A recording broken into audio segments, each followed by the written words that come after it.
What's this audio preview? Oh, it's moving.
Okay.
One.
Testing, 1, 2, 1, 2.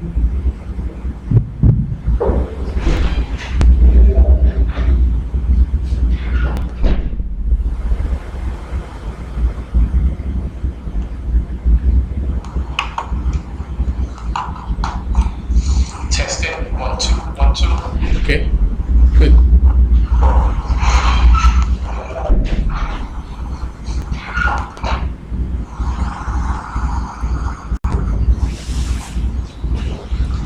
Testing, 1, 2, 1, 2. Testing, 1, 2, 1, 2. Okay. Okay, good.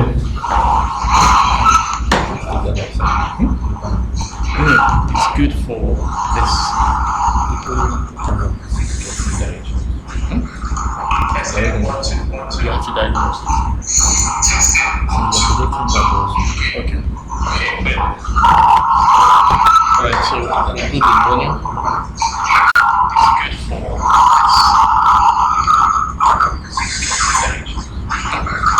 Testing, 1, 2, 1, 2. Testing, 1, 2, 1, 2.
Starting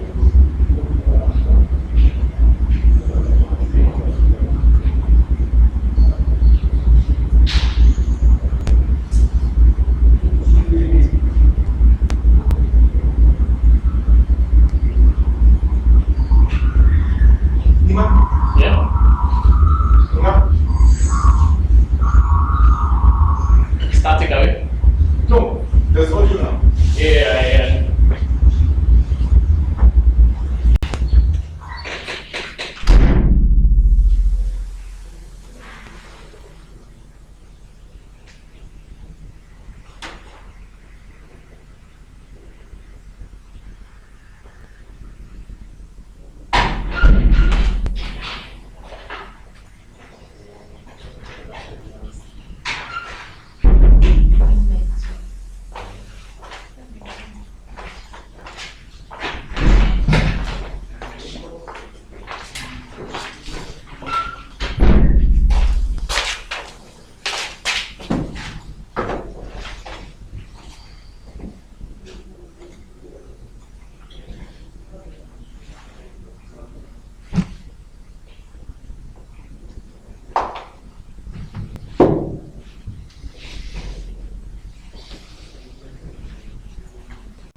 In this sort of situation, it's an issue. It's always a problem to know what time to start. I guess you have just to make an arbitrary decision, and then some people get it late.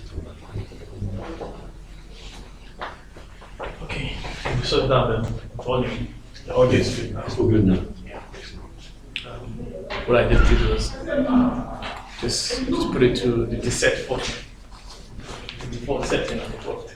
Take it. So I put it to the default setting and it worked. Yeah, okay. Yeah. You have to.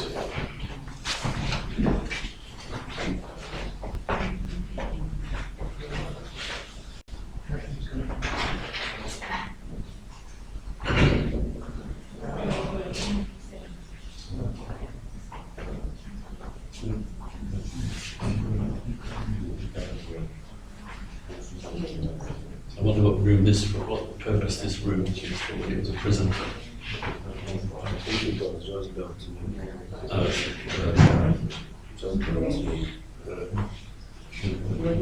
this cannot be a Workshop or something like that.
Is the finish time fixed, or could we extend beyond 6? Okay.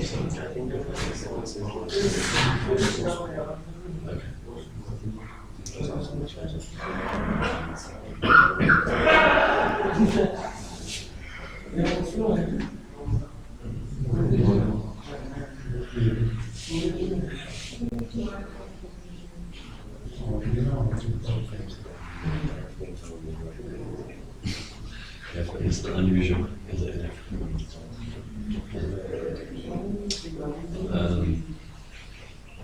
The only two places I've been where it's absolutely on time is I did a big presentation in India, organised by the Indian National Association, and it was everything was well organised, and on time, everyone was there waiting to start time.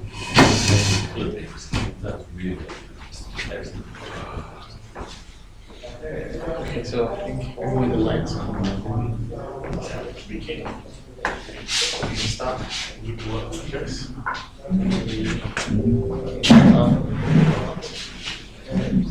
Let me see how many round, right?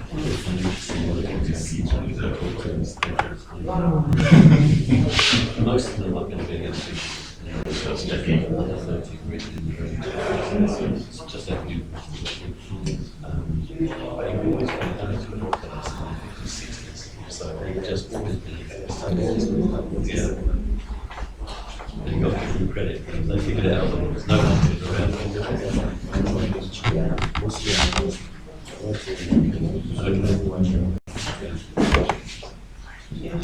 In Kenya, that's how people said, one of our guys has to be over 70.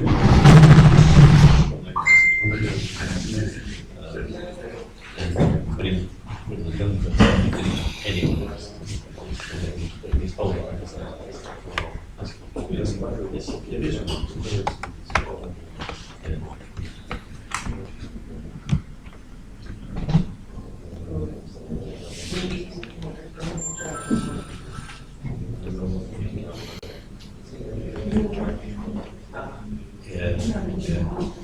And have you checked that the projector is showing on the?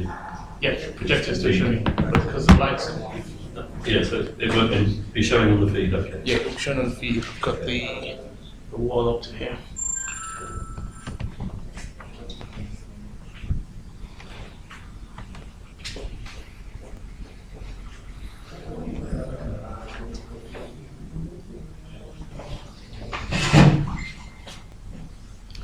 Okay, please just bear with us a few more moments. I think we'll probably be able to start at 2 o'clock. Okay. So we're going to do this.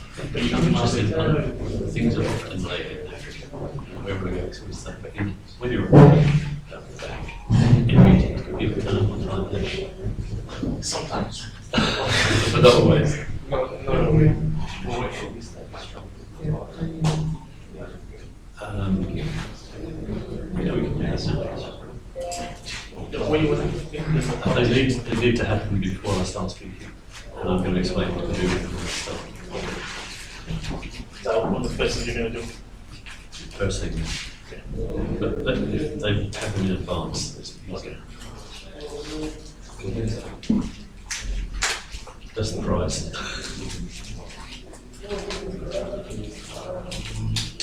Just a piece of paper. One piece each, yeah.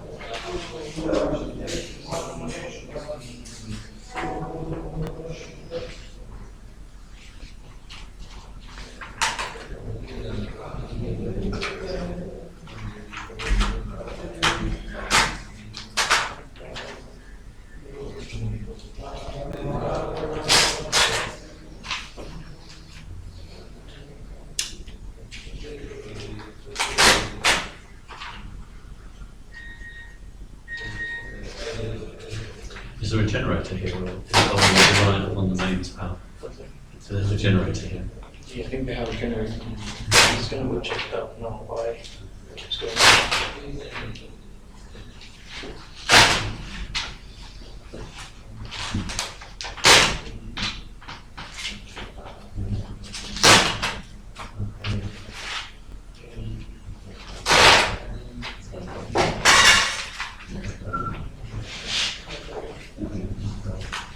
Initially, we're going to hold looking at using one of the outside locations, but I think this is much better.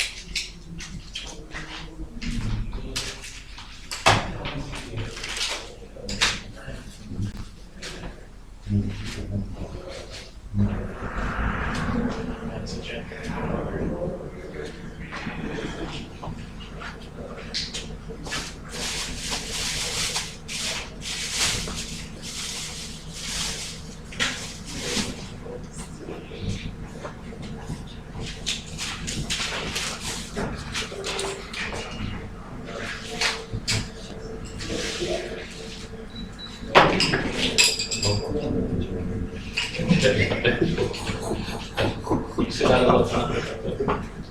Seriously, the only country should be able to do it without power tax is South Africa. All the others have power tax.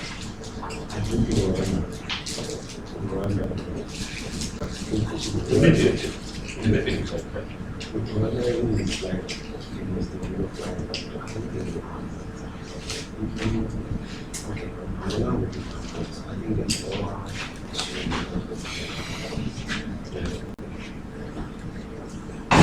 Also, the power generation, coal fire stuff, coal fire stuff. If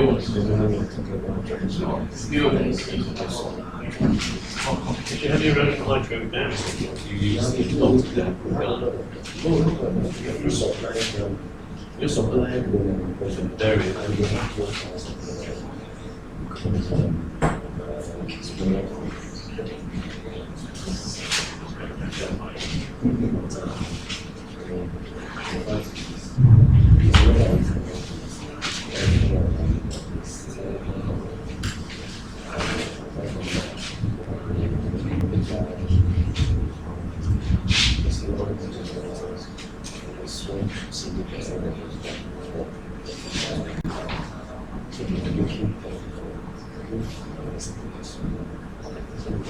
So this makes me so I can think of stuff like these 3D being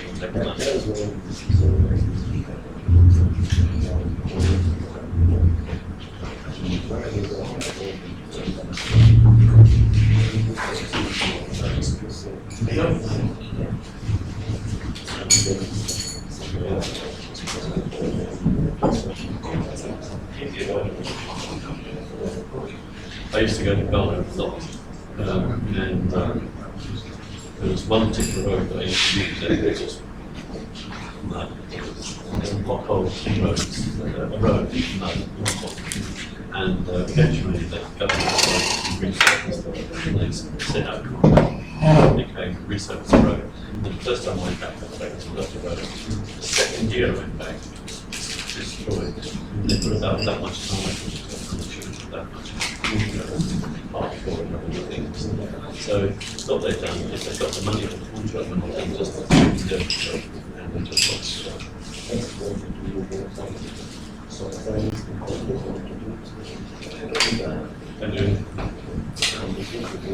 and there is someone who's supposed to inspect them to make sure it's done, but they just pay him some money and he just looks the other way.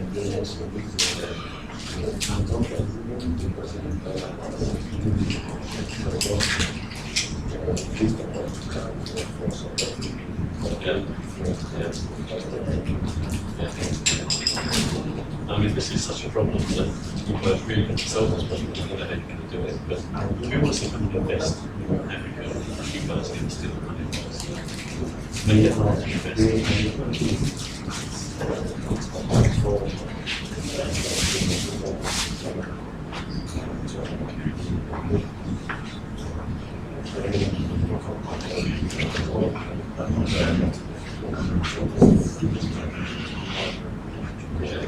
Foreign companies do.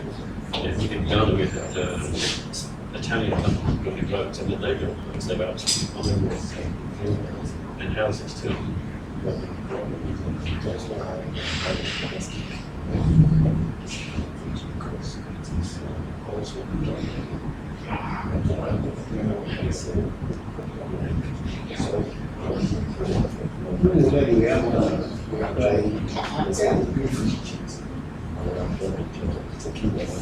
didn't find so much that was the case because usually the managers were foreign. Although if the workers were local people, they just make sure they did the job properly.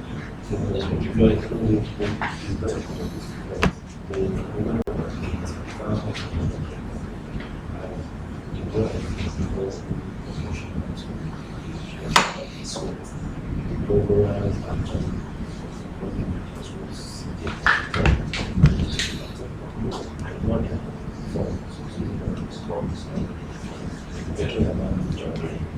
just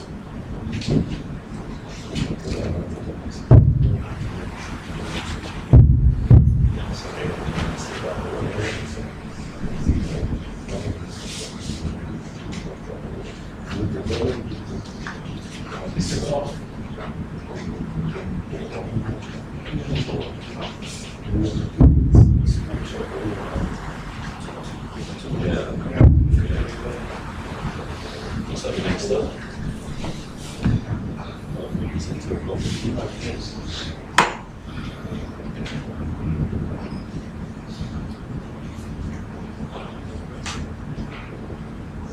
Is there Wi-Fi in there? I think Yes, Wi-Fi.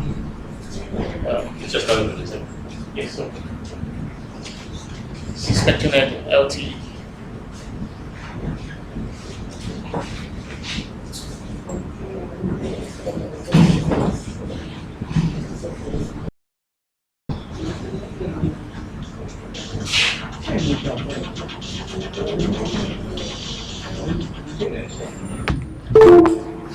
Cool. What's up? No, no. Huh? Yeah, it's at the Humanist event. Yeah.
I mean, the hotels are expensive compared to anything else. I think it is expensive. Nigeria is expensive.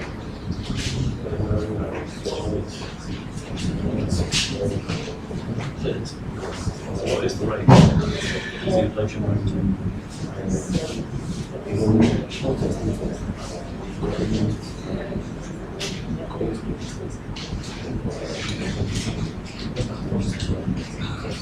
Yeah, 8 point something isn't too bad, but if it's 20 point something, it is.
No,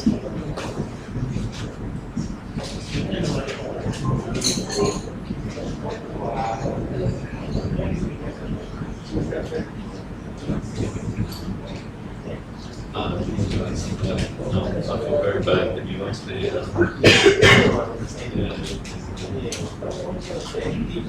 I will.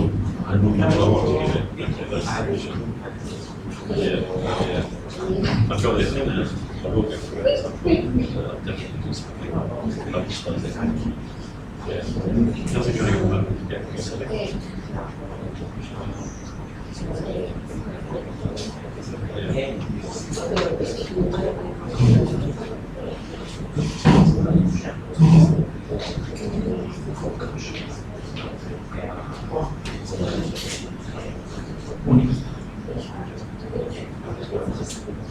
I need to go over to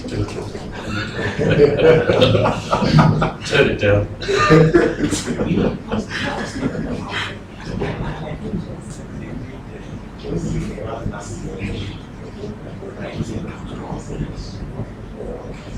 Yeah, that's the thing. Once you are published, you really need to get out and talk as much as possible to those who will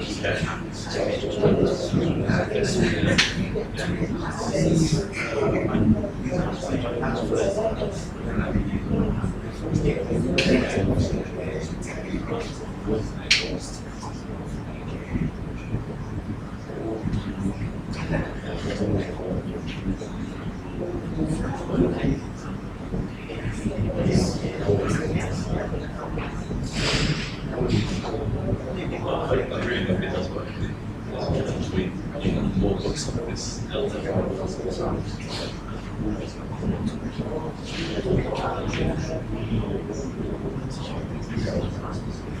You know what I'm not in. I'm given talks to the club done.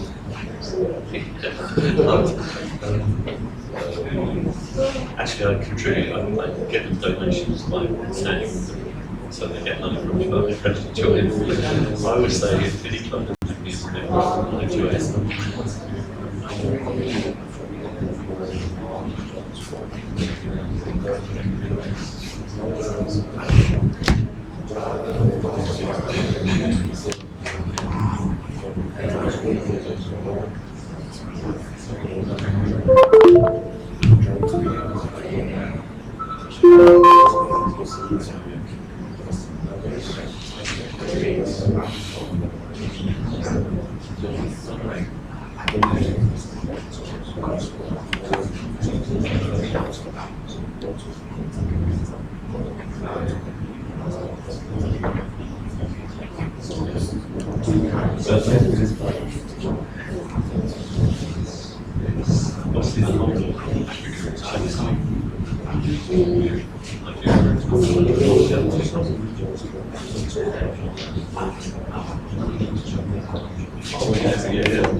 Scams that involve like nice, so everybody knows Nigerians are corrupt.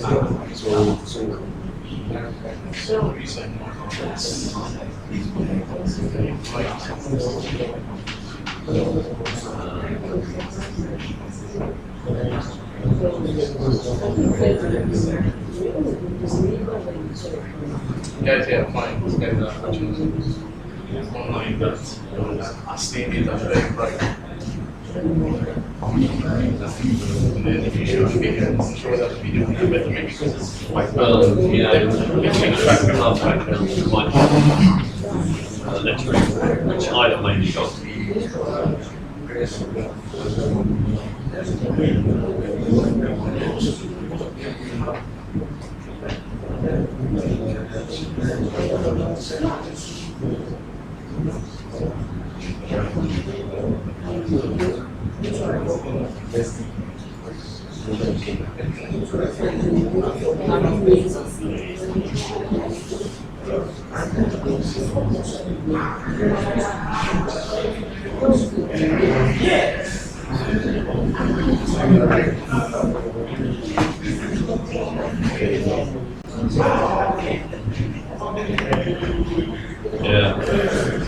Yeah, mine are more there too, but maybe it's going to be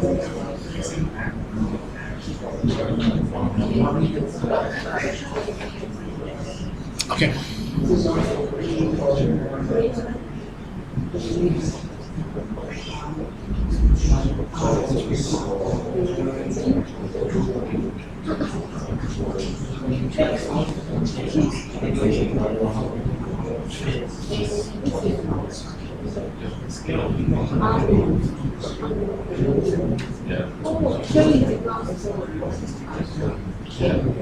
I think countries that are still area think about strategy. Because there are certain things you can do later that you can't do early on. And if you want security issues, so you have to think about the steps that you can go to get to the point where you have one of my favourite countries is London.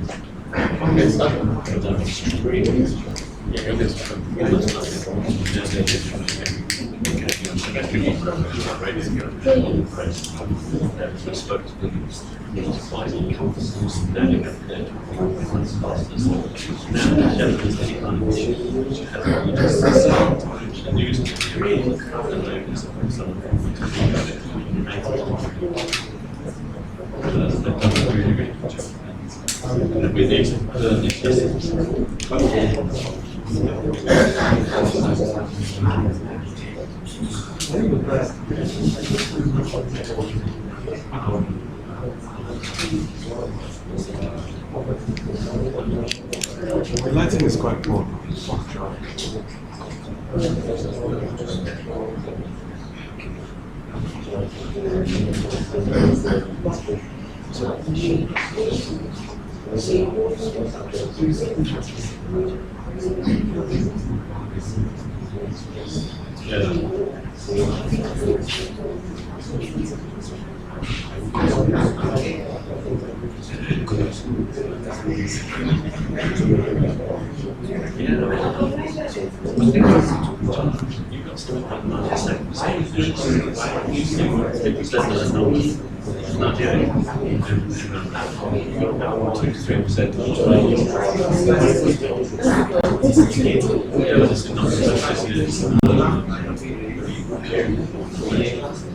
So they do their own role. I mean, still, they don't do some. It's not bad. On the other hand, you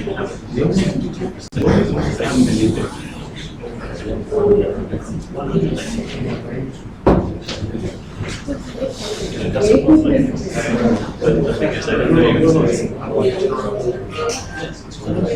2%. It's going to be something like that.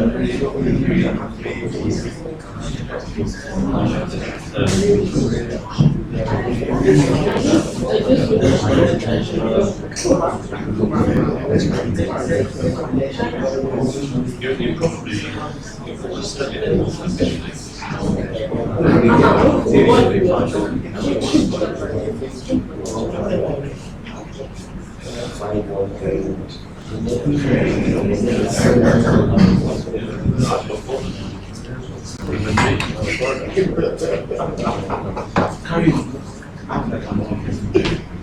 Some of them are pastors. They just come to a door.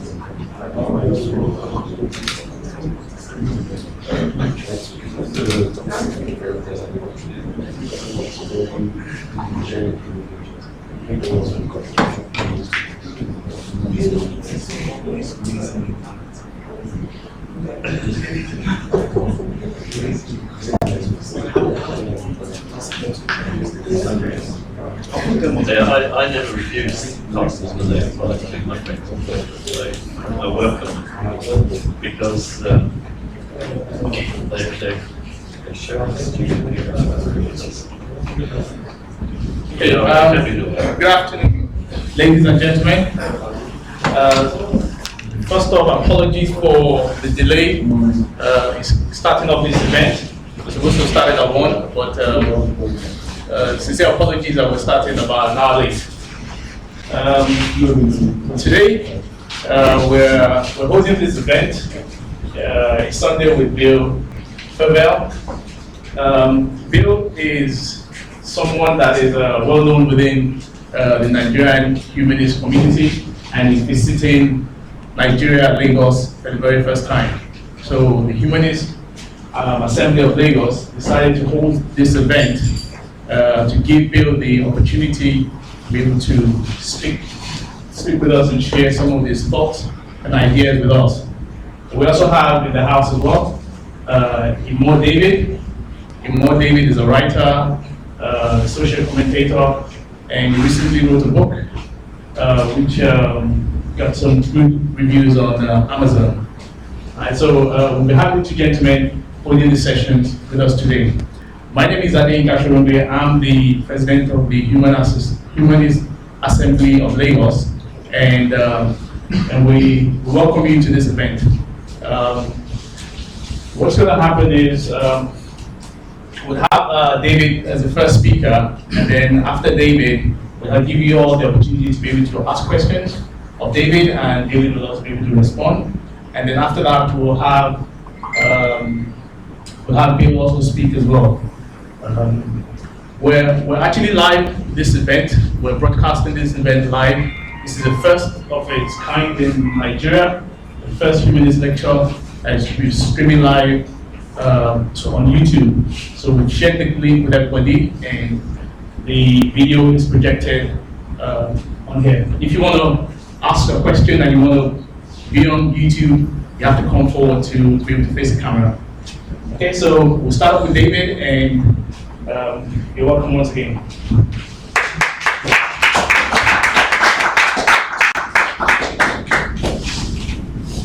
Greetings, everybody. But I want to really appreciate the Humanist Assembly of Lagos for this wonderful event. Very humble in their beginning, but it's very, very excellent. And one thing about me is that I really appreciate very good beginnings, and so far they've been very, very nice and kind in their reception for me. So I want to say thank you very much. Bamidele, King Bamidele, that's Bamidele that you used to know is to be a lady man. How do you even call that your lady? Okay, well you change the name. Yes, then there is Akin Bamidele. He's not here. Okay, that one he was my host. He's been very wonderful. Is Biodun here? Biodun, okay, Biodun is not here. Biodun has been also a very wonderful host, right for me. He took me around Lagos, especially at Bamidele. He lodged me in a hotel, and they gave me this Yoruba Egusi stew. Oh man, stew with soup. Stew should go with rice. People use stew to cover up bad cooking. Show us your cooking, but don't comment on this food. So, okay, also, I've not forgotten, anybody that is out there watching us live on YouTube as we are streaming now, welcome to the event, and I'm beginning now. Thank you very much.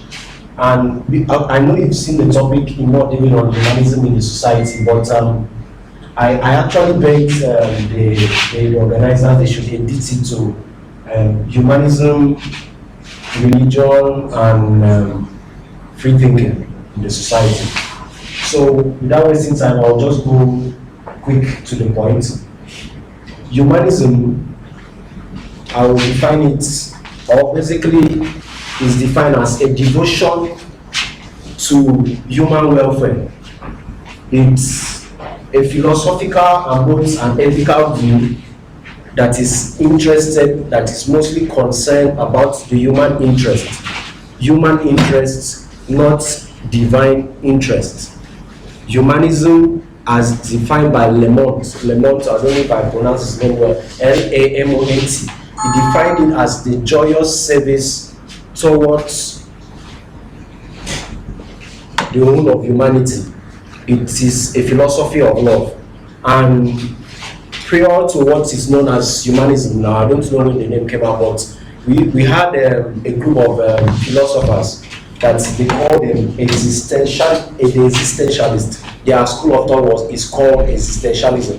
It was started by a man known as Soren Kierkegaard. Kierkegaard is spelled, okay, Soren is S-O-R-E-N if you are taking it down. Then Kierkegaard is K-I-E-K-E-R-G-A-R-D. That's Kierkegaard. And 1813 to 1855 was how long was his existence on earth. So existentialism, or the school of thought of that philosophy, is simply put itself this way: existence precedes essence. That is, a human being must live first before any other ideology.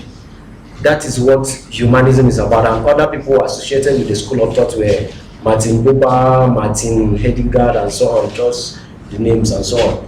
So it has always been embedded. We have always had people that were very, very concerned about the welfare of mankind, and that is what humanism is about. Now, I will go back there. I just want to define them briefly before I get into what I want to talk about. Now, Freethought, which sometimes free thinking. Freethought is a philosophy that places emphasis on the use of logic, reason, empiricism, scientific evidence in the arrival or the attainment of any opinion.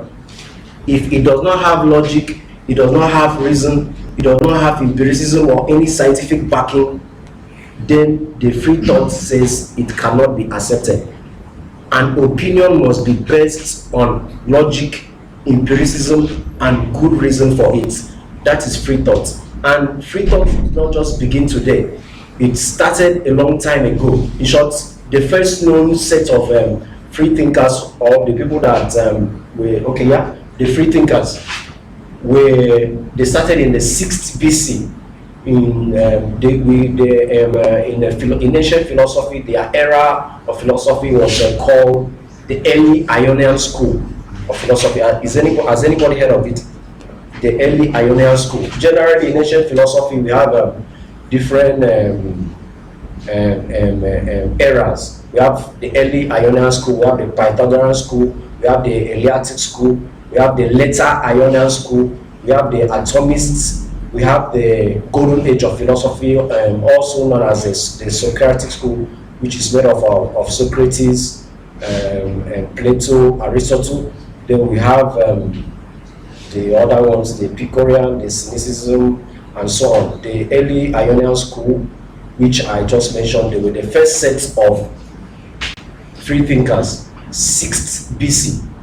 And the founder, or the first person to be associated with that school, is a man known as Thales, Thales. And they were called the early Ionian school because all the philosophers at that time, they were from a place known as Ionia. Sometimes they call them the Milesian school, because the Miletus is in Ionia. Ionia is in Asia Minor, which is now Turkey. So Thales is the first known recorded philosopher in the Western world. He's the first person on record that is known to be a philosopher in the Western world. And they were called primitive scientists because this group of philosophers, they said that we are not going to base our reasoning, our philosophy, our thoughts on superstition. It must be on rationality, on evidence, and anything that is systematic. So they rejected anything that is superstition that is not based on reason or rationality. So this Thales, he did a lot of stuff. He was the first man to construct an almanac. He was the first person to build an instrument that is used in measuring the distance of ship from the sea. You know, the Ionians, they lived by the seaside. So he constructed that thing. He constructed a dam that had two canals, or two channels for crossing. He was also known as an instrumentalist, because he used instrumentalist, somebody that converted his ideas to instrument, practicalized his thinking, his ideas. So he was that good. He was very, very good, and he lived between 524 BC to 647 BC. And I don't know why, but when all those BC dates, they always start from the lowest dates to the highest. I don't know why.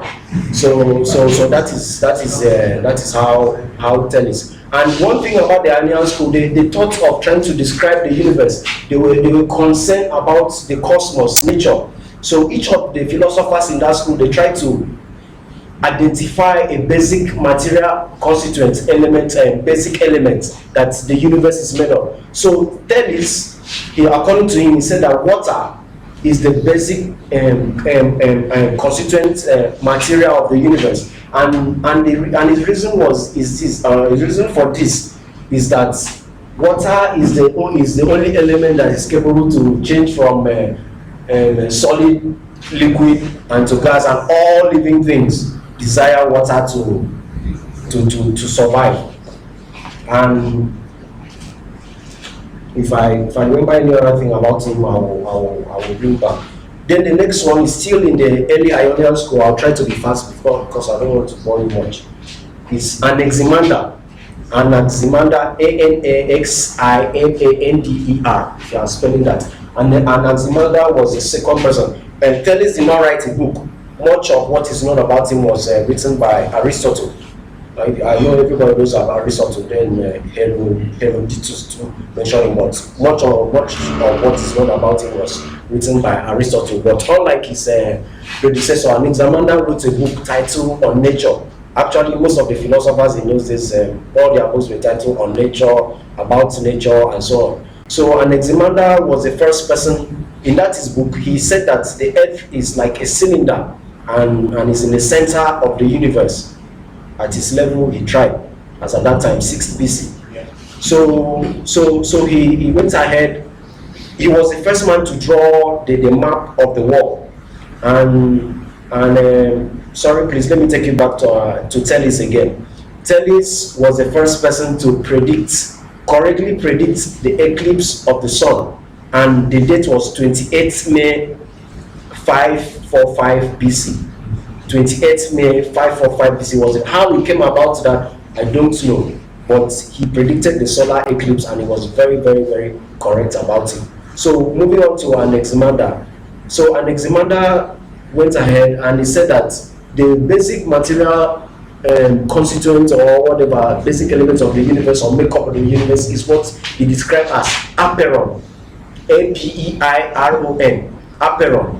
So and he described it as something that is changeless or limitless, timeless, all this less, and so on. That is how he described it. He didn't say what it is, but he just said it's an aperon. And he was the first person to be to propound the organic evolution.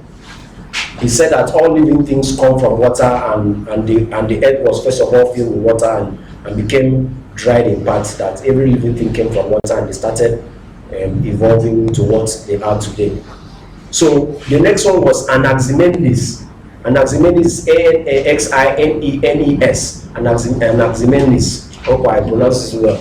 No, it's not easy to pronounce another man's language. The only names I know how to pronounce very well are Calabar and Akwa Ibom names. So Anaximenes also went ahead and identified air as the basic material of the universe, and he was also the first to propound condensation. And his reason was this: that every living thing requires air to breathe, and air can transform. Like when air is evenly spread, it becomes what we are breathing now, and when it's heavy, it becomes a cloud, and when it's too heavy, it drops and becomes rain, something like that. So that's how he described it. That is the concept of condensation, is it not so? So he was the first person that brought that into it. So it is not today that people started trying to use logic and reason to describe themselves, to look into the world of view. That is what free thinking is all about. Even other schools of thought, they had their own view of trying to explain things rationally. For example, the golden age of philosophy and so on, like Socrates. There's something some people do not know about Socrates. One day he was just going out and he was just looking at the sun. Sometimes he used to fall into a trance. So this certain day he was just standing and just looking at the skies. So he stood there, let's say, between the hours from 6 a.m. to 12. So people were coming out, they just see him. He was just there, neither moving or shaking. 12 again to 3. So people in Greece, Athens, what is happening? People brought out their mattresses and say, I want to see something today. He stood there till the next day, according to history. And the next day, he now shook his head like nothing happened and went about his business. So they were always obsessed about the universe. Even theists, he was always full of looking at the skies. One time he was looking at the sky, he just walked and fell into a well. So I will just move to religion. You know, religion is just a set of sacred beliefs that is very, very, very, very important and usually protected and important to a group of people. But in my own point of view, because the organizers, they really advise me, and apart from that, I need to advise myself. I'll be very mindful how I'll talk about religion. I will try my best also. But you know, there's not how you talk about religion. If there's any religious person there, there's always an offense. But if I want to define religion, I will say that it is an inelastic conception of things. The world we live in, the future, mankind, nature, which invariably leads to institutionalized dogma. It is an elastic way of looking at things, which invariably leads to institutionalized dogma. And it is an overrated superstition. That is my personal view. And it is not today that people started having superstitious beliefs. In short, I earlier mentioned about the Pythagorean school. The Pythagorean school, the most predominant unknown philosopher was Pythagoras, which all of us know about him. Pythagoras was from the island of Samos. So he ran away from his home place. He was born there to Croton. Croton is Kroton. Croton is in southern Italy now. The reason why he ran away was because a detector known as Polycrates, I don't know if I pronounce it, was Poly and Crates. So he ran away and came to Croton. So as at that time, you know, philosophers were always people that had a lot of followers. So his followers moved with him to this place. So when they went there, they became acquainted with this religion known as Orphism. Orphism is Orphism. So this Orphism, they had this belief or this view of metempsychosis. Metempsychosis is simply a transfiguration of the soul. That the life on earth, that the soul is always migrating from one form to another, one stage to another, which we call what they call it. What's the word? Reincarnation. Thank you very much. Reincarnation. So the people of this religion, they believe that human beings like us here, that we committed a crime in a better world, so they sentenced us here to earth to suffer for our crimes that we did, the bad things that we did. So for us to get better, for us to, it's very, very typical and very, very characteristics of religion to, first of all, give you a problem, then after that we'll give you a solution of that problem, which they themselves are responsible for knowing.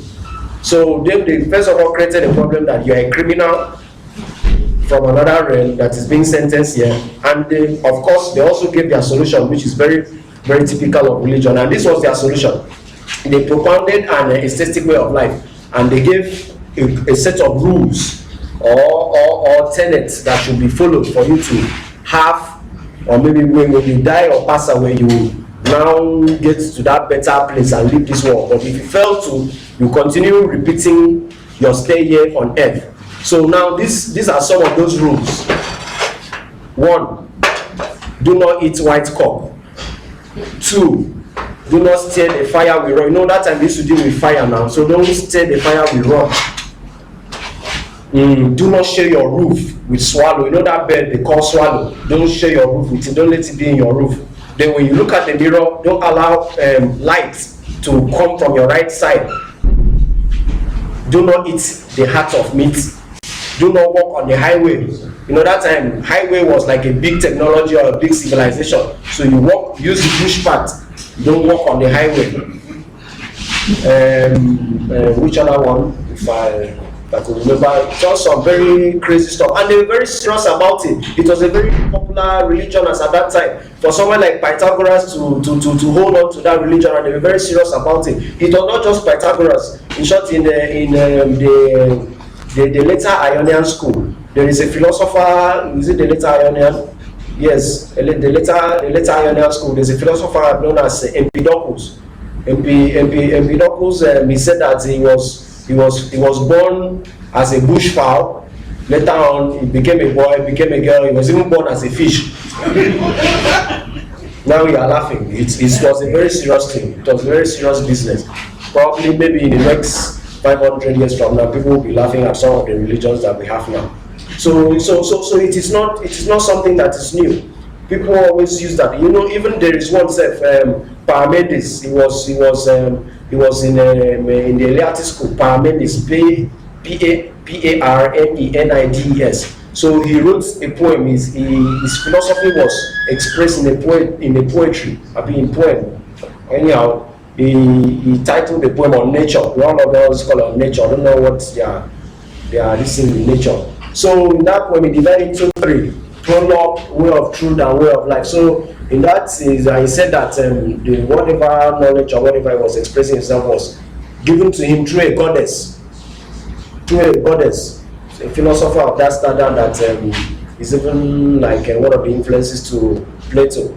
So it is very common. It is very common and very usual for people to always do that, to always have one kind of belief or the other. It is not actually new. So, one thing about religion, how should I put it? Religion basically tries to talk about, to preach truth, that it wants to offer knowledge. Now, what is truth? Truth is the state of something being true. Or, well, let's just forget about that kind of language. Aristotle defines truth as the conformity of the mind with reality. Rene Descartes, I don't know if people have heard it. He said that those ideas and perception of ours that are indubitable. Plato defines it as that which exists independently and is changeless and eternal. So now religion tries to speak about truth. Now, what are the qualities of truth? We have theories of truth.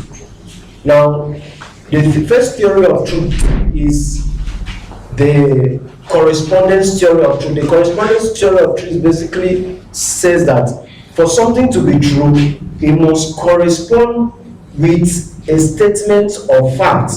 For example, rain is falling and actually you see water dropping from the sky. The sun is shining and truly you feel it. You see that is what makes something true. Once a statement is regarded as true, once it corresponds with a statement of fact. The second one is the coherence theory of truth. To cohere means to stick together. So if something is true, it must cohere or follow up with something that is linked to that. For example, rain is falling, my clothes is wet, sun is shining, I feel heat and so on. I put my clothes outside and it's dry and so on. Then we have the pragmatic theory of truth. I don't know if I'm boring you people, am I? We have the pragmatic theory of truth. The pragmatic theory of truth is actually talking about the workability of something being true. That as something, if something is true, it must be practicalized. It must have a utilitarian value. Don't just give us big statement, let us put it into use. Now, if you now look at it, as I'm telling you, pick up one religious doctrine, any religious so-called truth. Pick any of them.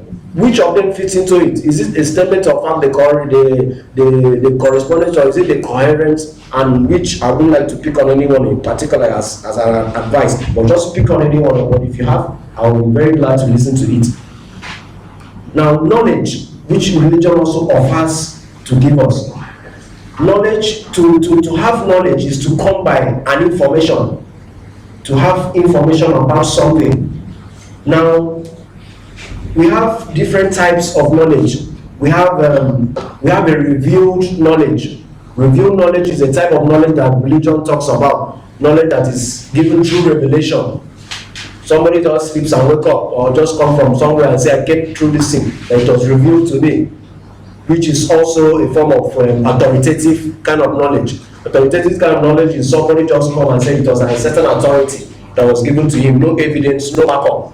And that cannot be a true form of knowledge. We have the objective or scientific type of knowledge, which you all know, knowledge that is based on evidence and so on. There are so many other types of knowledge, metaphysical, that is based on kind of, which is still like a review kind of knowledge and so on. We have the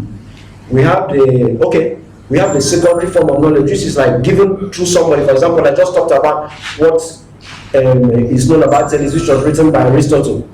You understand that somebody is giving an information about something that other people will not. Probably a real life something, a testament about something, which is like, for example, you see the New Testament of the Bible is a form of a secondary form of knowledge, which somebody is testifying. I saw this. So will give his own account of this. That's the kind of knowledge. Now, Francis Bacon, who is the founder of materialism and experimental science.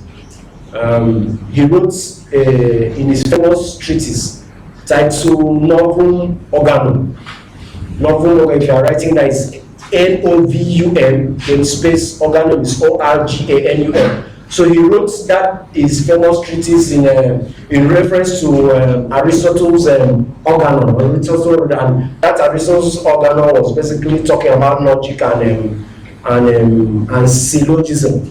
Syllogism is actually like a kind of argumentative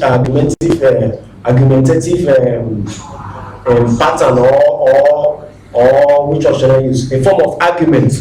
It was Aristotle that invented it. That the argument is that like trying to draw a conclusion from two premises or two propositions. For example, all British men love women.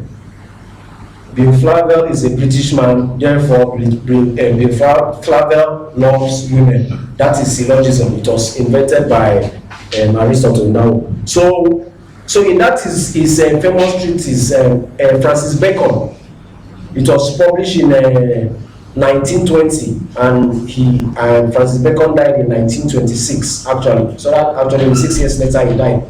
In that book, he said that knowledge is actually possible to come across knowledge that is very possible for human beings, for mankind. I'm a Yoruba man. It is against my culture. My culture says it, therefore it is true. That is idol of the cave. You cannot reason beyond your tribe. Sorry, that is idol of the tribe. Now we have idol of the cave. Idol of the cave is the kind of how will I put it? A kind of, let's say, hindrances to a person's mind based on his education, based on his own experience, or so on. So he cannot reason beyond his personal experience or education. That, according to Francis Bacon, hinders a person from getting knowledge. Then the third one was what he called idol of the theater. Okay, idol of the marketplace. idol of the marketplace is, as a result, like a marketplace, you interact with people. So as a result of interacting with people and so on and so forth, so it limits your way of knowing something. Like minds rub, and if you rub your mind with somebody that is very limited in knowledge, it affects the way you reason. Then the last one was idol of the theater. The idol of the theater is simply wrong philosophy. According to the words, it is wrong philosophy and ideologies, which stops a person from reasoning beyond that, and which is exactly what religion is an idol of the theater. So now, if we are talking about humanism and free thought, you can see that since free thinking is about accepting something or reaching truth or knowledge based on evidence and logic, you can see that it is not something that can go in tandem with religion, because as humanism is about progression. So now if we cannot attend to something through reason, through logic, and this other set says that we have defined everything and finished, we cannot question everything, how can there be progress? Bigotry and you name it is already defined under this. Now, in sociology, Auguste Comte, who is one of the founders of sociology, a Frenchman, he said that there are three stages or three types of society. I mean, three stages. Anyway, the first one, he defined master mentality, and there is so much human abuse, so much slavery in that kind of society, and because they use superstition to define anything, they don't always progress. Then the second one, he defined it as a metaphysical stage. It's like trying to use an impersonal force or abstract or something to define something, unlike the theological stage, which will say somebody had accident, his enemy is killing, he did something, God struck him, and so on. But the metaphysical stage will say, oh, probably he has met karma, is it karma they call it, or he has transfigurated. Now the third one is the positivist stage, or the scientific stage, which that society uses evidence and reason to explain something. Now, when this man, Emily Duncan, came, he is still on sociology. He said that there are three types of society, which I won't go far. The first one is the simple society, which is held by mechanical solidarity. And this kind of society is very, very, very, very monotonous.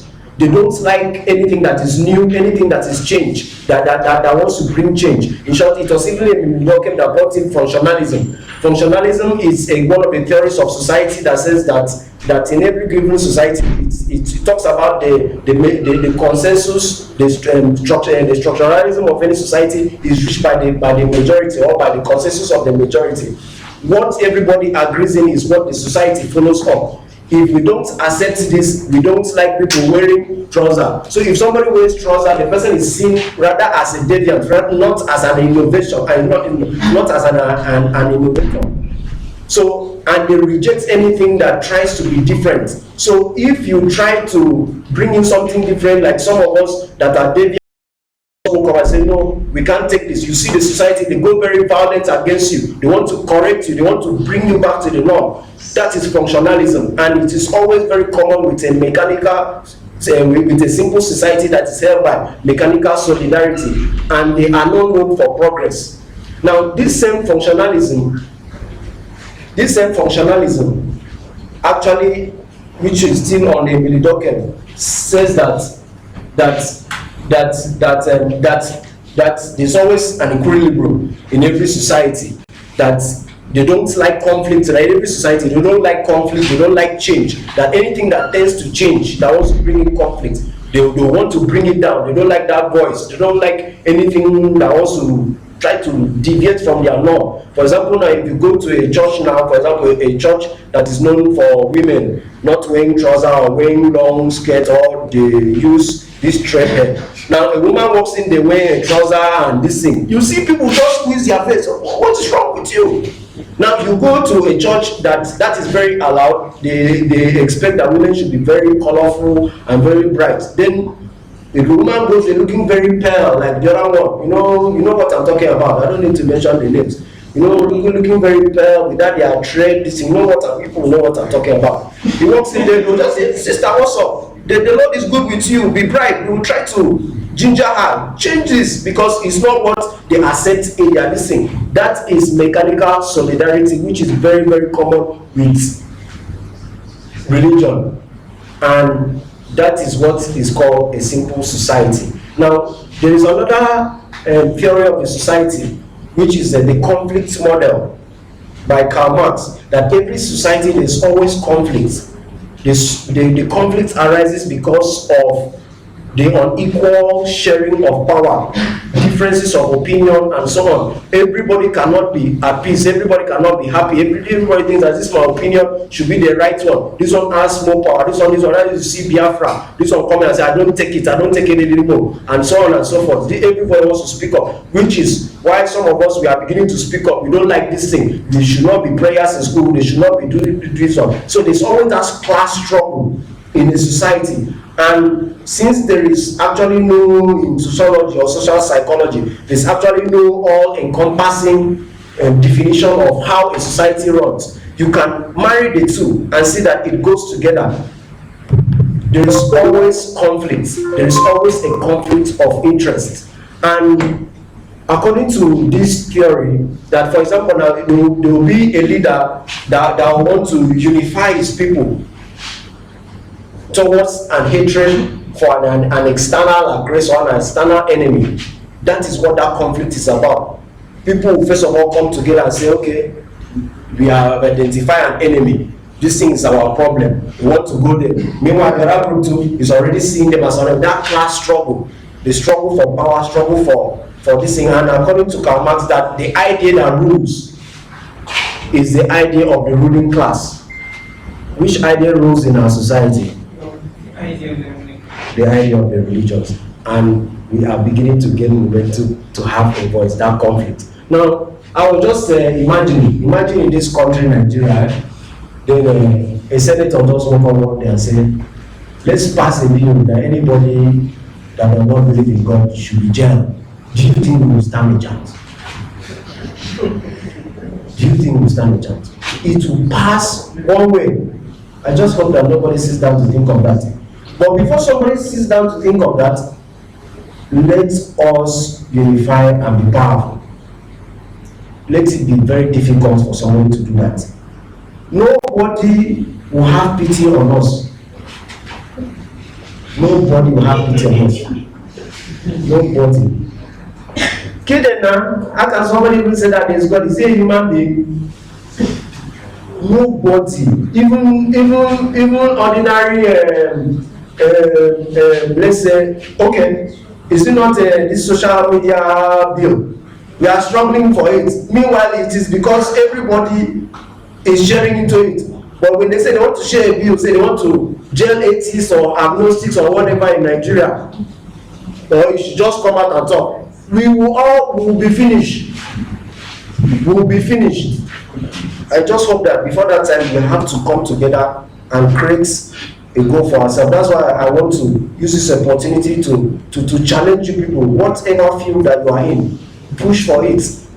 Are you in the banking sector, whichever sector you are? Sometimes I do hear people talk about that we are trying to make atheism or whatever religion. You don't have to be an atheism. As long as you're a free thinker, you just understand that it is good for a human being to be free in his thought. You are actually a good human being.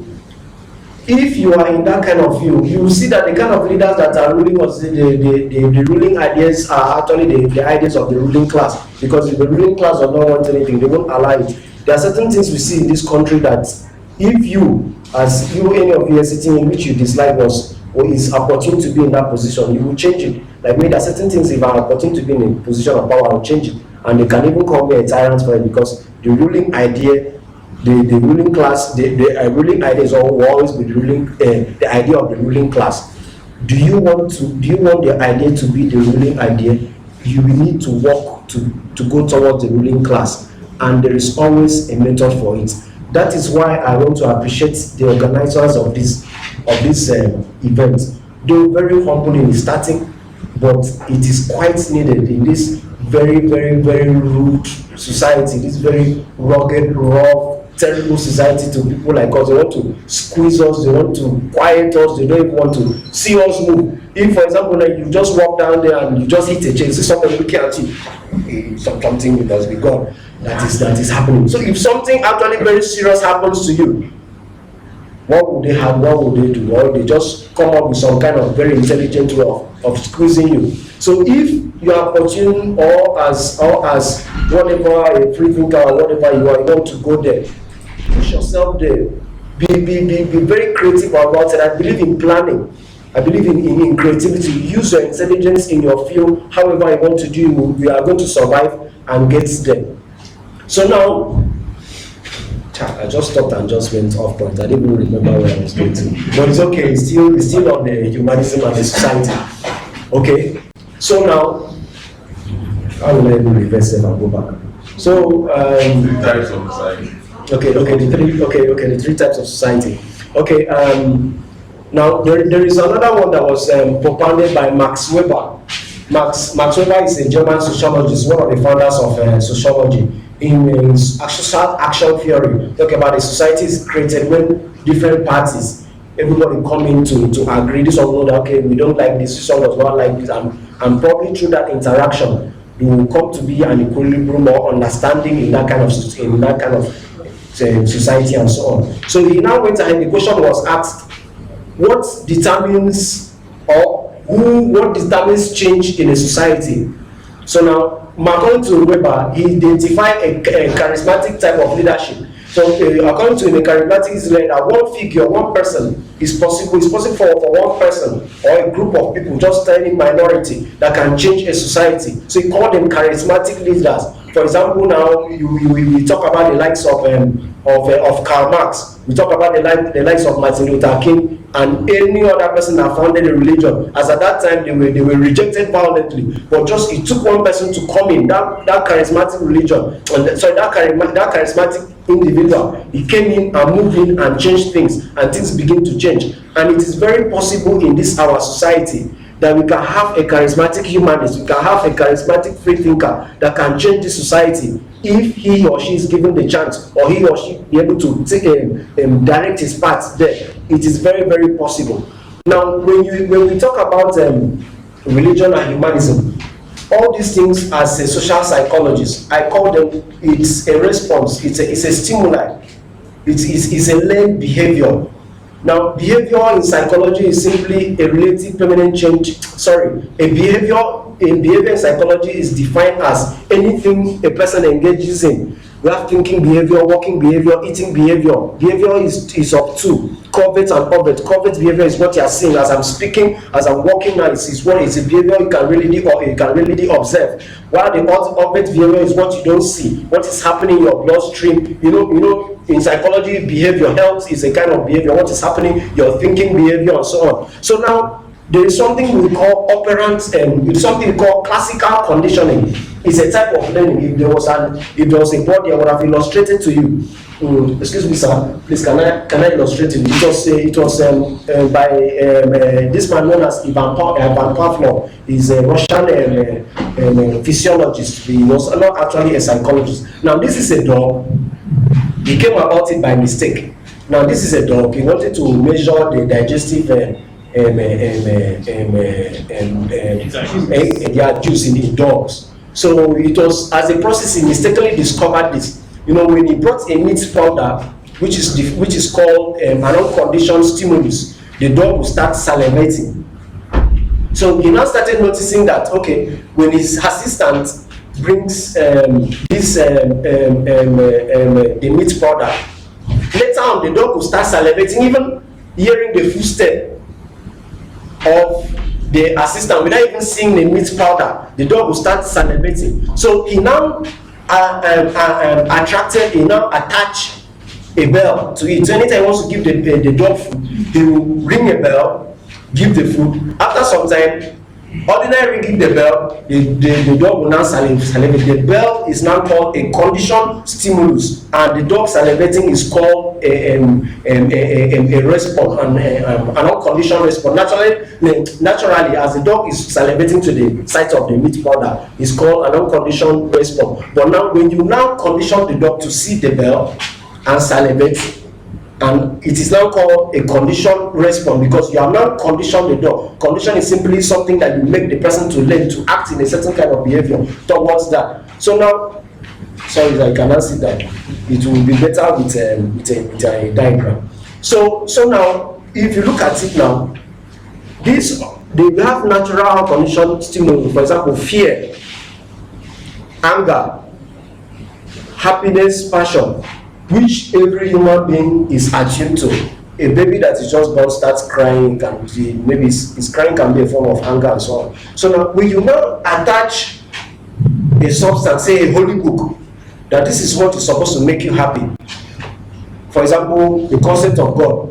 You need God to be happy, you need God to be this, and so on. The person becomes naturally accustomed to it. Religion is a classically conditioned type of learning. It is not a natural something. I always tell people that, in my own point of view, I'm not saying you should take it from me, that God is nothing but a learned stimulus. Nobody was born with it. You are only conditioned to if you were born into a planet that nobody has ever heard the word God, you never know what it is. If someone comes and says, God, what are you talking about? It will be something new to you. Now, we also have what we call operant conditioning. And operant conditioning is a type of learning where individuals engage in a certain kind of behavior because of the consequences that follow that kind of behavior. And we have reinforcement and punishment. For example, now it's what is always used. You come in every day you come in here, you clean this place, and I give you 5,000, I give you 10,000. You motivated, that's reinforcement. You do it, and you keep doing it. That is reinforcement. So now, when people are classically conditioned and they derive this kind of pleasure, this kind of response, or this kind of stimulus, or this religious stimulus elicits this kind of behavior, that feeling of comfort or something. Let's say, using another sound like hitting the table, the dog will not respond to it because the dog was not taught that. So now, stimulus discrimination is like that the ability for an organism to respond to a particular kind of stimulus and not to this one. So now that's why you see some people, when you tell them, for example, now as I'm telling you people about officism, how they say do not eat coconut shell, people are laughing. But if you were to go back in time and tell them that, they will not laugh. That is stimulus discrimination on your part. But if I were to tell that, let's say I go to 6 BC and tell people one of the creationism story of any of the religion to them, they will just laugh and say, people are so stupid, That is the stimulus discrimination. Now we have stimulus generalization. Now stimulus generalization is, for example, if you watch this National Geographic channel, these animals like hares, buffalo and so on, any sound in the bush, they want to know whether it is a lion or it's breeze blowing. They'll just generalize it and just run. Even you as a human being, if you're walking and you're driving, you just hear siren. You don't know whether it's governor, whether it's military, you just clear your car. That is stimulus generalization. So now, when somebody now becomes conditioned into the religious way of life, into the religious thinking, anytime he sees somebody that believes in God, he will say, okay, I'm okay with it. He has generalized.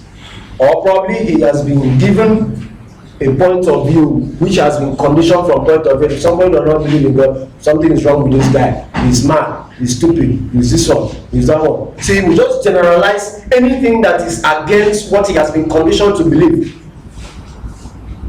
So, if you like, you go and be a Hindu. In his subconsciousness, this man is finished.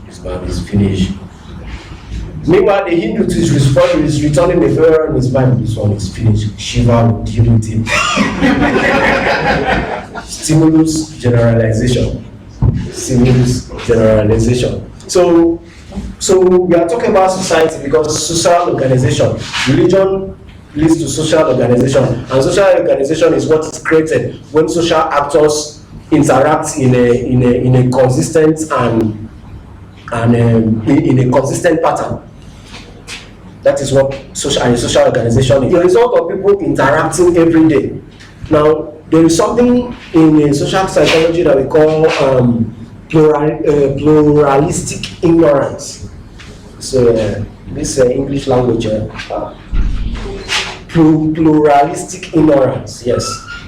Now, this is what happens. It is when majority in a group, like all of you sitting here, this is like a church. I'm a pastor now, preaching to you people. Then I said that yesterday a woman called me and she told me, Pastor, I have been having this tumor for 28 years and I'm about to die. I say, okay, just sow a seed. Take the last thing and sow a seed for me. The woman just did it. I just got the alert in my phone. Immediately the tumor melted. Now, most of you here will not believe it privately, but since you people think that everybody believe it, you people will just say, okay, it is normal, let us keep quiet. That is pluralistic ignorance. When a majority of people quietly or privately disbelieve or disown a kind of creed or belief, but they cannot come out and accept it, but they will just follow it because they think that majority believe it. It's something that we call group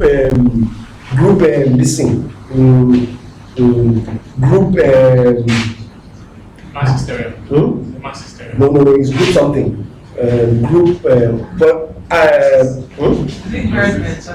No, don't worry.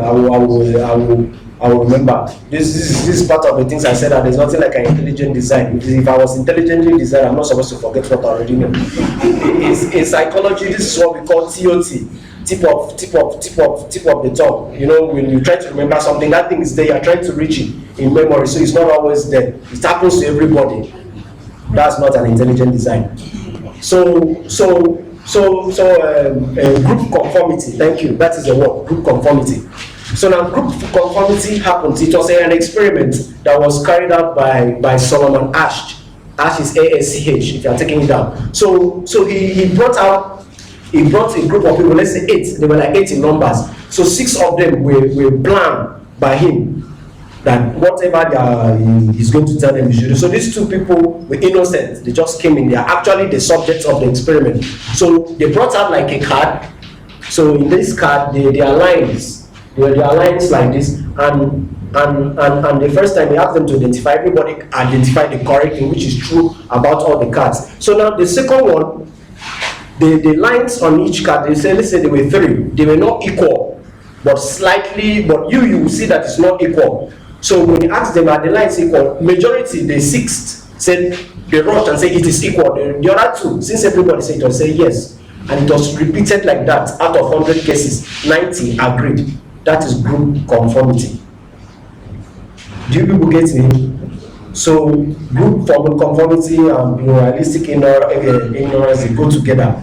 So group conformity, which is still part of religious beliefs and so on, does not go in part with free thinking. And now there is something I just want to add briefly. There's something we call bystander apathy. It was observed that people always see it now. They will burn somebody. You know, they carry tire and burn. Say somebody is a thief. People are standing and looking at him. Everybody there, maybe the only people that want to do that are just the 3 people there. But majority of people surrounding them quietly, they don't like it. But because somebody have not spoken it, somebody have not said it, they will just stand and watch. It is group psychology. Now, there are so many people out there that have their own doubts or think that there's something wrong with this, there's something wrong with the society. But based on bystander apathy and group conformity, they cannot say it out. They just need somebody to just say it, and you see them coming out. For example, when somebody like me, when I started talking about religion, I didn't see anybody. I just came out innocently to say my mind because of what I came in contact with. So gradually I just keep seeing people somewhere, and some of them come to me and say, wow, you are bold, you are coming out to speak, because of you I'm not talking. And now it's now becoming a very general something. Anybody can just do it. Meanwhile, it was not there. That is what it takes for somebody to speak out. I always tell people, speak out. If you see what you don't speak out, you may think that you may be alone. Even if you are alone, you can influence somebody to change his or her mind. Don't be a group conformist. Don't be a bystander. So now, where was I? Where was I? So now, when you put this all together, the group conformity and so on, and the classical conditioning, it does not work. It does not work with the modern world. It does not work with cooperation. Any ideology that is created by a man that cannot be corrected, that does not allow itself to be corrected, that frowns against correction, it is very dangerous. It is not good for humanism. Humanism, as I said, is a joyous service for the for the humanity in general. It is something that is concerned with the welfare of man, not the welfare of deity. Now, if you have an ideology or you say something that cannot be questioned, how are we going to progress? There's always a mistake in everything. We cannot progress, we cannot be humanistic. Human first, before any other thing. And so, to wrap up my talk, I don't know how long I've spoken, if I've taken so much of time. Okay, 5 minutes, okay? To wrap it up, I want to talk to you people. I didn't come with a speech. I don't know how to make speech or prepare. Actually, when I was coming, I was wondering what will I say, how will I say it as well. But well, let me just say my mind. That's how I work. If we want to make a change, we want to progress as a society, as individual, you need to edit yourself. You need to be evident. It fails badly. Sometimes when I hear some people talk about evolution, I don't blame them. Probably they don't know what it is. Evolution is simply a change in any biological problem, in a biological population over a successive numbers of years or time. That is what evolution is. It explains the diversity of life. And it has evidence, starting with fossils. Nobody can create fossils. And what we are talking about, some of them 3.8 billion years. Some people ask, how do you know it's 3.8 billion years? That is why we are saying that we should go to science. There is something they call radiocarbon dating. Radiocarbon are naturally existing isotopes. And they are always found in any living thing, and it happens when the cosmic rays from the higher atmosphere strikes nitrogen and it oxidizes. As long as it's something that existed and it is found, it can be measured. That is the radiocarbon, or the radiocarbon this thing, or sometimes called carbon 14. It does not lie. So when we come around and we see the homo habilis, the minerals, and so on and so forth, you are telling us that it is wrong, that it is just a theory. Sometimes they don't understand what a theory is. They think that because they hear a theory must mean that they mistake theory. In science, theory is simply an explanation for what has been observed. There is the difference between theory and facts. Is simply something that is readily observed and can be replicated immediately. For example, you throw a ball, it comes down. Theory is simply an explanation for what has happened. For example now, there is an earthquake here. A fact is that people have died. The theory will be that what kind of magnitude of earthquake is it? A theory is a fact. Scientific theory is actually a fact, and it has backing. Fossils, and for example, you look at DNA. Any piece of cell in this world can read, any cell in this world can read any piece of DNA. Whether you are talking about a tiny bacteria or anything, it can read any piece of living DNA. And for the fact that you look at things like what do we call it? Fetus, the embryo. at a certain there's a class of phylum of living in the phylum Chordata, which human beings belong to and so on. It is because at their end, as their embryonic cell, they have these gills, and you talk about, you see animals like pigs, their digestive system is the same as man. That's why you see when they say scientists, they tested this on rats. After that, they will progressively test it on chimpanzees. If it works on them, it will work on us. It is not a coincidence. Common ancestry. The people always say, okay, since science cannot explain everything, science never said it can explain everything. Or in short, to say that you explain everything, you just explain something wrongly. But at least we can come to a conclusion that whatever we are trying to pursue, we need to allow ourselves make room for addition, make room for improvement, and that is what I will call on to you people. Let us come together, and as you've seen this humble event that has been organized, it is one of those such ways we are trying to progress as a group, as a society, trying to interact with one another, trying to share ideas. It is very needed. It is very, very responsible for us. As long as you are somebody that you support progression, you support civilization. This is how it starts. Very humble, but very, very strong. The organizers of the events, just 4 of them, Adenika, Eledima, look at him, that's the person I was looking for earlier. Akimba Bidele is you, don't look at him. He has been a very wonderful host, and Biodu, who is Biodu? Biodu is not here. Okay, Biodu, just 4 of them, they put this together with their little resources. It's very wonderful. I told them, what will happen if people are 40? What will happen if people are 40? We could be better than this. Ladies and gentlemen, I'm very sorry if I bore you. I am immortally. Thank you for giving me your time.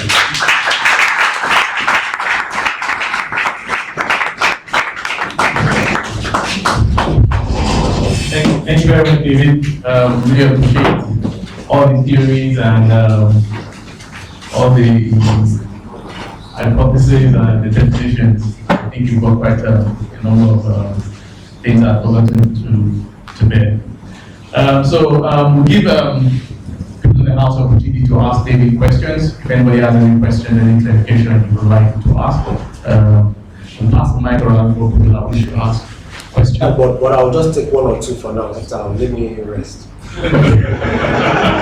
Okay, so I'll let them ask this coffee. I'm trying to take some coffee to relax my mind. Okay, what I'll do is I'll let them ask questions, so you can just take notes. No, I'll answer like two for now. And then later, after, I understand we'll have a break, right? Yes. After this, okay, after that we can. Like what I'm trying to say is, I want them to, each person to collect their questions. Okay. They're asking, you just take notes. Okay. And after everybody has asked a question, you can now give response each question. Hi everyone, my name is Flavell. I just realized today that I'm a humanist. Thank you so much, sir. Your lecture was excellent. Thank you. I'm shocked that you didn't remember so much detail.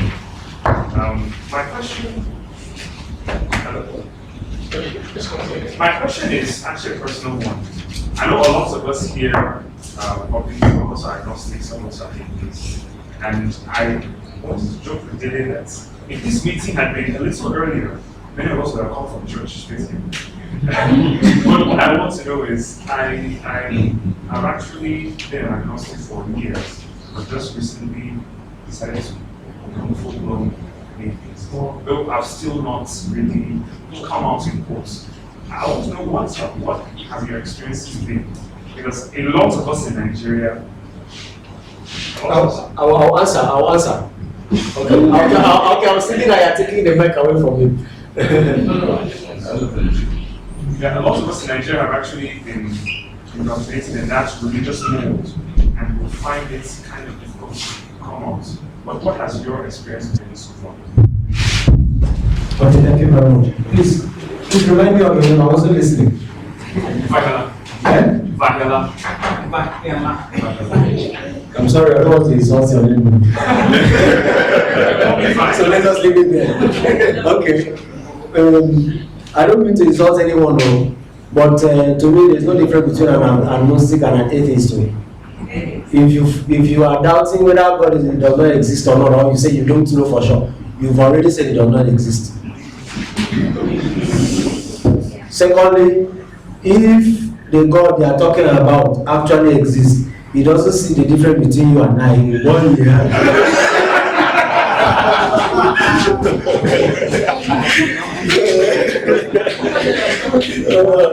Then thirdly,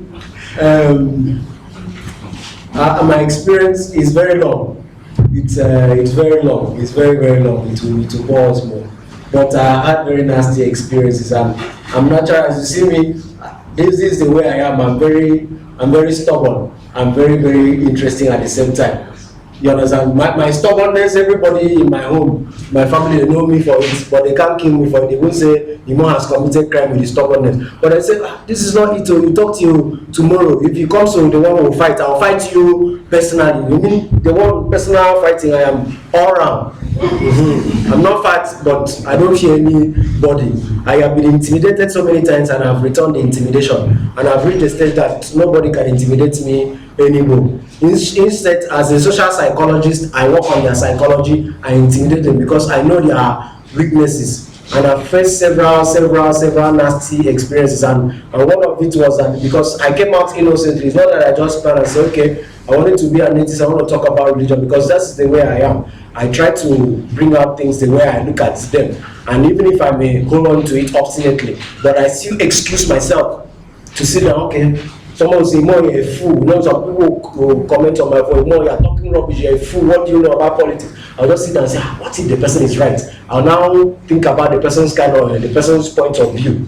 Now, when I came out started talking about religion, I wasn't even an atheist. I was still a shaky Christian. I was afraid. I was bringing out Bible verses of contradiction, how Matthew will say how Jesus Christ will meet Peter, how Jesus Christ met Peter. John will go and give a different story, how Jesus Christ did this. So I was sharing these things. So I started seeing fellow Christians, they were violent. And what did I do? Honestly, I did not mean any. What did I do? I said something. You said, how do you say more? I curse you.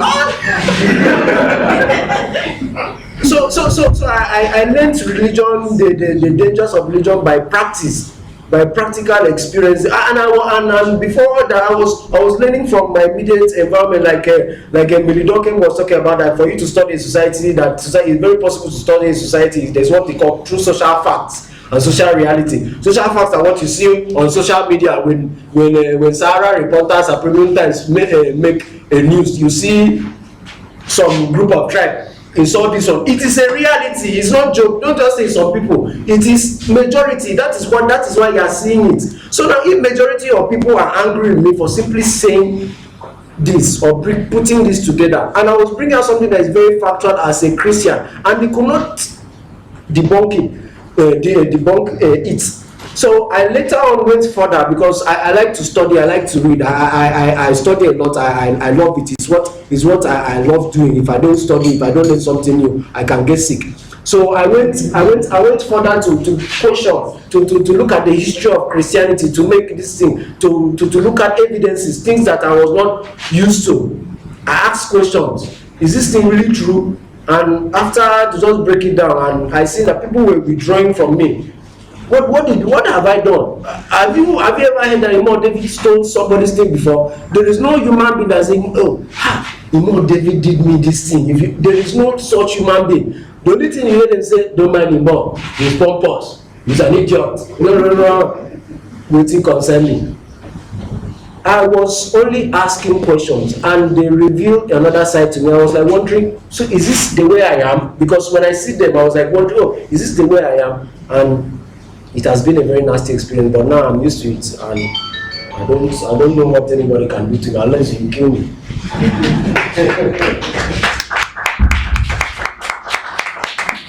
Okay, so due to time constraint, all right, actually looking at the time, it's actually running quite fast. I think we'll leave the questions to the end. So we'll give the two speakers opportunity to speak, and anybody that wants to ask questions, you can either direct your questions to either Bill or to Imo, all right? So we'll give Bill the opportunity to speak now. Bill is going to talk first for an hour, and then we'll take a break. We'll have some refreshments. The small chop is free, but you have to pay for your drinks. All right, so the drinks are available for you to buy just outside here. So we'll have Bill talk for an hour, and then we'll take a small 15-minute break.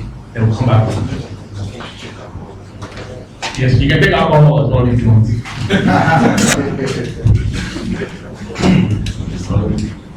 Good afternoon. Hi.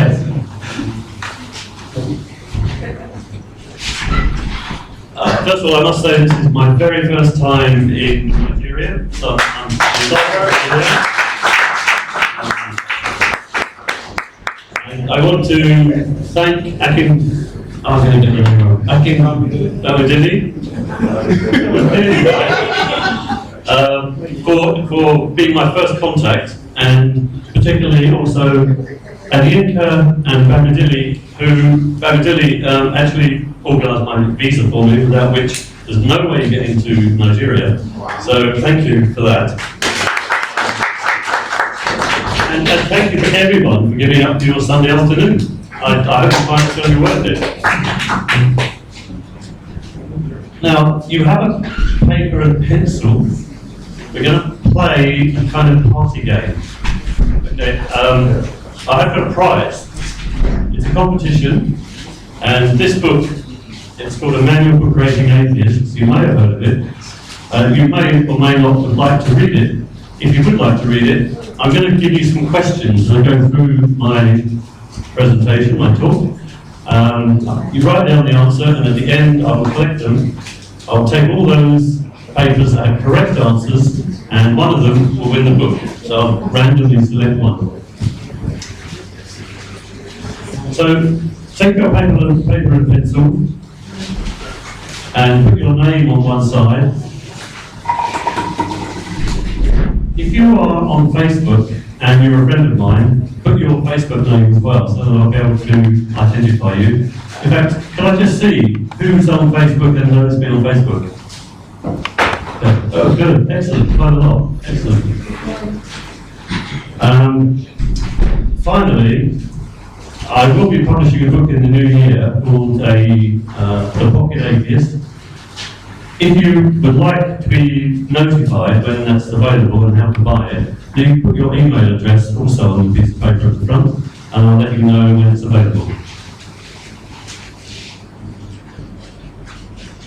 Okay, there is a little bit of duplication, but I hope you will find it's interesting and useful duplication, because I too, like I'm going to define Freethought, I'm going to define Humanism. But I'm going to do it in a slightly different way. Actually, everyone defines humanism in a different way, you will discover.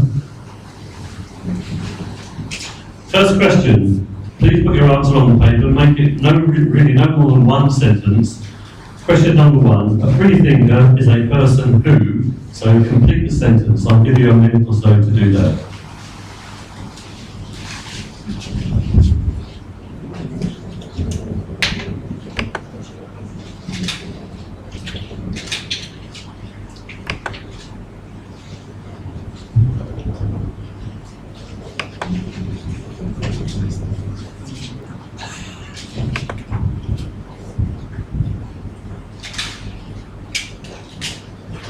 One sentence.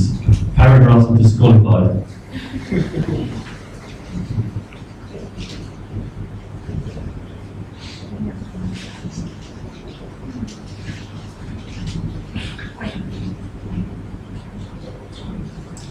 Okay, now I'm going to tell you a story.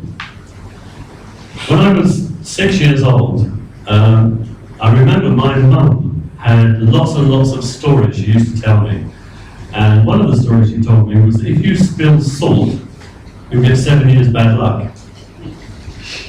And even more bizarrely, if you do spill salt, you can avoid the bad luck by taking a pinch of salt and throwing it over your left shoulder.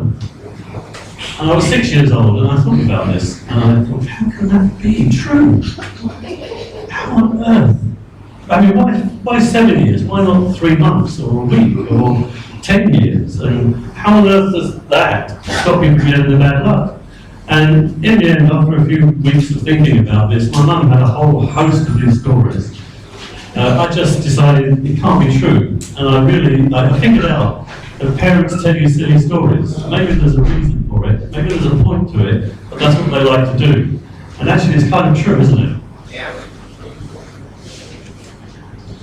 Societies live on stories, and this, he walks around with a big hammer, and this is how they explain thunder. Something has got to be causing thunder, and they decided it was when Thor struck his ankle. So at least they've made some progress, they've explained thunder. And this is a big hammer, and this is how they explain thunder. Something has got. They had a goddess called Freya. Freya was the goddess of fertility. So if you were looking to have a baby, you'd be praying to Freya and asking her to give you a baby. And usually you'd be asking her to give you a boy baby, because the Vikings like boy babies for some reason. There was also another god called Loki. Now Loki was a naughty god. And he was the one who caused everything to go wrong. He wasn't like Satan, who was evil. Loki was just mischievous. And when things went wrong, you can blame Loki for that. They also had Valkyries. Valkyries were women. They were like servants of Odin. They flew around on horses, and they had a number of jobs they used to do for Odin, including they decided who would die in a battle and who would live. That was one of their big jobs. When you died, they believed in an afterlife, and they believed in a place called Hell, which was a bad place where you went to and you lived the rest of your life there if you hadn't done well in life. But they also had a place called Valhalla, which was a huge hall with a huge dining table, and this is where the gods dined. And if you'd done well in life, you would go to Valhalla, particularly if you died in battle. Now, people really, really sincerely believe this. They believe this just as much as any Muslim believes in Islam or Christian believes in Christianity. They believe this, and one of the ways that we know they believed it is because the Vikings were fearless warriors. Small tribes, small groups of Vikings came over from Scandinavia in open boats to Europe, to Western Europe, to the UK, well, it wasn't the UK, to England and Ireland at that time. And they fought much larger armies, and they often won. They were very, very ferocious warriors. And one of the reasons for that is they didn't mind if you killed them, because they thought they would go to Valhalla. It reminds me of another group that we hear of today, that believe in paradise. Here's a little girl. She's been told stories by her parents too. Her stories are about a God who created the universe. He had a son called Jesus. In this case, this son actually came to earth and walked around with us. He has another being that is part of the Godhead called the Holy Spirit. The Holy Spirit is God when He comes down and enters your body and changes you and influences you. So this particular story has three gods all together in a thing called a Godhead. And then there's Satan, who is the bad God, who makes us do bad things and tempts us. God also has helpers and protectors. They're called angels, and they fly around and they meet people and do errands for God. They actually have huge, scary angels that you may have known about, maybe not know about, called cherubim, who surround God's throne and take care of Him and protect Him from His enemies, whatever enemies God would have. And then there's a place for bad people. This is hell, and this is where, according to whatever you believe, people believe different things about hell, but some people believe it's a place where you will literally burn and suffer in agony forever without reprieve. And there's a place called heaven, which is a nice place to go, and the only problem we have in Christianity about heaven is there are 5 or 6 or 7 or 8 different stories about how you get there. So really, if you're a Christian and you want to go to heaven, it's a little bit like throwing a dice as to whether you believe the right story. So this is a set of stories that a lot of people are told today. Stories really are the foundations of our cultures. There's so many things that we believe based on stories that we tell children. Our values, our customs, superstitions, festivals, even politics are derived often from our stories. And one big thing that comes from our stories is our religions. There are just over 7 billion people in the world, and almost 6 billion people have a religion of one kind or another. So we love our stories. They actually shape us, and they make us who we are. And we, in a sense, become our stories. So whether you're a rich person or a poor person, whether you're a carpenter or a banker, there will be parts of you which are the same as everyone else because you've been told the same stories when you were a child. But one question we should ask is, are those stories true? And does it matter whether they're true or not? This picture is of some children from the Fore tribe in Papua New Guinea. This picture is of a woman in the Fore tribe breastfeeding a pig. Now, can I just see a show of hands? If you think breastfeeding a pig is okay, you just put your hand. Okay, we've got one pig breastfeeder in the back. And if you think breastfeeding a pig is not okay, okay, so quite a few people undecided. Now let me tell you the story behind the pig. Pigs are really very valuable in Fore culture. They're valuable because they eat them, and they're valuable because they trade them, and they've gained a kind of significance that's spiritual almost. So nobody will ever, people revere pigs, and you will never let a pig die. And if you have a sick pig, and the only way to make it better is to feed it, a woman will willingly come forward and breastfeed it. Now you know the story, do you think it's okay to breastfeed a pig or not okay? It's okay? Yeah. Okay, we like you, little pig. Here's another story that the Fore people are told. It's called family mortuary cannibalism.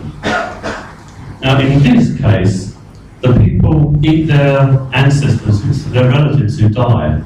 So for example, when your grandfather dies, you won't bury him, you'll eat him. Now who thinks that is okay? I guess it's pretty clear, not many people think that's okay.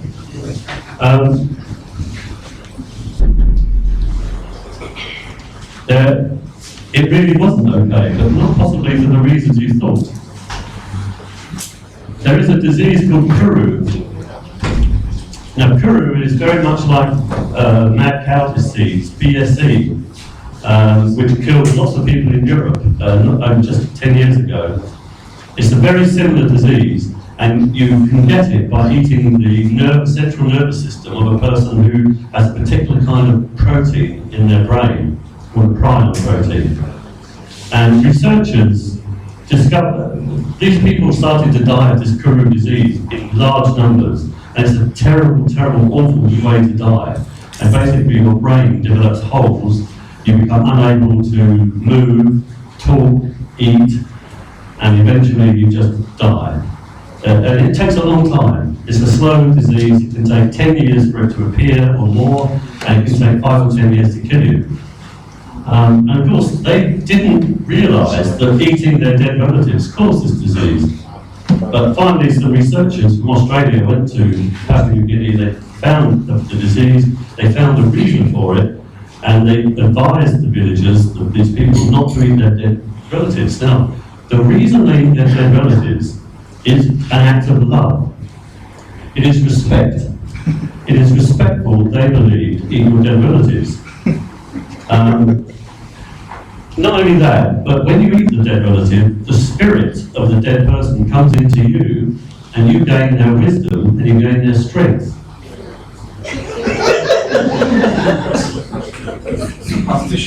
So they had a story, and the story was why they ate their dead relatives, and it was killing them. So this is a case of a story that does matter and was very, very harmful. By the way, the Australian government, which looks after Papua New Guinea, tried for 20 years to get them to stop this practice, and it took 20 years before they would stop it because these stories were so powerful. So the answer to that question is no, our stories are not always true. Sometimes that doesn't matter, and sometimes it does. But our stories are important to us. As you can see in the case of the 4 people, it took a long time to persuade them not to eat their relatives, the dead ones. So we try very hard to protect our stories. If we look at the kind of things we do, we make laws. A lot of countries have blasphemy laws. It's against the law to say something bad against a religion. In fact, some countries have apostasy laws. It's against the law to leave your religion. I think there are 6 countries in the world today where you can get the death penalty for leaving your religion. We have schools, we have churches, we have all sorts of institutions to reinforce these stories that we're told as children. And of course, if you do want to challenge a story, the chances are, as Indra was telling us, you're going to have peer pressure. People are going to push back. They don't like you to challenge their stories. We love our stories. So my definition of a free thinker is a person who challenges every story. There's no harm in challenging the stories. You might find the stories are true. You might find the stories are helpful. But challenge them. Until you challenge them, you won't find out. So challenge every story. That's the free thinker. And that's what I was at the age of 6. Let's talk about humanism. Question number 2, to write on your piece of paper, please. What is humanism? No more than 1 sentence.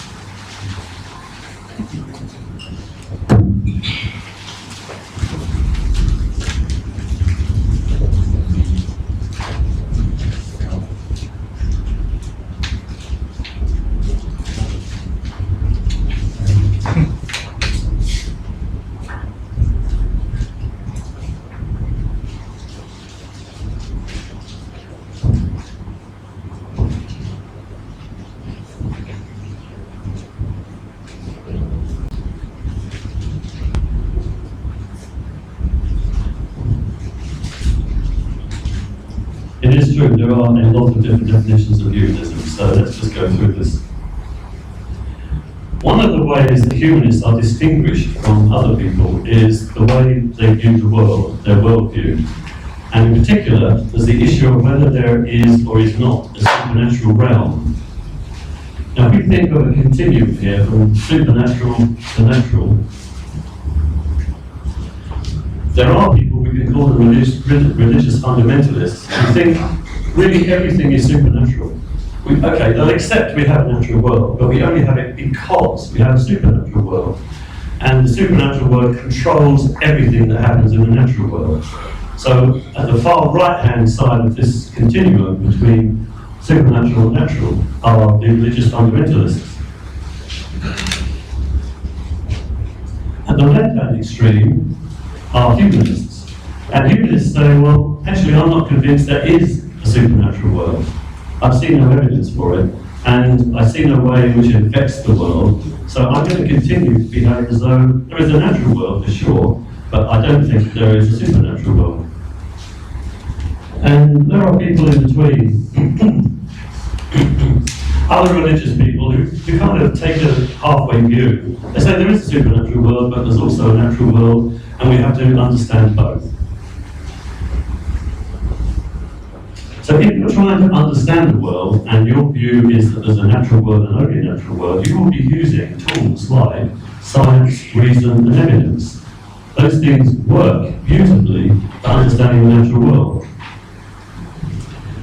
If you're a religious fundamentalist, and you want to understand the world, you'll be thinking about revelation and faith and scripture, and you'll be getting your knowledge of the world from those sources. And of course, there are people in between who take a little bit from each. That's understanding the world. What about morality? People take a different view as to what the source of morality is. Some people, and humanists are in this group, say the source of morality is from humans. We can make our own morality. Religious people, especially fundamentalists, say no, there's only one source of morality, and that's God's. We can't have morality without God's. We have to take our morality from God's. And then there are people in between who take a little bit from God, a little bit from humans. But what are the implications?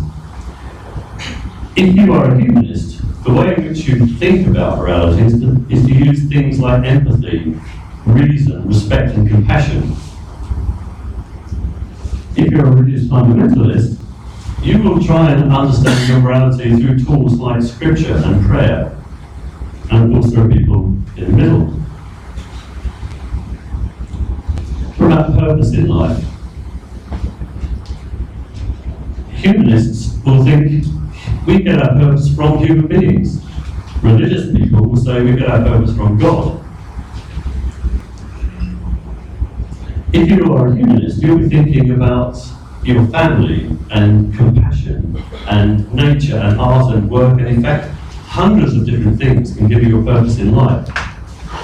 As a humanist, as a religious person, you'll be looking to prayer and faith and scripture as a way of discovering your purpose in life.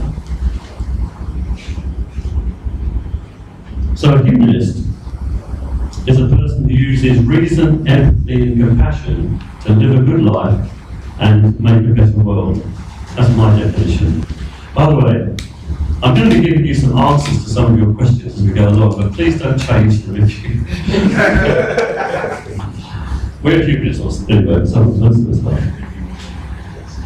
Question number 3. Do you have to be a free thinker to be a humanist? Just a yes or no answer. Yes. No. Don't give anything away. There's a book at stake.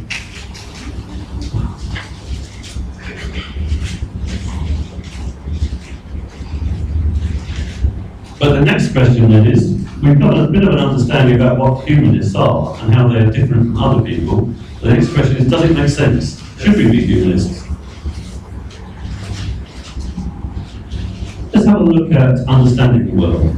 We said that humanists, that we look at different sources for understanding the world. We either look at the natural realm as humanists, or the supernatural realm as religious people. The first question you can ask about those two realms is, do they exist? Well, yeah, the natural world, I'm pretty sure, does exist. But the supernatural world actually has never ever been demonstrated. People believe it exists, but no one can prove it exists. So the tools that humanists use to understand the world, science, reason, and evidence, do they work? They sure do work, because if we didn't have those things, I wouldn't be here today, because I would never have got, was it 3,000 miles from where I live to here, flying in the air at 30,000 feet with 300 other people. We couldn't have done that without science and reason. In fact, we couldn't be live streaming this to hundreds or dozens of people around the world if it was not for science and reason. Almost everything we do, even from the clothes that you wear, today they're designed and manufactured using science and reason, or the tools that build them come from science and reason. The religious person prefers to understand the world using revelation, faith, and scripture. But actually, they don't work. And as a fact, we know they don't work because of a thing called the problem of inconsistent revelation. People have claimed revelation and have different results from it. And if they have different results, we can't rely on either of them. Whereas if we do a scientific experiment and we can make a conclusion, we can do that in Lagos, we can do that in London, we can do that in New York, and we get the same result. It's consistent. one works and one does not work. Morality. Okay, the sources of morality for humanists are humans, and yeah, they exist. And for religious people, the sources are gods. And again, gods have never been demonstrated to exist. Actually, it's quite simple. If gods had been demonstrated to exist, I would believe in them.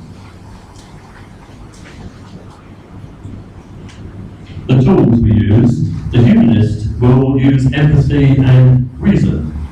Empathy, trying to understand what my actions are doing and the effect they're having on the other person.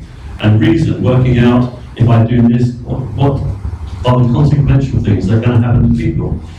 Reasons are empathy and reason are very good tools for understanding morality. Scripture and prayer, not so much. In fact, I'm going to be talking in more detail, so I'll leave that for now. But at the moment, I'll just say no. Scripture and prayer do not work for understanding morality. Purpose in life. Again, humans exist, God's not demonstrated. The tools. I'm going to derive my purpose in life from family, compassion, art, working on these things. Well, you know what? There are 1.1 billion people in the world who don't believe in gods. Now, if this approach did not work, these people would be purposeless, they'll be wandering around, unhappy, miserable, but they're not. And as a matter of fact, the non-believers in the world are happier, measured as happier, and more successful on average than believers. Yes. Significantly so. So actually, I've got to be fair here. Prayer and faith and scripture can also work for purpose. You can derive your purpose from scripture. There's lots of religions, and many of those religions will give you a purpose in life. So, yeah, they can work. But certainly, human sources work too. So, does humanism make sense? Yes. The reason it makes sense is humanism deals with reality. Theism consistently fails, and the reason it fails is you cannot be sure with theism that you're dealing with reality.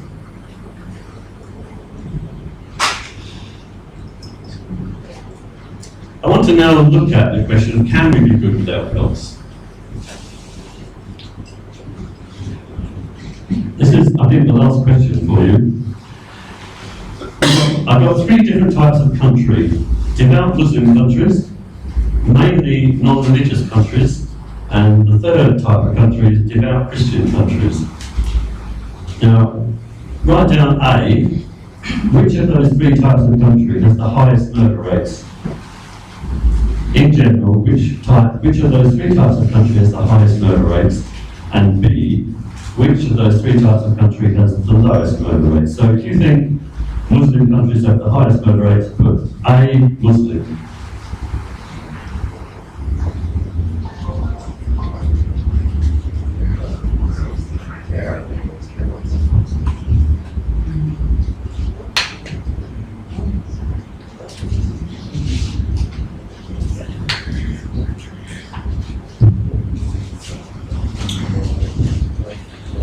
Everyone done? Let's just start by looking at how theists view non-theists in terms of morality, because they think we eat babies. But the logic behind that is they say you cannot have absolute morality without God. And there can only be, if you have absolute morality, it has to be from a source outside of human beings. And they say if you don't use God for morality, everything is an opinion. You know, I think killing people is good, you think killing people is bad, I like to eat babies and you don't. That is the logic, that's essentially the logic, the theist logic. But are they right? Let's start by asking the question, what is morality? If you imagine you lived on a desert island, and you were the only human being on the island. In fact, there was no other animals on the island. You lived by eating fruits and plants. You had no chance of ever escaping from this island. You had no relatives living or friends that knew you. You were there alone, isolated. Do you have morality? Do you need morality? You don't. You don't, because morality is about how you affect other beings, or other human beings, or other sentient beings. Even how you affect animals is part of morality. So for morality to make sense, it has to be about how you affect other people. So my definition of morality is the extent to which actions are harmful or helpful to others.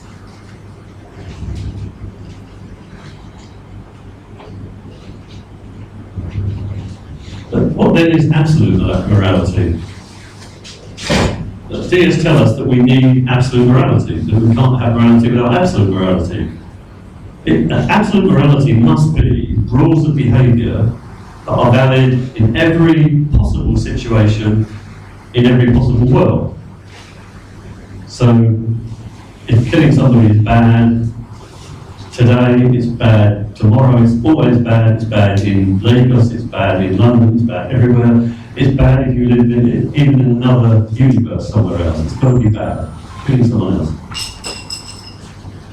But I'm not convinced that it makes sense, and I'll try and explain to you why. The Christian obviously relies upon the Holy Bible. This is the way they believe the Word of God has been made known to man. And so the Holy Bible is how we can find Christian absolute morality, if it exists.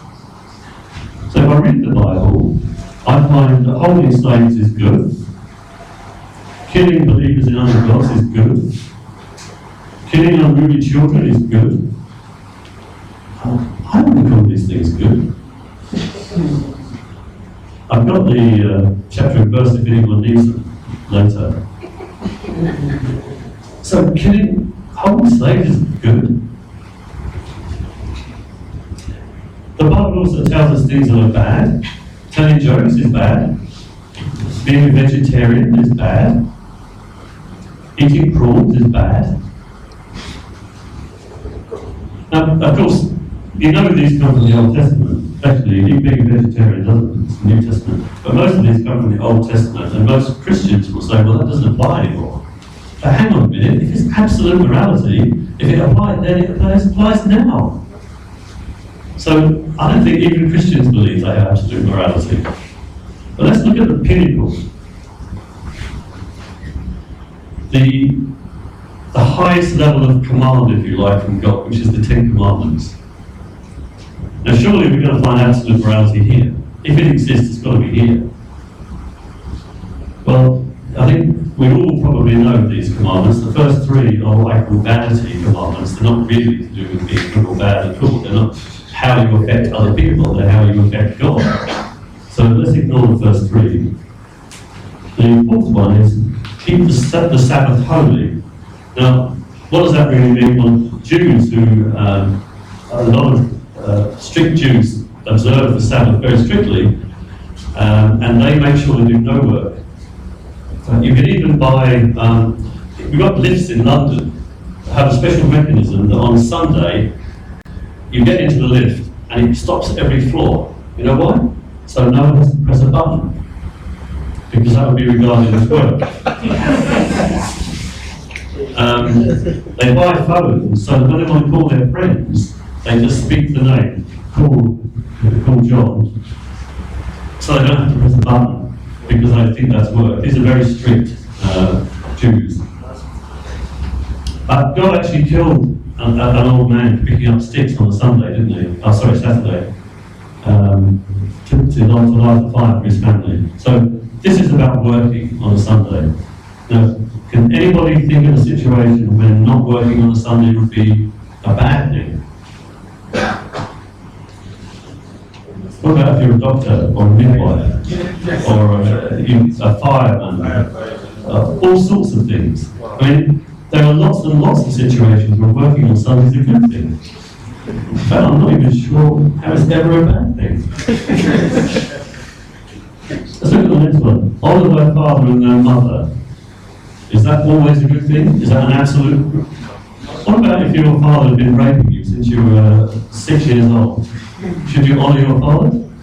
Or if your father was Hitler or Pol Pot? It doesn't make sense. It's not absolute, is it? It's a good thing. I'm not saying it's a bad thing, but it's not absolute. Thou shalt not kill. If you think of a situation where killing someone could be a good thing, someone may be terminally ill, who's in agony and is totally miserable and wants to die. There's got a sound mind. So please, please put me out of my misery. To me, that is a good thing, not a bad thing. Thou shalt not commit adultery. Now, anything in a situation where that could be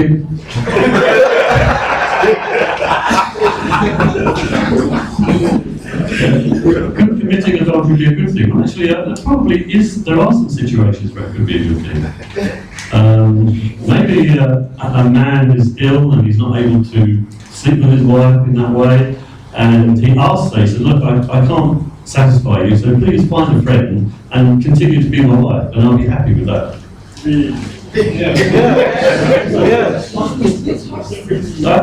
There are situations like that.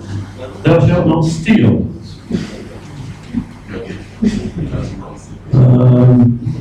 Can anyone think a situation where stealing would be a good thing? No. Robin. Yeah.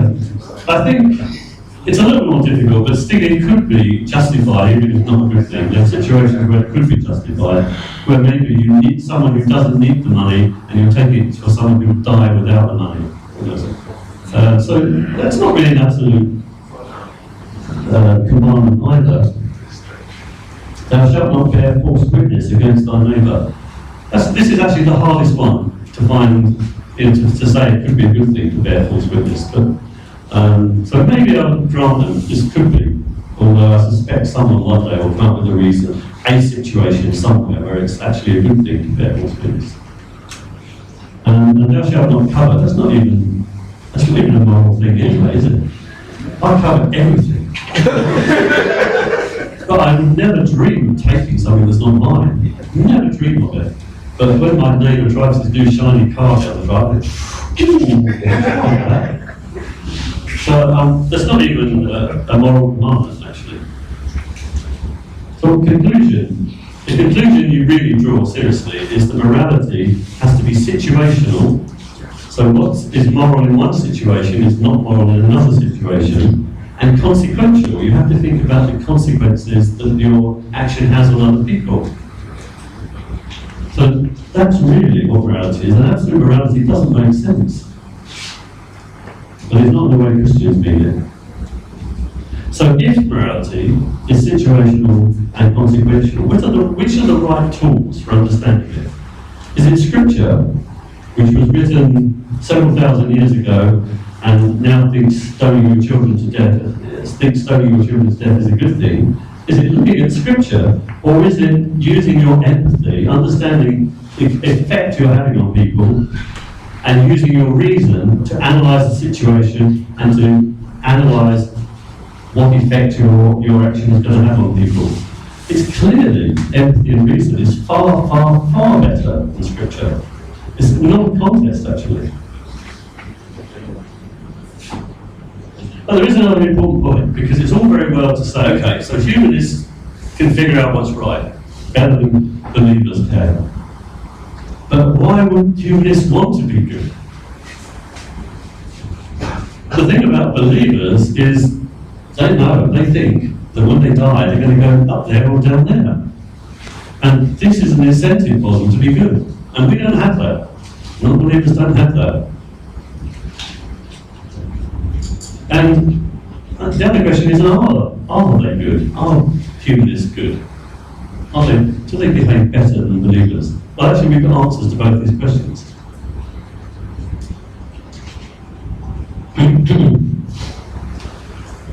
Why believers should want to be good? Because it makes sense. I'll tell you a little story. My son, Adam, went to university and he stayed in a flat with a couple of other boys. There was Bob and there was Colin. Now, Adam had a top of the range iPhone, excuse me. Bob had a rich father, he always had cash around, he was leaving playing all over the place. And Colin, he had a fantastic Amiga Speedmaster watch, fantastic expensive watch. Now, any one of those boys could have decided to steal the other boys' things, but they didn't. They never ever stole anything. And why? Because it doesn't make any sense to start stealing your friends' things, because then they'll steal your things. And you really want to keep your things, so we have a social contract. The social contract is, don't take my stuff and I won't take your stuff. Don't hit me and I won't hit you. All the things that make sense for us to make our lives better. But there's more to it than that. We have emotions that tend to make us want to behave well. On the one side, we have love and empathy. So, I like you. I don't want to take your stuff. I don't want to hit you. I like you. And if I do something wrong, I'm going to start feeling guilt or shame or humiliation, embarrassment. These are emotions that we have evolved because we're social animals and because we need to work as a group. They're not perfect because they work well or badly according to how you were socialised, how you were brought up. So you can bring kids up for these to be really effective, or you can bring them up so they're less effective. And also, they are emotions. It's a bit like eyesight.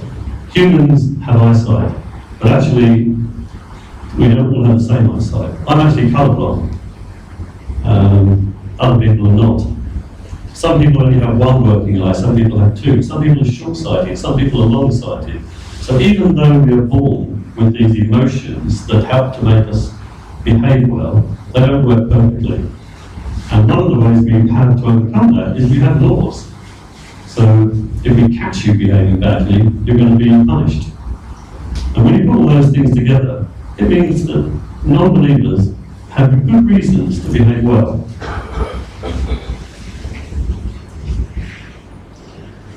You might struggle, I'm afraid, to see this at the back, but this is a chart of, let me explain what it is. Along the bottom is, for a country, is the percentage of people who say religion is important in their lives.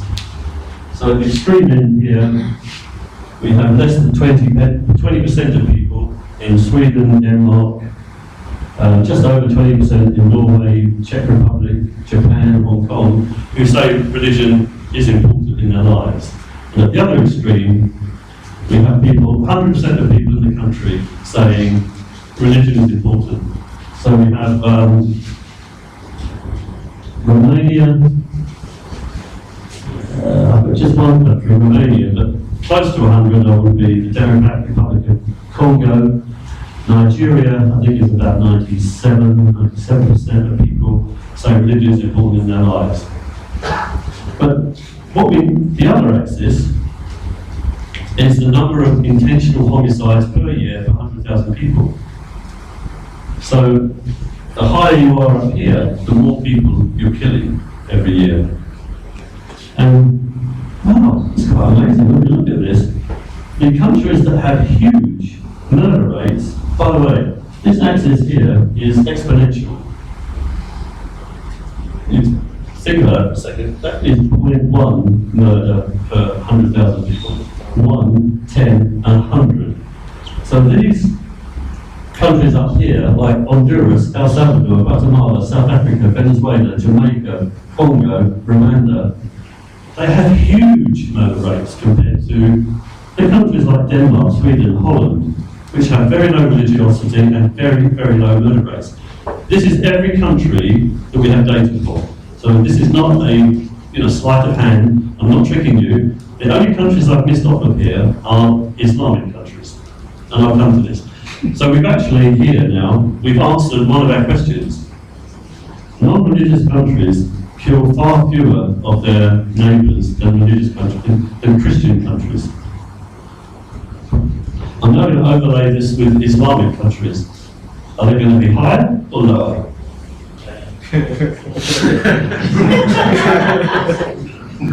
No, they're lower. They're lower. Islamic countries have lower murder rates for the level of prosperity that they enjoy compared with Christian countries.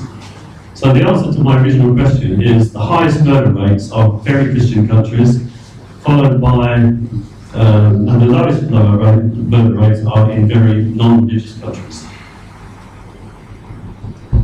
So the answer is we can be moral without God.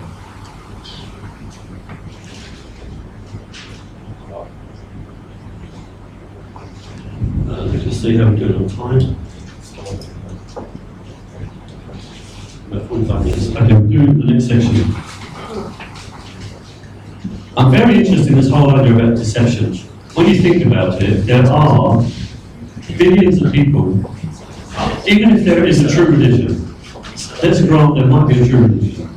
Even if there is a true religion, there are billions of people in the world who believe the most extraordinary things, sincerely, which are not true. Here's gods. They go back from Inca, Chinese, Norse, Celtic, Mesopotamian, Middle Eastern, Egyptian, Finnish, Native American, Aztec. This is not all of the pantheons of gods, this is about half of them that we know about. Basically, what it means is that we humans have believed in thousands of gods and tens of thousands of religions and hundreds of thousands of denominations of religions. Now, being charitable, all those cannot be true because they're contradictory. If you believe in a monotheistic God, for example, all the polytheistic gods can't be true. So however we look at it, literally billions of people believe in nonsense sincerely. Am I being harsh? It's true. So I'm going to ask you a question, and how do we decide which of those thousands of gods are real?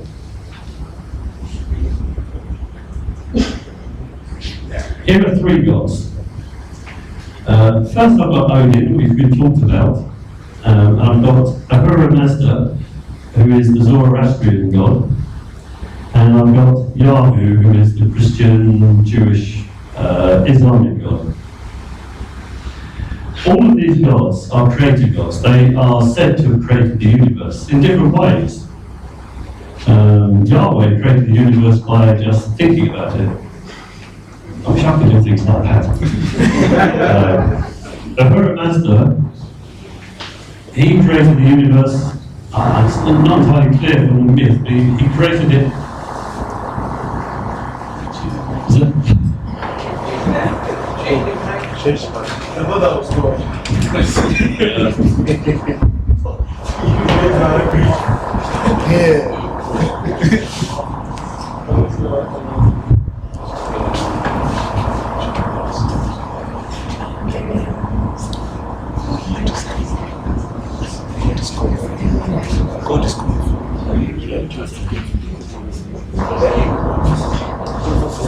Is that something outside the building?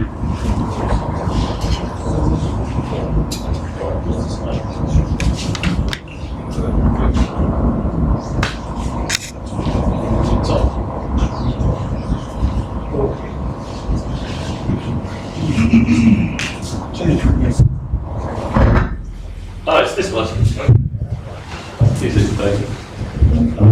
Okay. Right, we've got three gods here, 3 out of thousands of gods. These are creator gods. So all of these gods, we believe, as people believe, created the universe. Yahweh did it by thinking about it. Ahura Mazda was interesting because he apparently lived for eternity in the light. And there was another god called Angra Mainyu who lived in the darkness. Ahura decided to create the world, which he did, and he created all the good things in the world.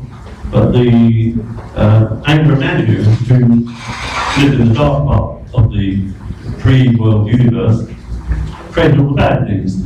So he created scorpions and earthquakes and all the things that cause us grief and cause death and destruction. Yahweh has a different explanation for evil in the world, and they believe it's because there was a tree of fruits, which was a tree of knowledge of good and bad, and a snake, a talking snake, of course, the talking snake persuaded the very first two humans that ever lived to eat off the tree, which they'd been told not to by God, and that then made God so angry that he said, well, everyone forevermore now is going to have all these problems. So that's the Jewish version of it. Odin is quite interesting. Odin created the world as well. He did it by fighting the ice giant, whose name is Ymir, and he actually turned the ice giant's body into the world, and his blood became the rivers and the seas, his bones became the mountains, his hair became the forests, and his skull became the sky. Anybody think any of these are close to reality yet? Probably not.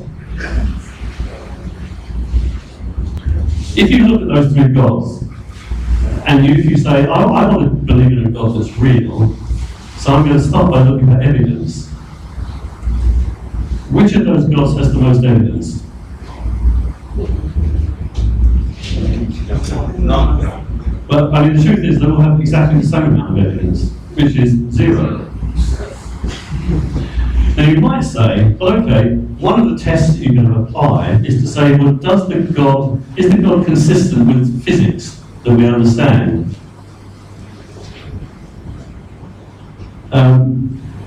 This is not a perfect test, because there may be physics we don't understand that would allow gods to exist. I'm not saying this is a perfect test, but this is something you can do.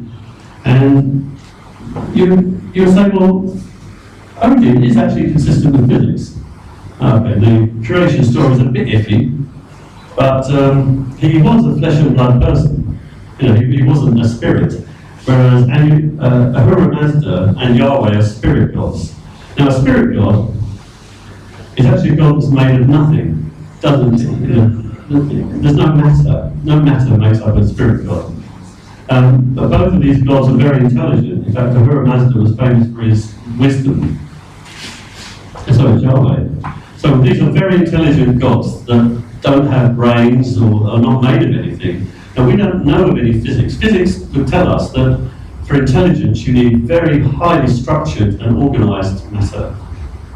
But in the case of these gods, we have no matter at all.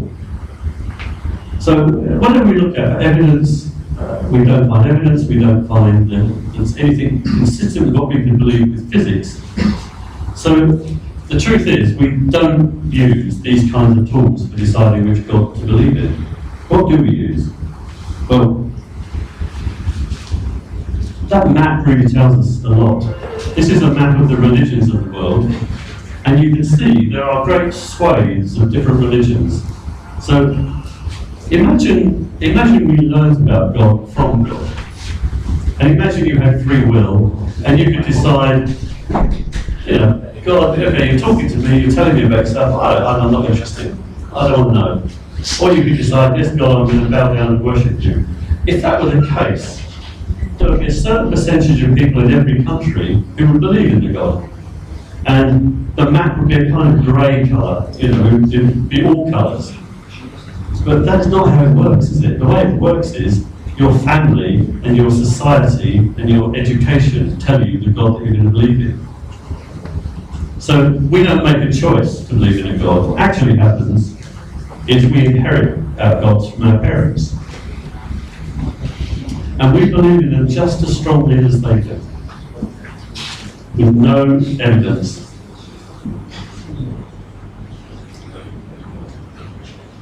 I'm still puzzled by this question though. How can so many people be so deceived on such a massive scale?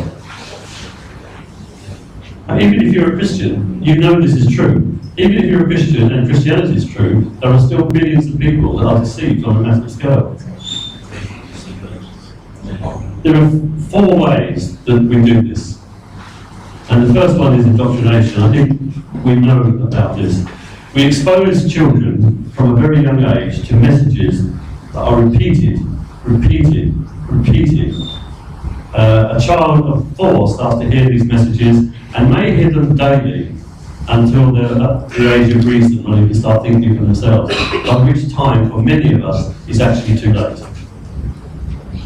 We're told those messages are important. This is drummed into us. This is not just, which is the best pop group or football team. This is important because you believing this will affect you for the rest of your life, and it'll affect you for the rest of eternity.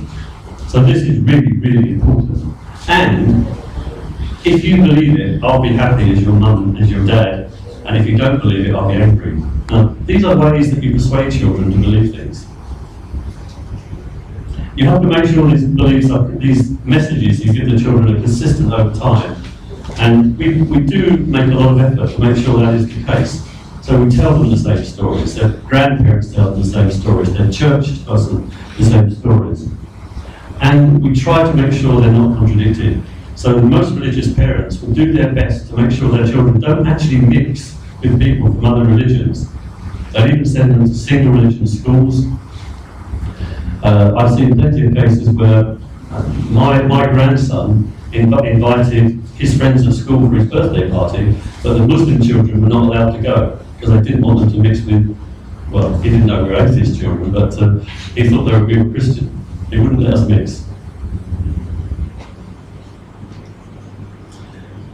I think this is what I'm trying to get at with this schematic, and just bear with me on this, is just how this system works. I've done, beliefs are laid down in a hierarchy. So there are beliefs at the bottom which are foundational. So for example, a foundational belief might be a supernatural realm exists. And another foundational belief might be God exists. The thing about these foundational beliefs is what I call propositional. Well, you are never given a reason to believe them. You are just told it is so. This is a truth that you must understand.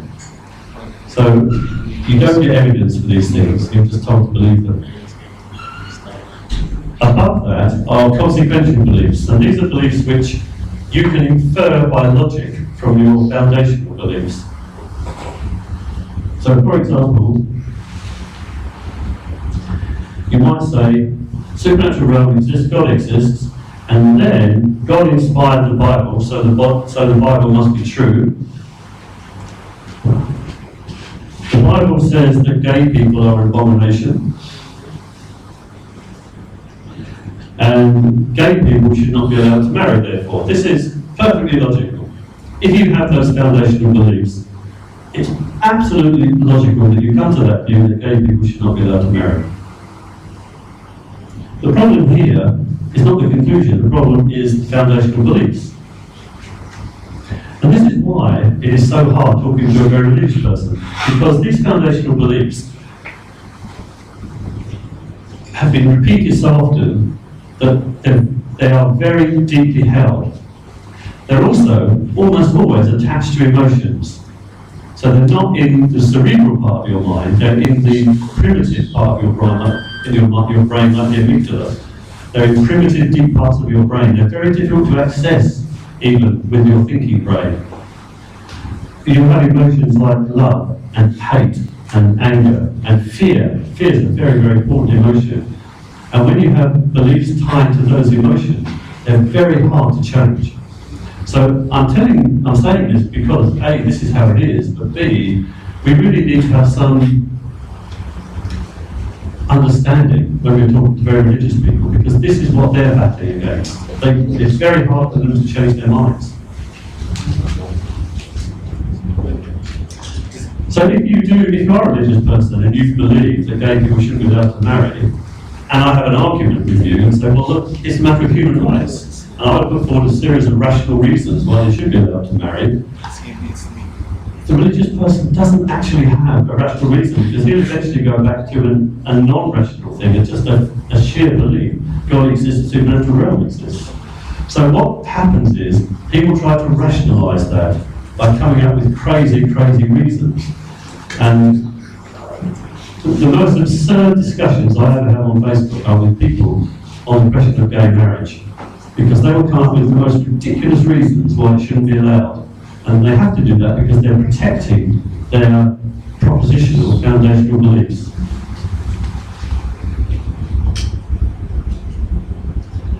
almost finished on the section now, so we can have a break shortly. The other thing that people do is they rationalise. Okay, I've got these foundational beliefs that I didn't learn about through reason. I was told they were true. But now someone says, well, how do you know God exists? I feel an idiot. I have got no reason, so I'm going to have to come up with a rational reason. And I've actually done an analysis, and there are about 36 different reasons for believing in God, and they're all ridiculous reasons. They're all faulty, fallacious, failed reasons. Here's one of the most popular ones. We know God exists because the universe exists, and a universe can't create itself, therefore God must exist. Okay. Now, once you've understood this is such a bad argument, it's almost laughable. The truth is that we don't know how the universe started. There may be a process that we don't understand which allowed the universe to come into existence. It may be there is some sense in which the universe has always existed and it's changed its form. There may be that the concept of nothing is an invalid concept in physics. There's a whole series of possibilities here, which means that you can't rely on this argument.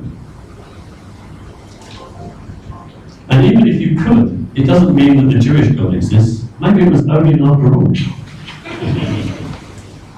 I'll give you another example of a similar argument, and this makes it transparently obvious how absurd this is. Earthquakes are a reason that God exists. After all, a mountain can't move itself, can it? Can it? Can a mountain move itself? No. So God must be moving the mountain.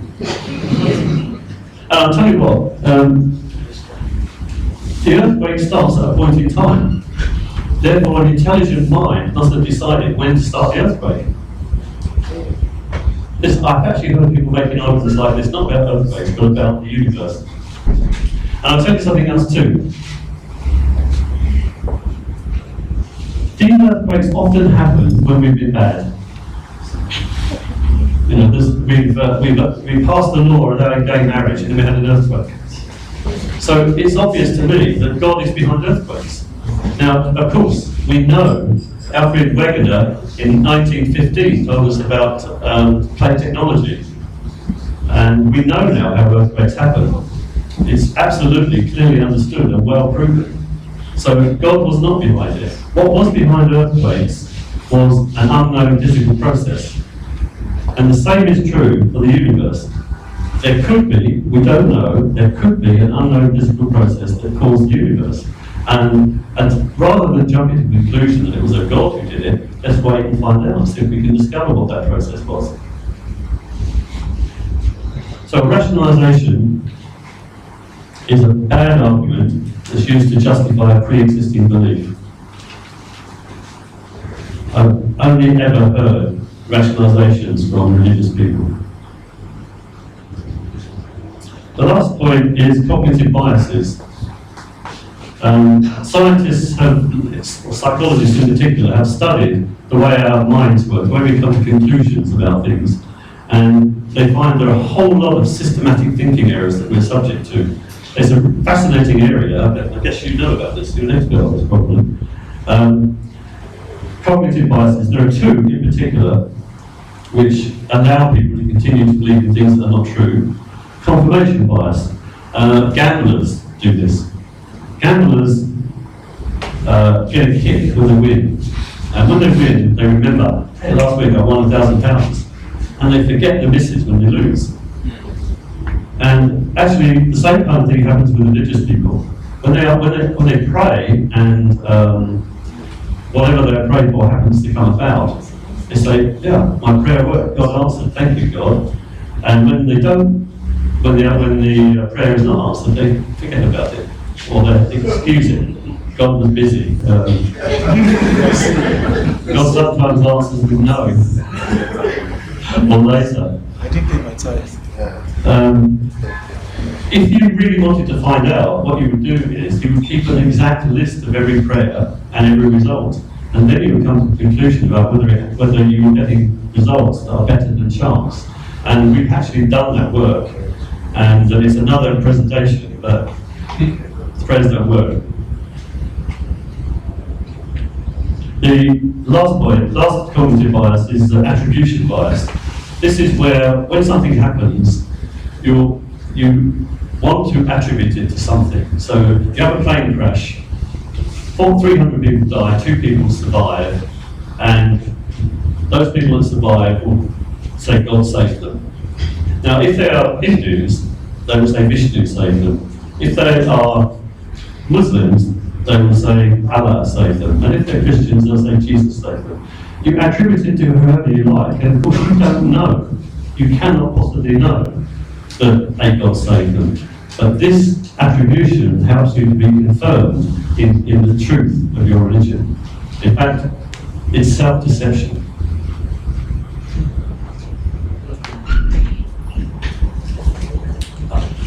Can I just do faith? It's about 5 minutes and then we'll break. Yeah. Faith is one of my favourite subjects. Mark Twain said, faith is believing what you don't need so. Peter Boghossian said, faith is pretending to know things you don't know.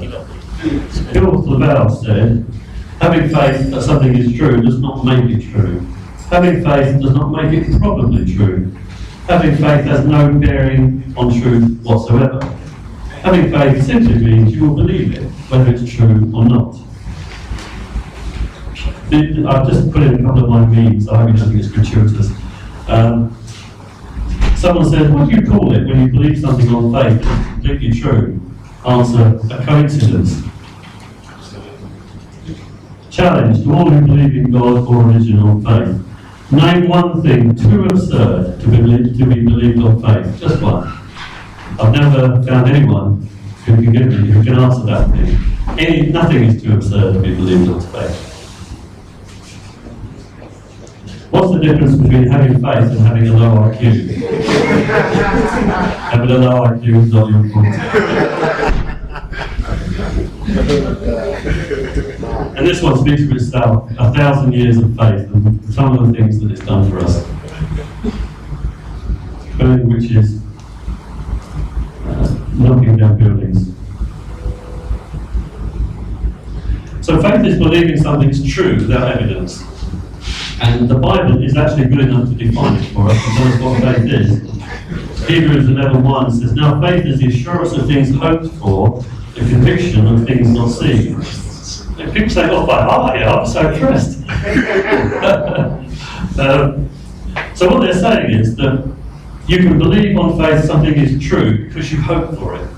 So if you hope for something, it's true. No, it's not. That's so obviously false. Equally say, it's the conviction of things not seen, which means that you can be sure something's true because you haven't seen it. It's absolute nonsense, isn't it? And this is the most quoted verse that I get from believers when I talk to people about faith online. It makes no sense. Now, the reason we know faith doesn't work is because it doesn't have a mechanism for distinguishing true things from false things. Science, for example, does. We have falsification. We have a very definite and precise mechanism for deciding what's true and what's not true. But faith doesn't. So Christians can believe that Jesus is God and is alive today, and Muslims can believe that Jesus was a prophet, a God who died. They believe both those things on faith. They both can't be true. So faith does not work as a way of deciding what's true. Go break. Okay. Thank you.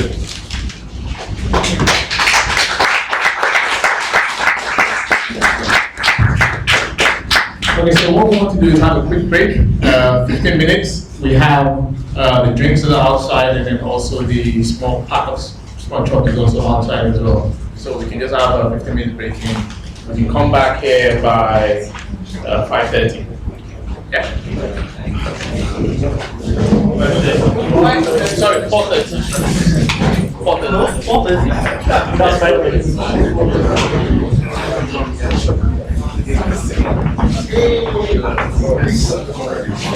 Okay, we're getting something ready to be here.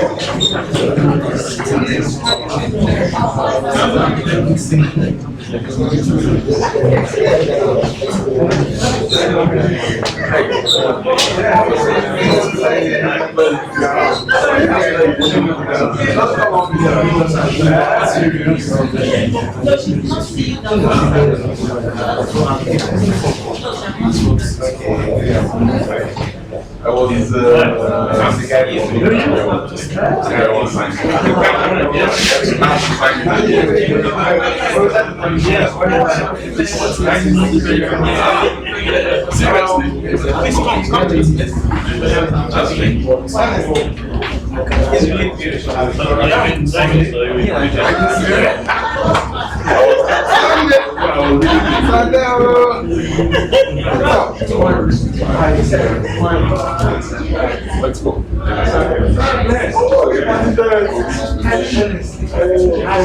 Right, everybody seems to know me now. I keenly followed your argument once.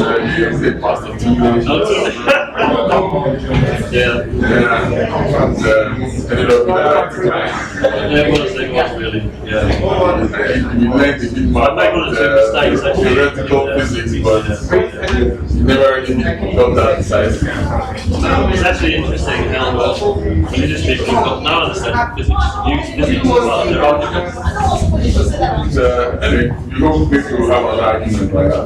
Sometimes, I say, although I'm not holding my breath, when it comes to argument, it's just really But the thing was that I actually ended up blocking to him because he started showing lies. Started making stuff up. No, really. He said a couple of things, which said these are true, and therefore you're wrong. And I researched them, and he was wrong, and I just made it up. So I challenged him, and he just put me on. And I said, okay, well, I don't mind what you say, you tell me lies, and I'm not going to. So I'm not. He made it up. typical. Well, I mean, yeah. I think it's typical. Most what do you call it? Yeah, what do you call that? It's those people actually tell things that they know are false and hope that everybody I'm not going to lie, you The most difficult thing is trying to convince somebody about the statement of fact. Taking that fact is against his belief. I always wonder that when you mentioned about indoctrination and engaging a lot of the beliefs of emotion stored in the lower part of the brain. When you mean someone that has that kind of proof. It takes a lot of time. I mean, I grew up a believer. I keep asking myself, did I grow up a believer? If you look at that, see, the thing is, you did grow up as a believer and you have changed. And almost everyone in this room who's in non-believer was once a believer. Pretty much everyone. Even I was, even though until I was 13 before I figured it out. The thing is, if you, I didn't really go into this enough, I kind of skipped through this a little bit, but this is grossly oversimplified. It's actually hugely complex, this matter. And if you start to challenge a belief down here, you have to change all these subsequent beliefs up here. You have to make so many changes that it's just something that scares people. They just don't even contemplate it. So, but that is what you have to do. And then you have to give them time to get through. So you have to go for one of these things down here. Don't go for... sorry, we're taking 15 minutes break. We're taking 15 minutes break. You have to go for these things, very low level beliefs. And then you have to, the way you go for Those things are tied, like you said, those things are tied in. we're going to get to that next, that's the next topic. The way you get to them is ask them how they arrived at the belief, because they didn't arrive at the belief, they were told it. They never rationally arrived at that belief. So if you can do that, if you start thinking of epistemology rather than facts, people can get it, and they do. We'll get there. Let me grab something before we run out.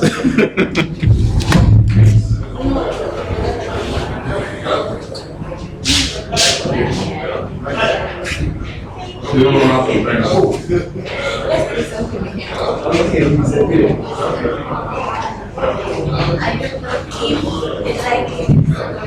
She wants to take a selfie. You know what a selfie is now, right? I do.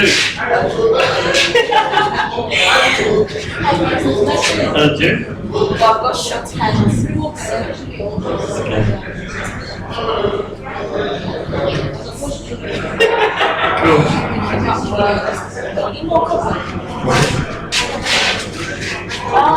Let me help you snap it.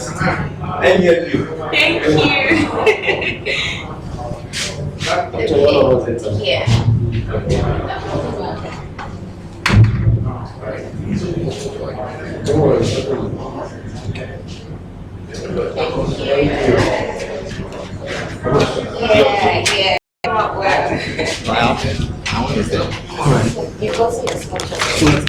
I'm leaving for London. You are going okay to London next. Wow. Yeah, we'll go together. We're going together. I'm not going to London. Don't travel at night. So I don't think My head is in the option. Watching online. Anyway, glad to meet you. Thanks. So she's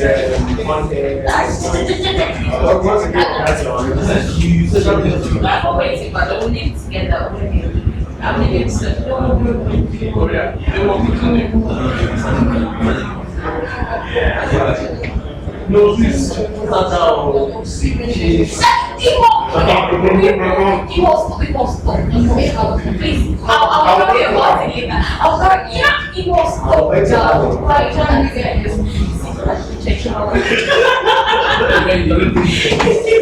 see you. No, honestly.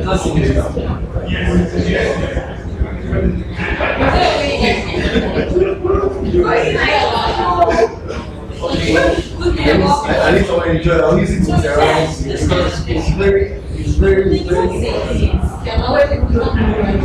It's also okay. It's so beautiful. It's so cool. It's so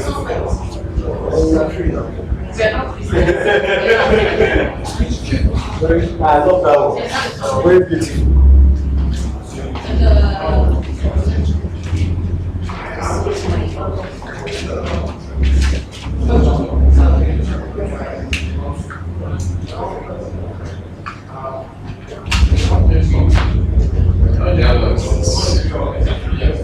I couldn't work out you a philosopher or you a social psychologist or what? I read and also how the personality on this philosophers.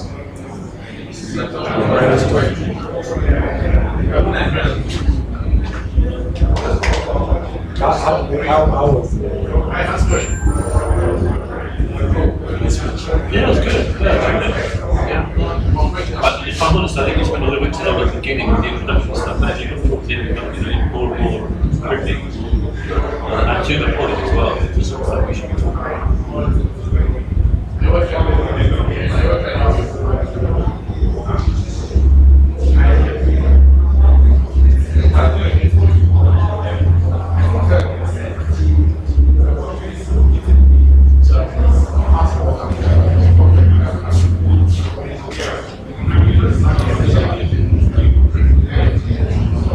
There was a possibility to have some Christians until I got. Can we have some?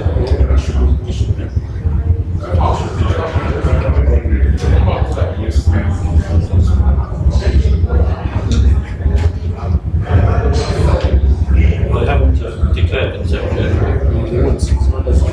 I think because there was so much.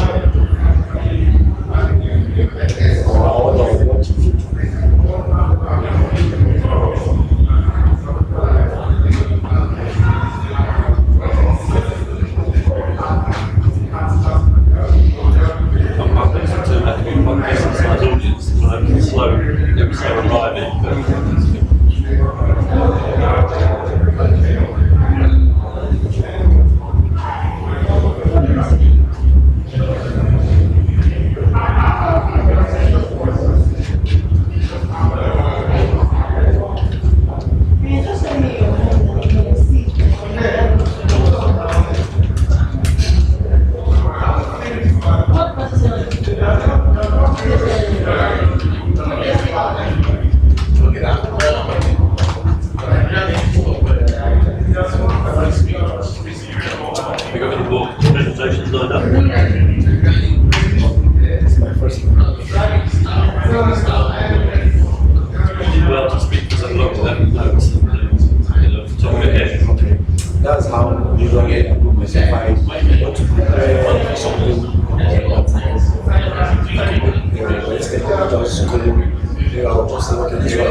actually practicing.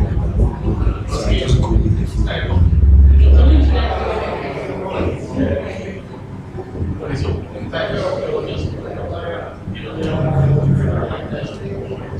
And the way I say seems the audience they rest. The way I say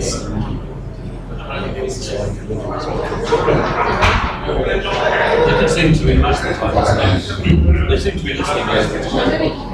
I wasn't always worried about and the acoustics and also the accent. No, it's complete your accent very well. The accent is very sweet. It's the American accent that's. Oh, really? That's just an American accent. Right. That's Sorry? Ah, Cheddar, hey, my man. Things look so different in the flesh compared to the Facebook pictures. welcome. I enjoy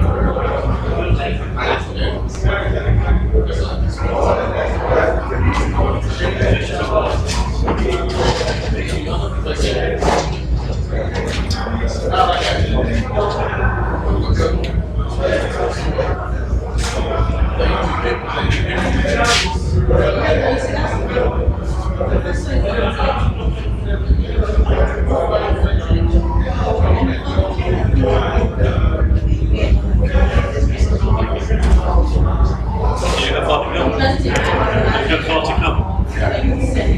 You come a long way. Did you come from far?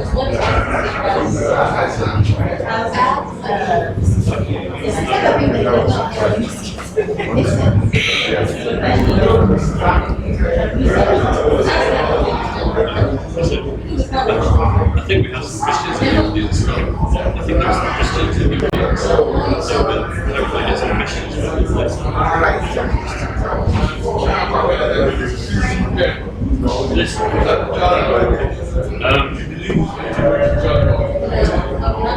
If it's available as an e-book to download, yeah, I think so. So, yeah, that would be a way of getting it in Nigeria. But you might read it if you're lucky. You might read it if you're lucky. I should be doing the questions now. I'll do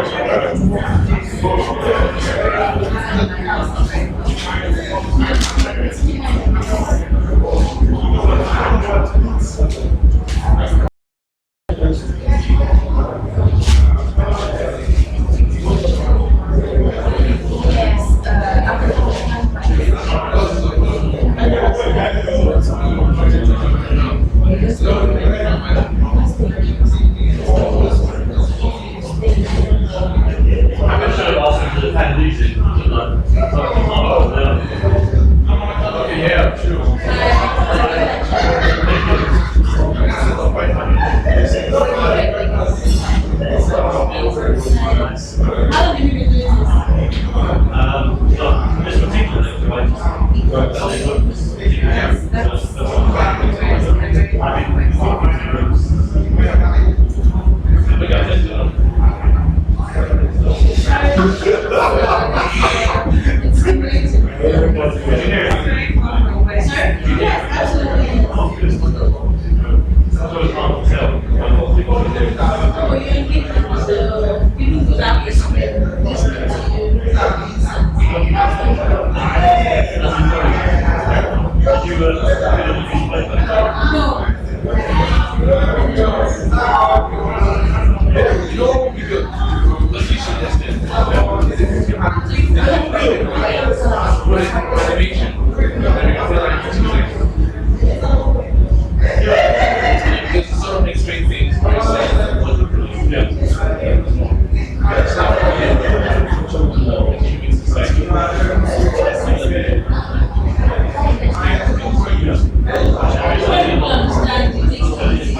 You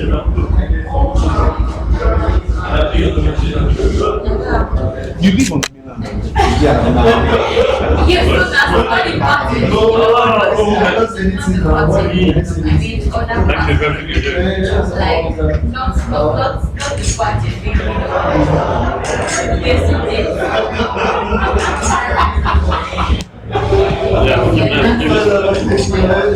oh my goodness.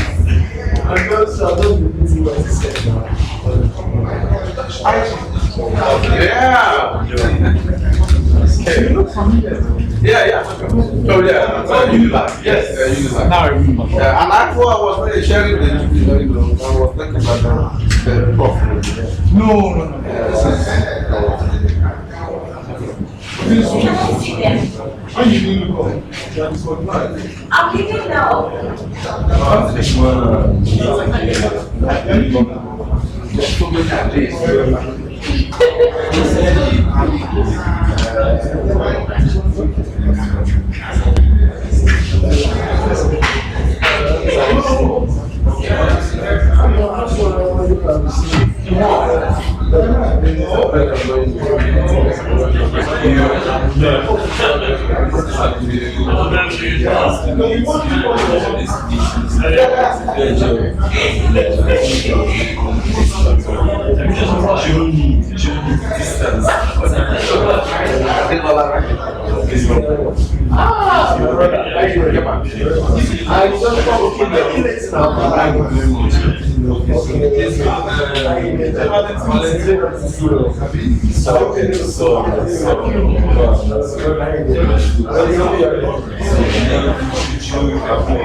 You too, sir. How you doing?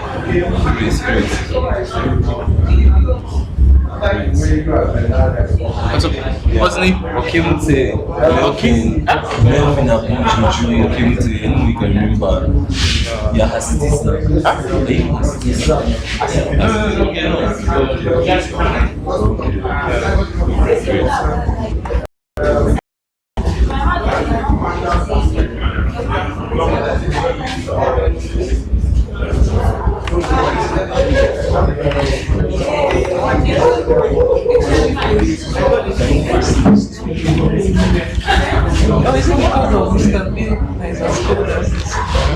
Can we try and turn off one? Okay. Can you guys get it? Turn off this one. And the controls are not here. Try and turn off one.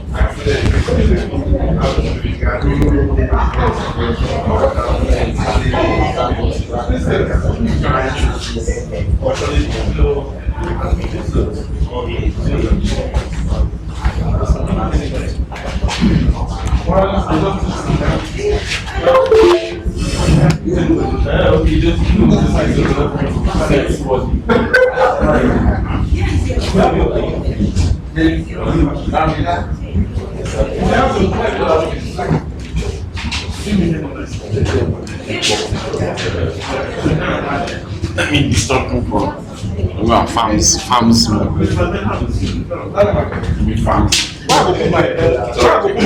go put my chicken?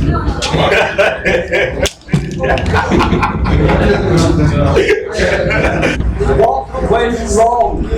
What went wrong that we now have disease, we have death, we have livers that get sclerosis, and all the rest of it. It's a result of man's rebellion against God. you're saying that they're not perfectly designed. They were in the beginning. And man, screwed it up. Oh, come on, we're not that powerful. We're not that great. Oh, yes, you were given a responsibility. They're in the Garden of Eden. The two beauties are walking around. No fig leaves, nothing like that.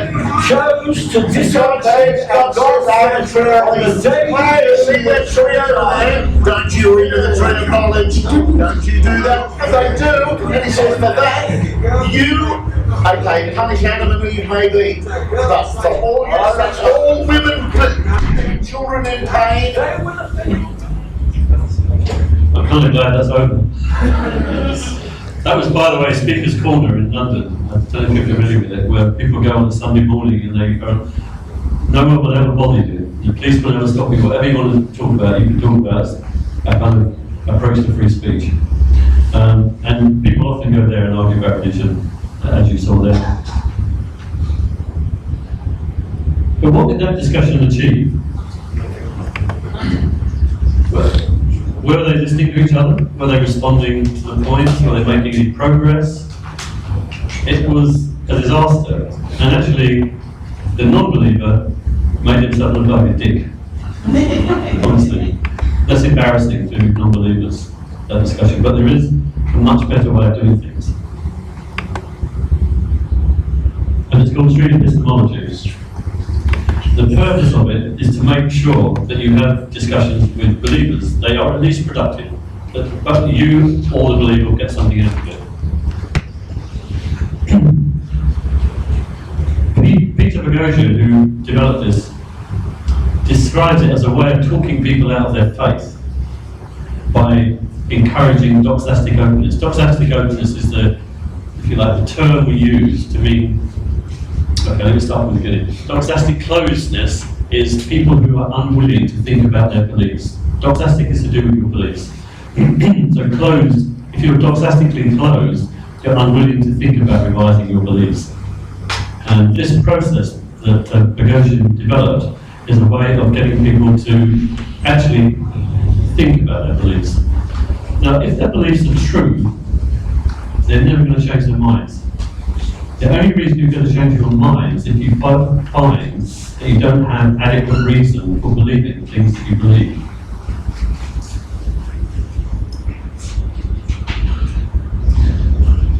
One of the things that street epistemology can do is it can move people from, I could say, from the armchair to activism.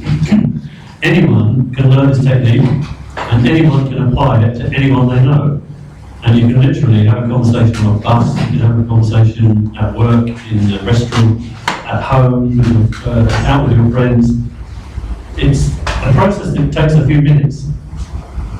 And you don't need huge expertise to do it, you just need to know these techniques.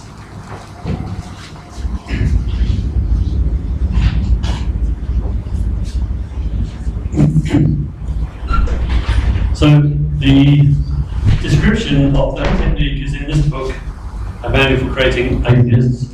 And before we go, someone will win this copy to take home with them. I want to start by just showing you a simple intervention between a guy called Peter Magnabosco, who is a street epistemologist who puts YouTube videos up onto YouTube. And this just shows you the technique in a very simple way. Nerville, okay. What I'm doing, Nerville, is interviewing people to see if they believe in any gods. Which God have you chosen to worship? God, the God who created heaven and earth in the Bible. Bible? Is it the Christian God that you believe in? Christian God. How tied are you to the belief being true? If 100% was, I'm 100% confident that it's true, and 0% is I have no confidence that it's true. So I have 100% confidence that it's true. What is putting you so so high on the confidence of the belief? The universe, the creation of the universe, suggests that the universe has a repeating, a recurring pattern, which elucidates that Explanation for it. Would you still hold the belief in the God? Yeah, we know it's Okay. So you're not believing in the God because of that specific reason? No, not really. Why aren't you believing in it? I believe in God because like miracles are happening in my family. Like, yeah, miracles are happening in my family.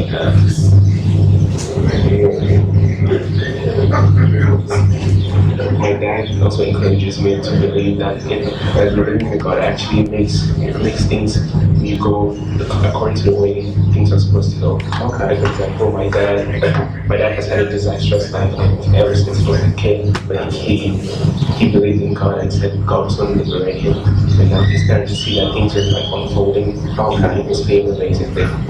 Because your father, and correct me if I'm off here, because your father has chosen to believe in the Christian God, and he sees good things happening in his life, he attributes them to the Christian God, and is telling you that you should be believing in that God as well? Yeah, basically, yes. How on earth does he know that it's the Christian God that's doing it? Oh, it's because he reads his staunch believer of like reading the Bible. When he was like small, he was a catechism in the Catholic Church and stuff. So just like you being raised in it, he was also raised in it. Yeah, he was also raised in it. What would you say to somebody that maybe was raised in it? I talk to all sorts of different people. They're raised in completely different beliefs. They read all these other different religious books. They've concluded 100%. They're confident that Vishnu is the one true God, that Allah is the one true God. You guys can't all be correct. Yeah. How would we go about figuring out who should be? Who will be correct or who should be? Yeah. That's the thing. I always ask myself that question, like, how are people like so like drawn into their own belief that they think that is right? So, I guess everyone has their own truth, basically. Everyone has their own truth? Yeah, if they believe that that's what they believe in. Is the Muslim that believes in Allah and the woman that believes in Vishnu just as true in their belief as you with your belief? Yeah. I told you, they're just as true as me. The cultures are so terribly different. Yeah.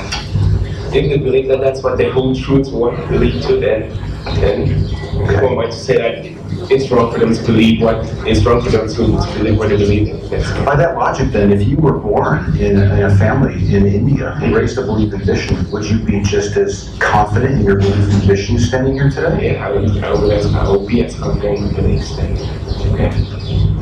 Does that alarm you in any way? That truth might be dependent on your location and how you happen to be raised? Shouldn't truth be constant? It alarms me, yeah. It does alarm me, yeah.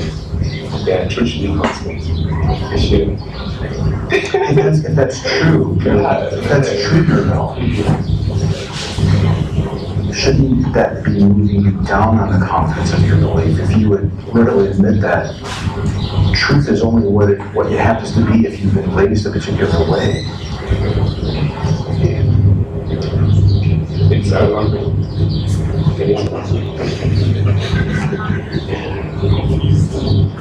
I think about this every day, but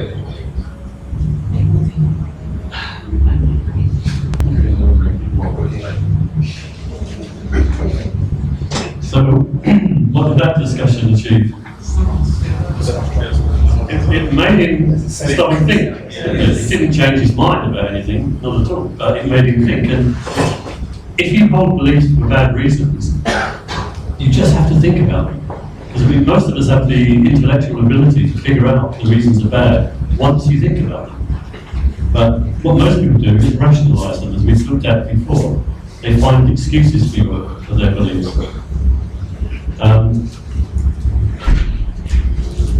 Let's look at the approach of street epistemology.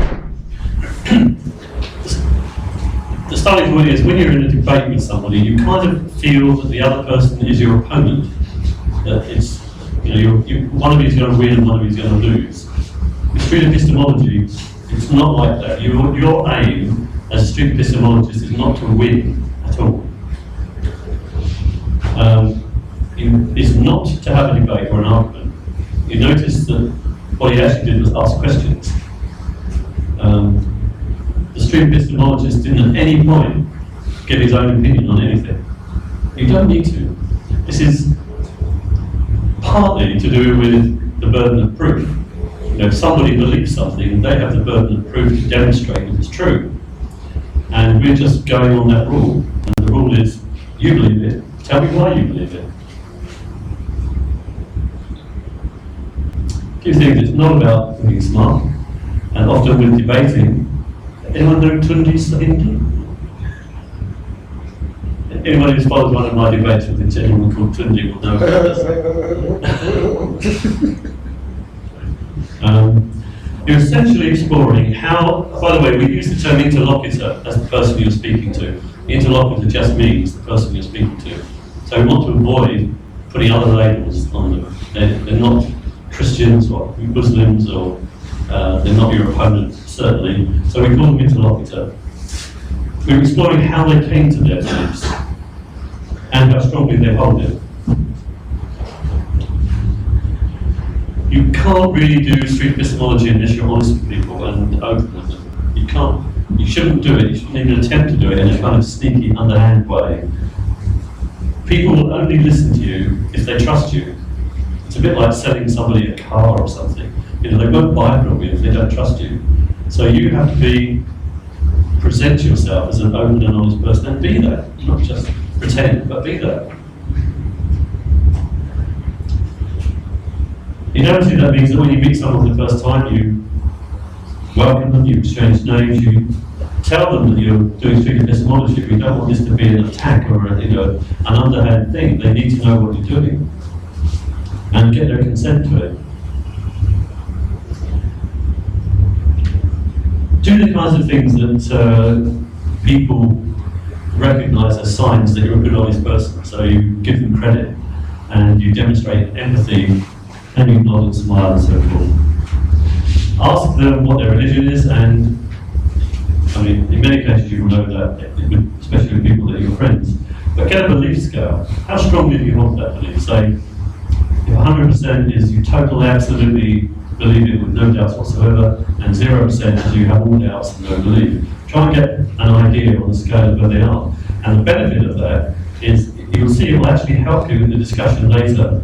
But also, if you have subsequent meetings with people, you'll be able to see when they have notched themselves down a bit. Street epistemology is about getting people to think about their beliefs. They will change their own minds in their own time when you're not there. You know, when they're in bed or when they're sitting having a cup of coffee or whatever, they will think about these things. And they will change themselves. You don't change anyone's minds. All you do is get them receptive to thinking about their beliefs.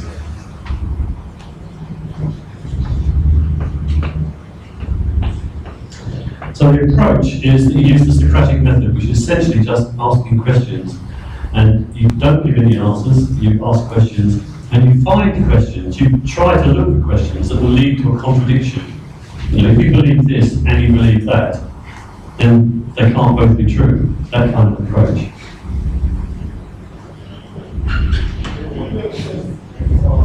Do you focus on epistemology? Epistemology is how people know things are true. So when you're doing street epistemology, focus on how they know their beliefs are true. Not in any detail about what their beliefs are. We don't really care whether they believe in the triune God or hell is fire or details like that are not of any interest. We want to know how they arrived at their beliefs rather than what their beliefs are.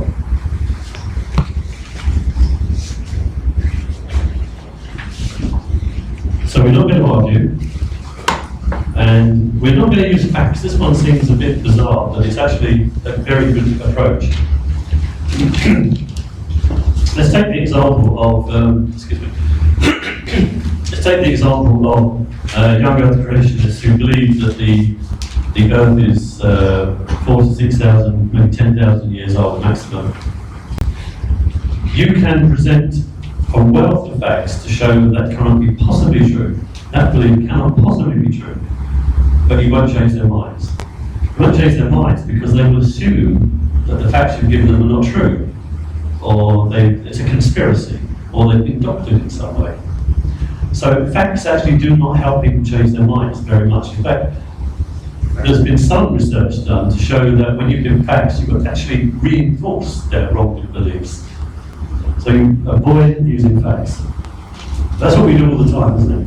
You know, when we argue with people say, that's not true because fact A, fact B, fact C.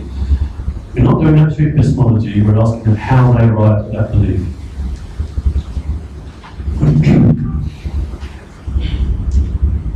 So here's another example. Excuse me. Somewhat similar, but it's going to help you reinforce in your mind how this process works. Similar kinds of issues in this video. Oh, whoa, yeah. So how did you arrive at that belief? That's what topic came on. I actually kind of timed it, just to kind of keep it right about 5 minutes. Okay. All right, cool. What's your name? You don't have to be in it if you don't want to. Valencia. Valencia? Yes. Okay, I'm Anthony. Nice to meet you. Nice to meet you too. So you believe in a God? I do believe in God. And which God do you believe in, and where are you on the belief scale? 0 was, I don't believe, and 100% was I absolutely believe. 100% I actually believe.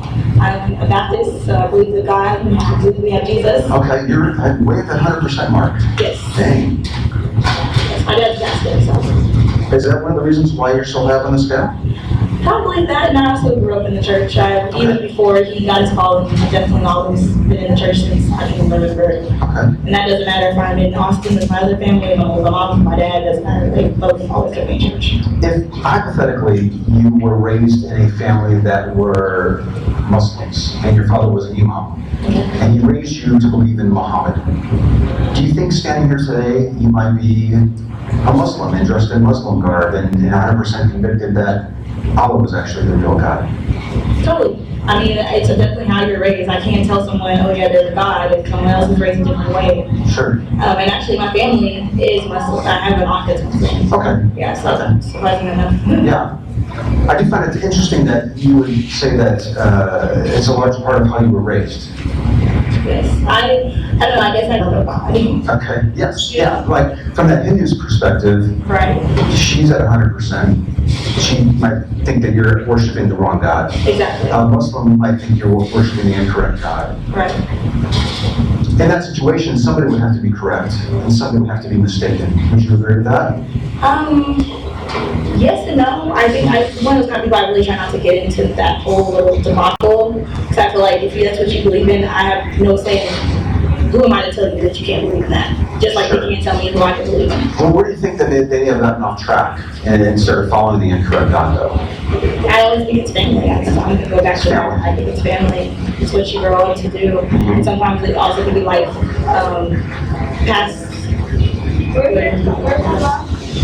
past experiences. Thank you. Okay. But family's a big part of it. We have like 2 minutes left. Go ahead. Okay, yeah, and I'll keep saying I think because I don't know other people, you know, think as far as that goes. So I'm just saying from my perspective, that's what I think. Yes. Let me try just maybe asking this a slightly different way. Okay. If you are a Christian believing in Jesus, standing here today, largely because it's the family that you were raised in, and your father being a preacher, or pastor,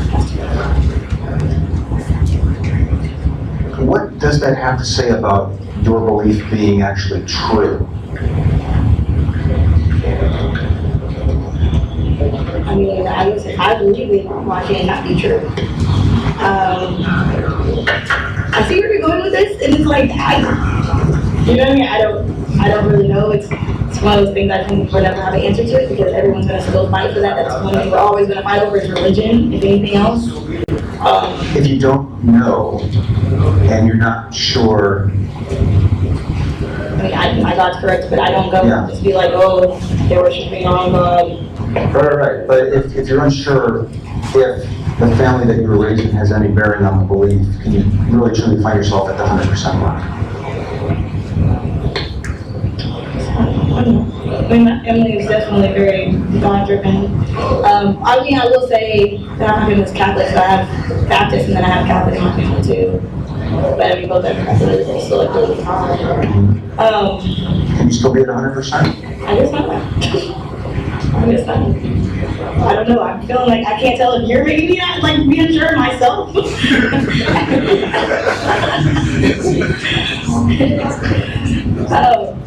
I mean, I still think I can get 100%. I don't see why I can't. What'd you think about it for the weekend? Why not? You're awesome. Thank you. Take care. See you around, all right? Bye. Bye.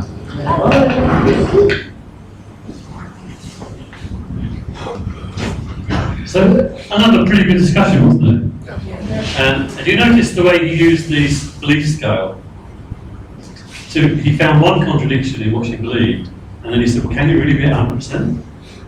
And it immediately makes it, no. And I think that is a good opening gambit for people then to start thinking about why they believe what they believe.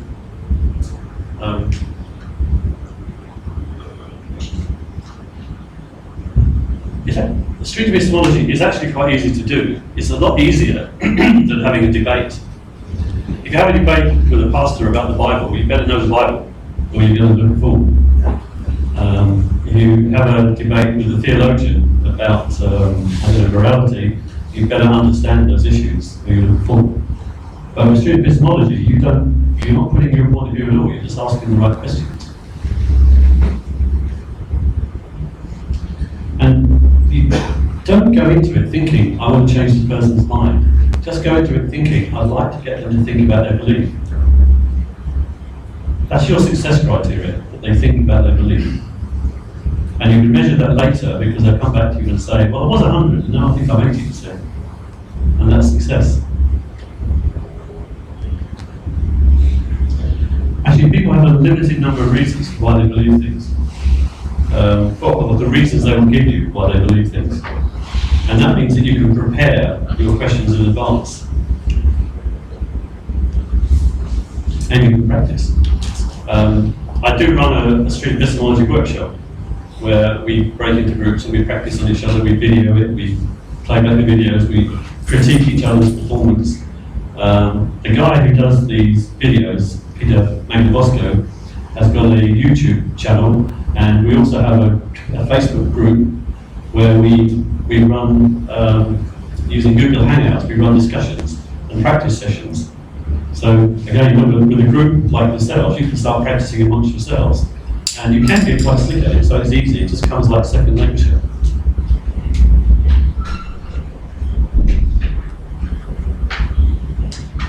So if somebody says, well, it's the way I was raised, give me an idea, what kind of questions would you ask them to get them to think about whether that's a good reason for their belief? Any ideas? One of the very popular ones was where they were raised elsewhere. Yes. I mean, people really quickly latch onto that. If you were born in a Hindu household, you would be telling me you're Hindu now. And that's devastating, actually, isn't it? Yeah.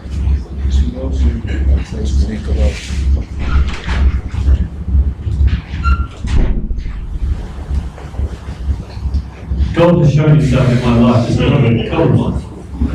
You probably get it more in Nigeria than we do in the US.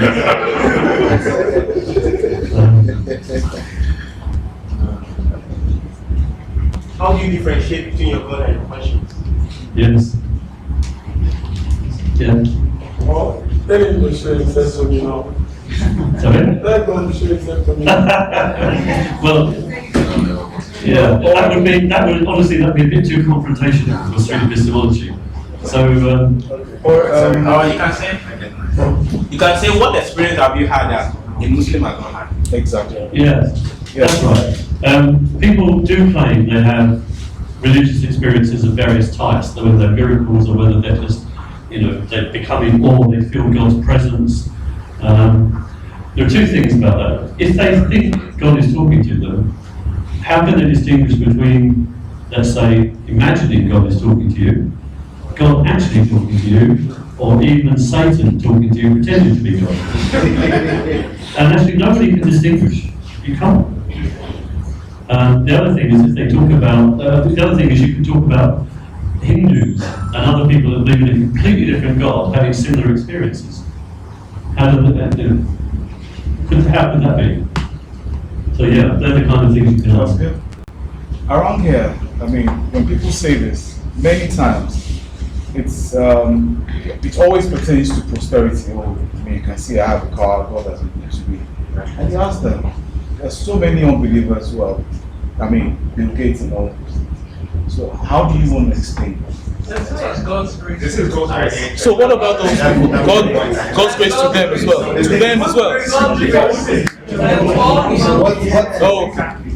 What's your God? Your God. What's the elements or the basicity of what you define as God, and how do you define it as your miracle or your success or whatever it is, achievement you're actually making you feel that okay, this God is actually the one responsible for my. I mean, it is, if you think back, we talked about attribution bias, didn't we? Yeah. And when people talk about prosperity, God has given me this car, God has given me this job, God has given me this husband, whatever it might be. Of course, you can never prove this, but could you have ever had that job without God? I mean, this is not strict epistemology, but I sometimes laugh to myself when people say, God got me that job. So you mean you had better qualified candidates, and God allowed you to get the job, and the better qualified candidates didn't get the job? Because you're really saying, is God cheating for you? Also, another way is just like the family, how the person was brought up. Yes, okay, I tend to ask, Christianity was brought into this part of Africa by the Europeans. Okay, what if the Indians first arrived? Probably you'll be a Hindu. Yes, absolutely. Yeah, absolutely. Excuse me, sorry. Sorry. One of the ones I've found very effective is when I ask them that, okay, what sect of Christianity are you from? And they say Catholic. And I tell them that, are you saying the Pentecostals are wrong? Because you don't technically believe the same thing. So, okay, what does that say about every other sect of Christianity? If you are a Catholic or if you are a Baptist? Because the Catholics don't believe the same thing as the CSC or maybe the cherubims and seraphims. They don't believe the same things. No. But the issue really there is, how did you find out that Baptists are right and Catholics are wrong? How did you find that out? Well, as I said, it's not the same dogma, because really there are little differences. Because okay, like for instance, the Baptists don't believe that hell is a literal place of fire. The Pentecostals do. So I mean, how do you reconcile those differences in between you as a Baptist? How do you reconcile those differences and then claim to be a Baptist? Are you saying every other Christian who doesn't believe they belong to your own particular creed, and that means they are going to hell, or that means they are not real Christians? Yeah. The only problem with that approach is it's bordering on arguing with them. And you really want to try and get really right down. You remember that brick wall of hierarchy of beliefs? You want to try and get to the bottom of that. One of the things I didn't mention to you is that if you can take a brick out of the bottom of that wall, the whole damn wall falls down. That's why we shouldn't really be arguing at the level of the difference between Baptists and evangelicals, for example. Because you can argue all night about that. You can go to the Bible, you can start looking at passages. Much better to start with, how do we know there's a God? I'm also, I kind of like, I'm of the opinion that is God selfish? If God has to show himself in your life and I can't actually see the same God, is it selfish? Or what makes you more better qualified? I'm not open to such grace. Chris, what justice? Are you only than myself? Or what makes you more human than I am? Yeah, exactly. So if it's kind of like secluded, that means God is actually selfish. Well, after all, God chose the Jewish race as his favourite people, so he can choose anyone he likes. Whatever. And I think there was a passage that because that I think isn't what the Bible says. Because that do whatever I like, do whatever I like or something like that. I can bless whoever I bless. So that means yourself. And I have compassion on one. Yes, exactly. Thank you, my brother.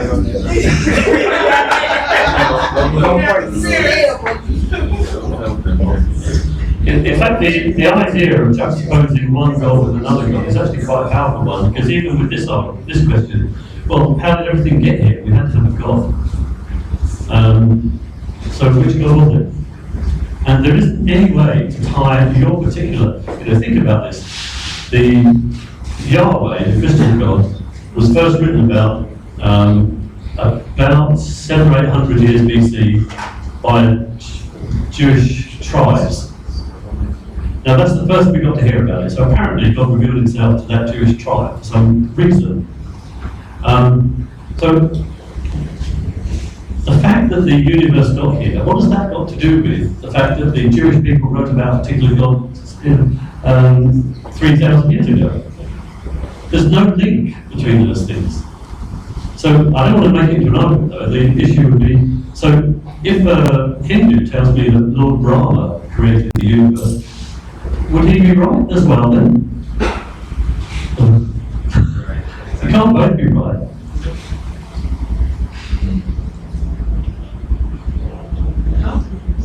Faith. Yeah, okay. So what would you say if someone said, well, I just believe it on faith?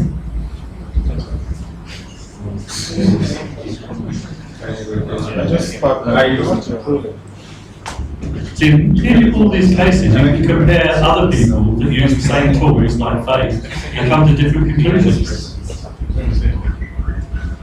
And it's just astonishing to me that people don't realise that because it's so obvious. It's not deep thinking, it's superficial thinking.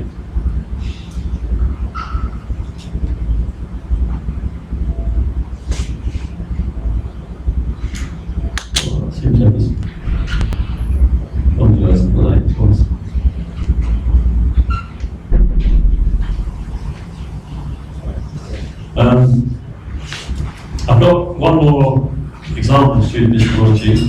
This is a more interesting one because I go through more issues. And at the end of this, Peter McNabosco does a breakdown. He goes through the video and he explains step by step what he did well and what he didn't do so well. So it's quite a good way of learning the technique. So if you just watch this one, this is called step. Hey there. You have 5 minutes to talk about how you got to your God belief? Just 5, I'll time it. You said time it is? Cool. I'm Anthony. What's up? Nice to meet you. Hey, nice to meet you. Yeah. You up to class then? Yeah, well, yeah. I guess it's all about 40 minutes. Oh, okay. Well, we'll keep it real brief. Okay. Do you believe in a God? Of course. Which one? God. A Christian God. Jesus. Okay. That's very specific. Strength-wise, would you say 0% is I don't believe, 100% is I absolutely believe? Wow. For sure. You're right up there at the 100% mark. Okay. Yeah, there's evidence. Maybe perhaps supporting that it doesn't. But there was once a quote by Isaac Newton. Have you ever heard this quote? It was,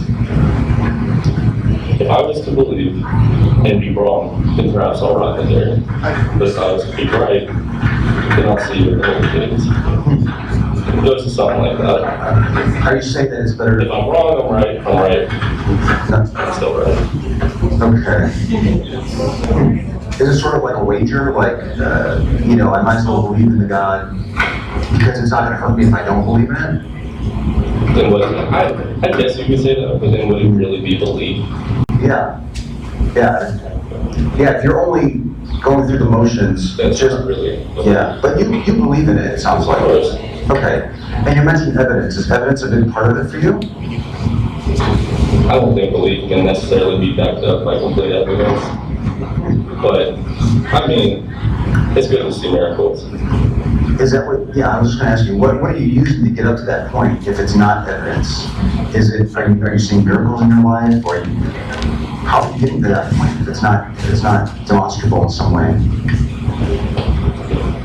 I think a lot of it has to do with how you're raised and, when you see something good happening for no reason whatsoever, it's easy to chalk it up to God. Can you give me an example? Like, I don't know, let's say someone takes a tumble down the stairs and ends up like landing right on their feet. would you, I got some stairs over there. Would that sort of fit the criteria that you were just telling me about? Would that be evidence of the God working in that person's life? Can you for sure say that it's God? No. You can't for sure say that. You can't definitively prove something you can't see. If you can't be for sure on it, you can't definitively prove what you can't see, can you really be at 100%? It's belief, right? So why not? Do you want to believe things that are true? I like to believe things that are true. Me too. I think it's, a good way to go through life. It is. Yeah. How would you say that you know that you're believing in something that's actually true? You can't. You really can't. Is there no way that you can discover that you've been mistaken on the belief? It's hard to prove something that's been around for what, 2,000 something years? I'm just trying to prove it every day. Is the longevity of the belief one of the reasons why you find yourself so high on the scale? It's been around for so long.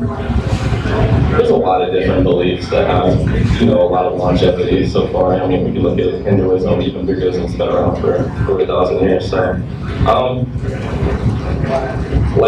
once again, I think it really depends on where you're raised, because who are you to say Hinduism's not true if you're raised in India?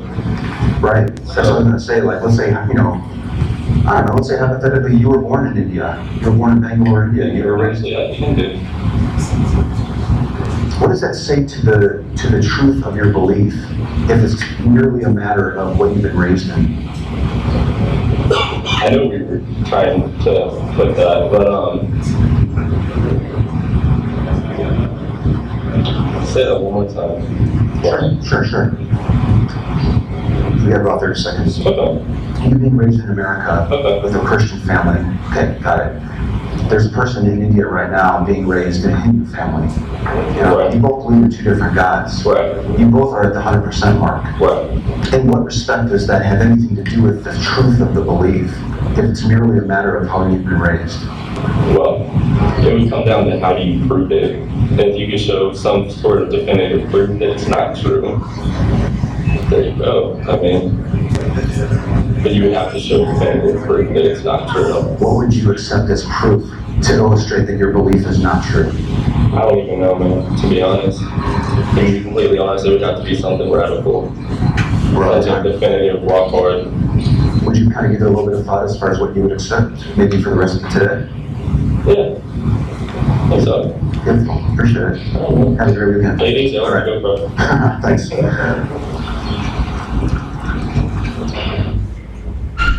So, actually, the longest video you saw was the first video with the argument in Speaker's Corner, which achieved nothing.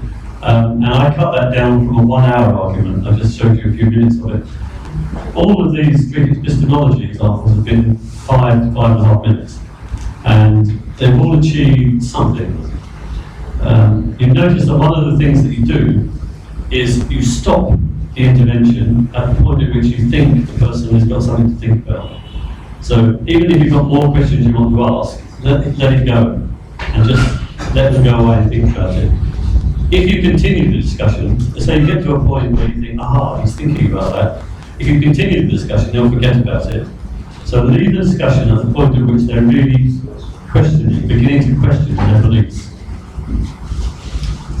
It's a very efficient process when you think you're actually achieving this. One of the most difficult things that we've had to do in 5 minutes. Sorry, this is not the end of the story. There's more that's been done of this, but you're making progress in the sense that you're getting people to start thinking in 5 minutes, which often a 1 hour discussion achieves nothing.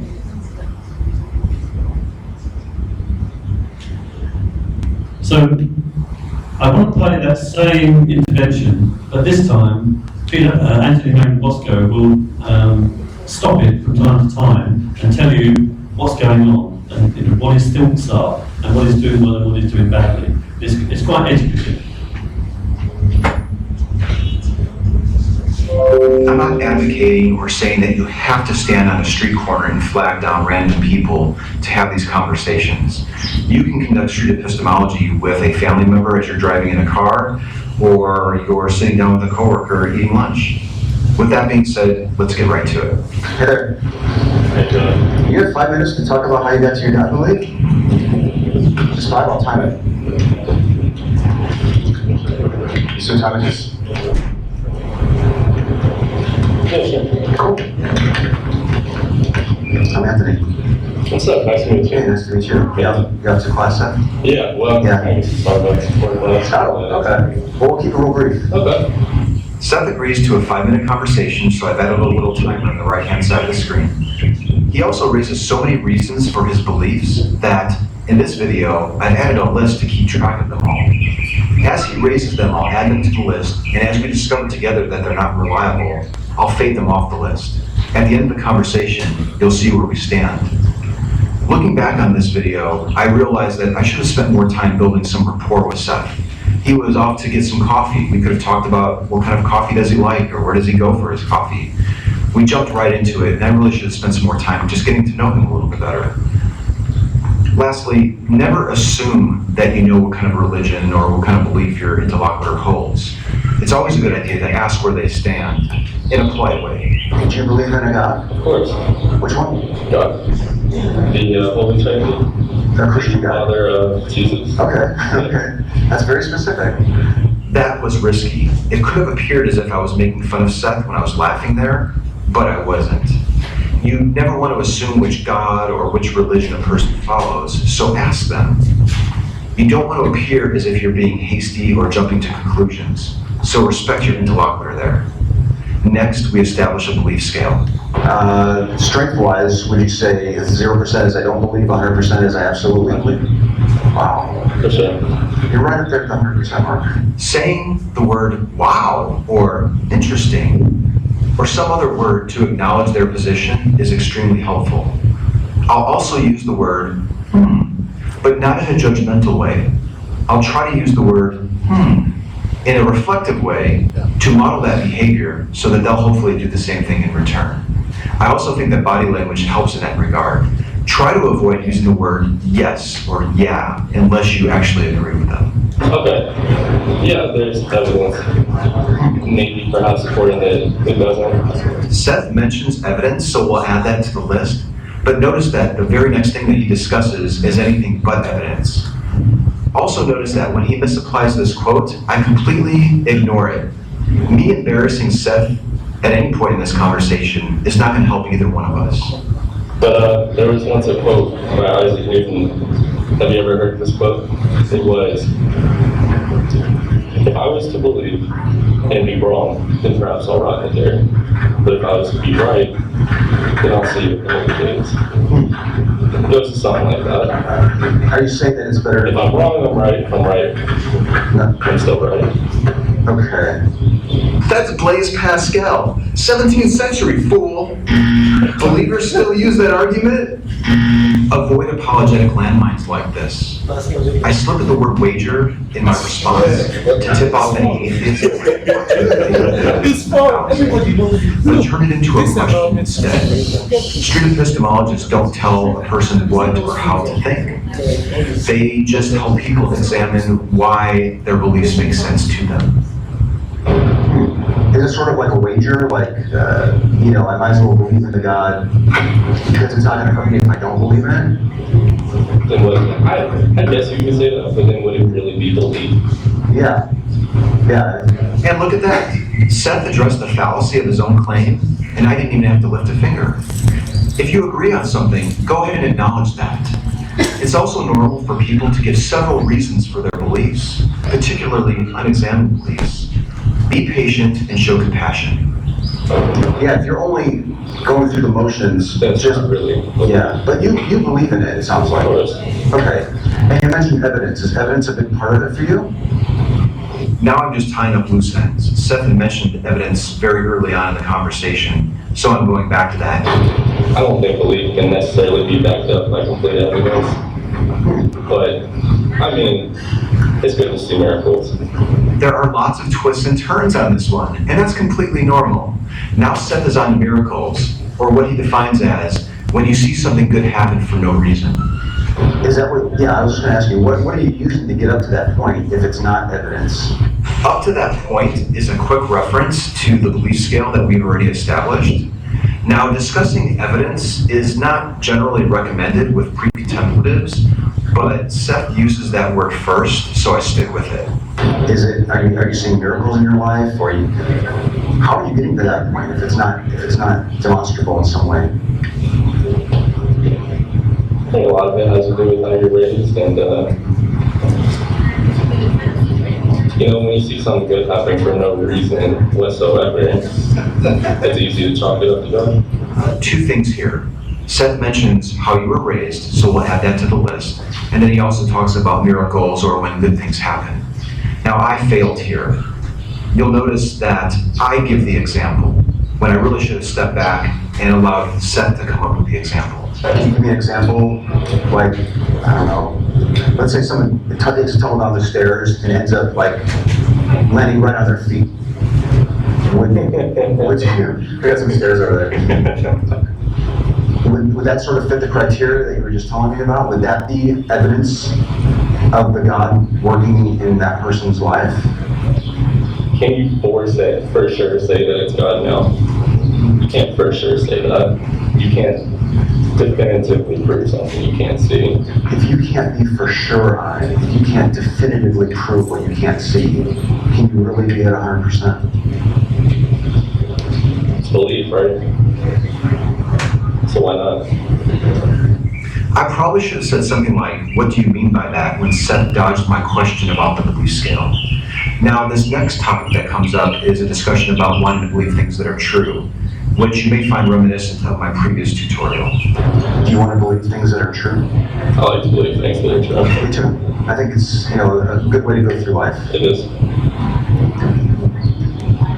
Yet, how would you say that you know that you're believing in something that's actually true? You can't. You really can't. That was a good use of pause or silence there, and it could always be longer. This is probably the climax of the talk. Street epistemology isn't about telling somebody what to believe, so I keep asking questions. Is there no way that you can discover that you've been mistaken on the belief? It's hard to prove something that's been around for what, 2,000 something years? They're trying to prove it every day. Just because something's old doesn't mean it's true. Mother Goose nursery rhymes are true too. There's an apologetic. It's a landmine. Those are easy to crush, but why? Turn it instead into a reflective question that moves the conversation forward. Also notice that, again, Seth catches the fallacy of his own argument.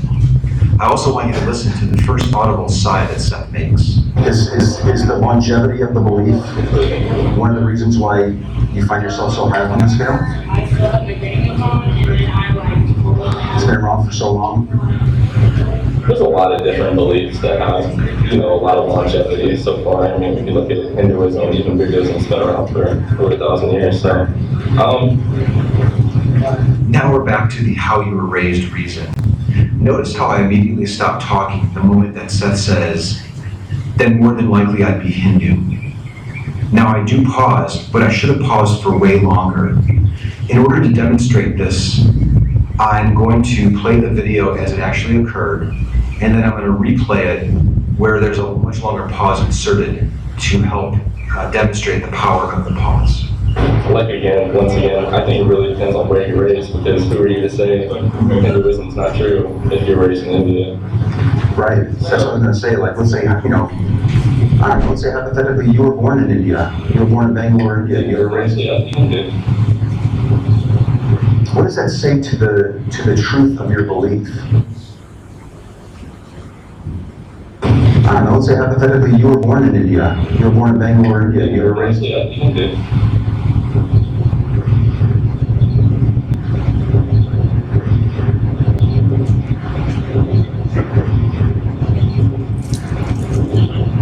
What does that say to the truth of your belief? I still struggle with pauses, but I'm determined to get better at it. I think pauses make all the difference. If it's merely a matter of what you've been raised in. I know where you're trying to put that, but I'm not sure what Seth meant by that, but perhaps he's pegged me as atheist. But be patient with your interlocutor. Street epistemology is not a gotcha situation. So if they ask for a clarification, be happy to give it. It just means you're closer to understanding each other. Say it one more time. Sure. We have about 30 seconds. Okay. You being raised in America with a Christian family. Okay, got it. There's a person in India right now being raised in a Hindu family. You both believe in two different gods. You both are at the 100% mark. In what respect does that have anything to do with the truth of the belief, if it's merely a matter of how you've been raised? It would come down to how do you prove it. If you can show some sort of definitive proof that it's not true, there you go. I mean, You've got the burden of proof, claim maker. You can't prove a negative. Chill out, relax. Ask him a probing question instead. This is not about debating. It's about getting your conversation partner to reflect on himself. but you would have to show definitive proof that it's not true. What would you accept as proof to illustrate that your belief is not true? I don't even know, man, to be honest. To be completely honest, it would have to be something radical. Something definitive, rock hard. Would you kind of give it a little bit of thought as far as what you would accept, maybe for the rest of today? Yeah. What's up? Beautiful. Appreciate it. Have a great weekend. Take it easy. All right. Go, bro. Thanks. I should have commended Seth more for his honesty and his openness before he headed off for a cup of coffee. If you look at the list on the left, you can see that it was a fairly effective conversation. Thank you for joining me for another breakdown video. Any questions, comments, suggestions, please add them below. Take care. I think one of the things that these videos illustrate is that street epistemology is a very gentle, respectful approach to talking to people. And everyone must know that you can't, with traditional conversations, it's extremely hard to remain gentle and respectful. But with this approach, you can actually do that, and people respond better to that.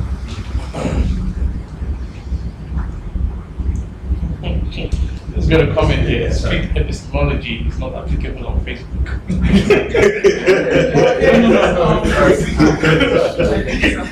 Sorry. During this course of the conversation, I actually was able to get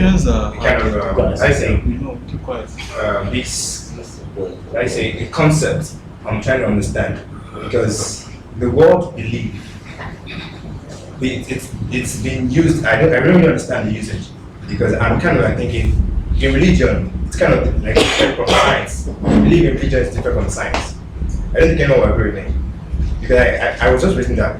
I think we've been misusing the word belief. It just happened to me just like that. I'm just critically thinking about what the conversation is narrated. So I was like, I think the next thing one will tell you in science, do you believe the moon or the earth is spherical or something? And person's like, okay, I don't believe. I think the belief the person is actually responding to is like, I think, but not like let's say it's a conclusion of something. But in the Christendom, and sorry, I don't want to say in Christendom, let's in Cretism or religion, theism, you find out that belief, the word belief, let's say the belief being a noun has been actually used to qualify even let's say our conclusions. Yes, not even okay. Ask you, do you believe this man? Do you believe this man could be here today? And like a scientist will tell you, kind of, it's not really sure. Yes, but to a believer, the word believer, the word belief makes him feel like he's actually here. I don't think anyone is getting the so I want to understand. Let's look at the definition of belief. Yes, exactly. To believe something is to accept it as true. Yeah. Now, you can believe something after you've spent 20 years researching evidence and poring over it and finally come to the conclusion that it must be true, so you believe it. Or you can just believe it on faith with no reason at all. Scientists know. Faith beliefs. Right. And what I'm just trying to drive on is the word belief has been actually adopted to faithism, to the theism religion, as in it has been adopted in the faithism, in the theist word. The word is actually been owned there. When you talk about belief, now this person believes you're talking about religion. I don't think that makes sense. What you believe, the next thing is religion. I just got that just now. That thing is, I just got that concept. Yes, just now. So the word in the dictionary right now, when you talk about belief, you're talking about religion.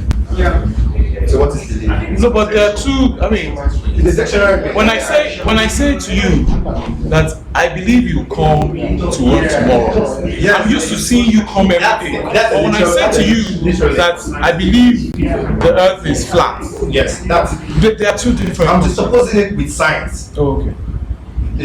I'm just supposing the faithism or religion with science. That's what we're actually talking about here. Yeah. But I think one of the things for me is that when you use science, you very rarely believe something with 100% certainty. Science is evidence. You don't to believe it's there. You know faith. You know evidence. People believe it often with certainty. You don't need to believe in science. I don't think because you see it. It's there. No, that's not really true. In science, you can't tell me this one is the one I'm saying that. Science doesn't need belief to me because it's evidence. You can see it. It's something you have to be told. What I'm not saying is the belief in science is presumption.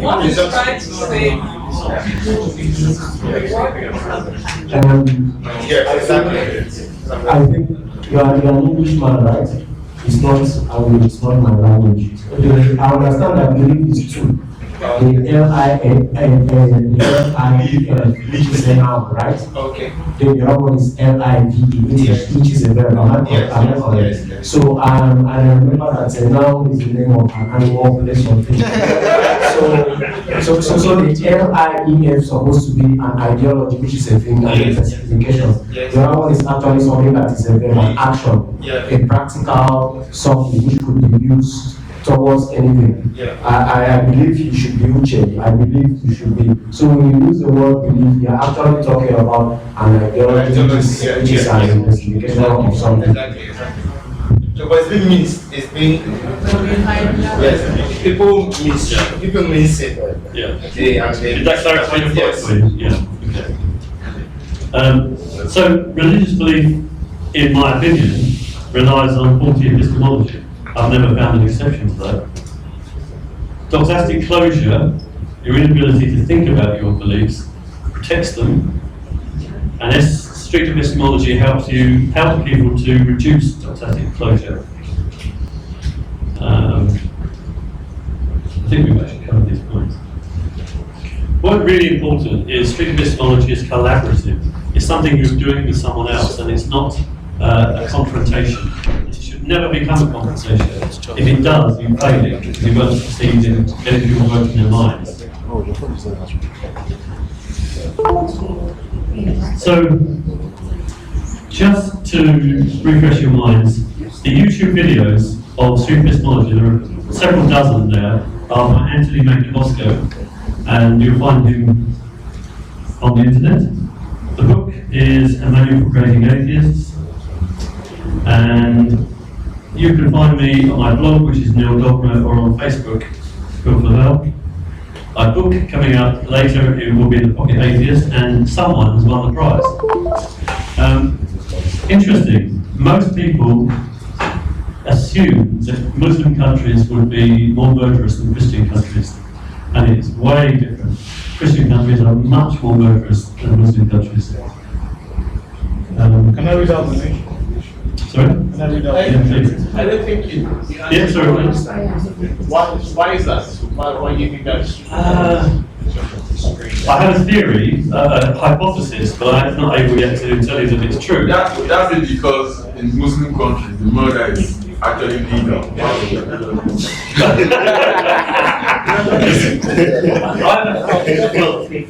It may be the case that Christians believe they can be forgiven their sins and Muslims can't. It may be the case, but I think there are lots of other cultural reasons as well.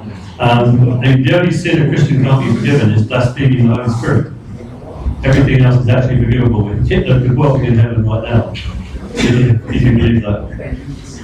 The other question that people had problems with was, do you have to be a free thinker to be a humanist? Well, no, you don't. You don't, because if you're born into a humanist family, you can just become a humanist, just like people today become Christians. And you don't actually have to think very much about your belief. If you're born in a religious family, you do have to be a free thinker to be a humanist. But I guess my children are humanists, but I'm not certain they're free thinkers. We have a winner. Yes, and the reward goes to Bolaji Yusuf. Yes.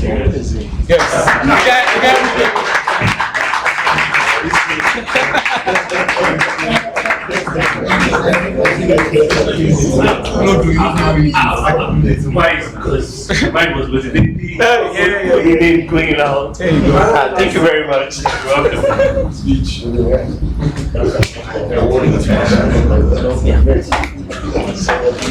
So we can just get rid of it now? It's favor. Okay. No, it's favor. I can increase.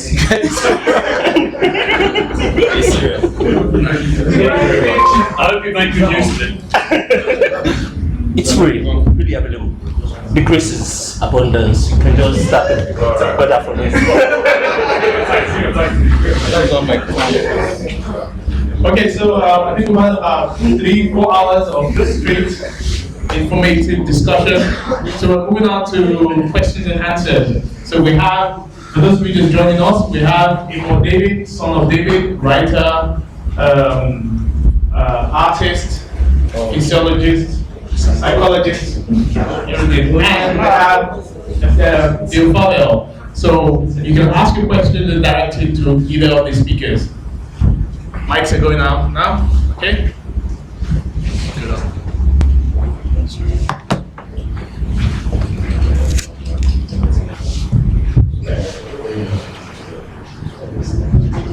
Hello. Today, my name is Rebecca.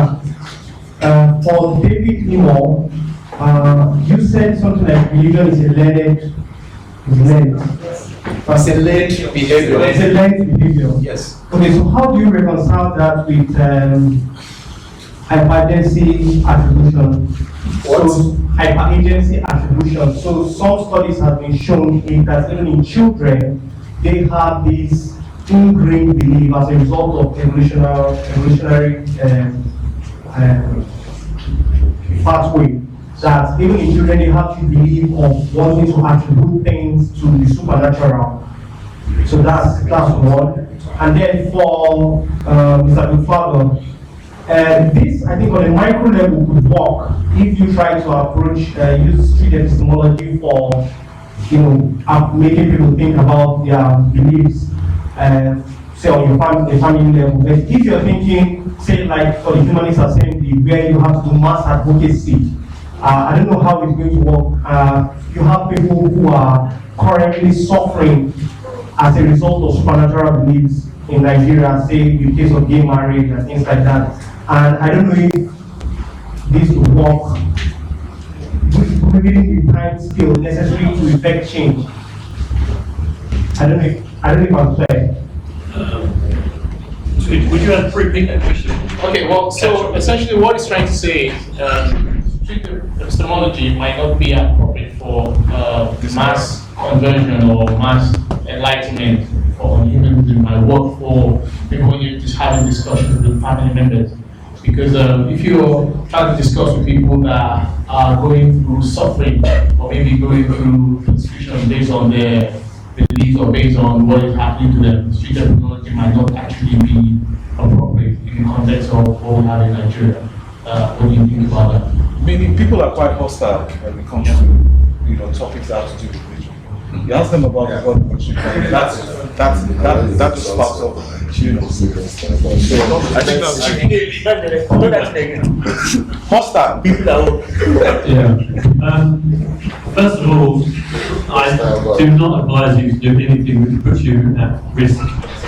So there will be people who, even if you mention questioning their belief, will lash out at you in one way or another.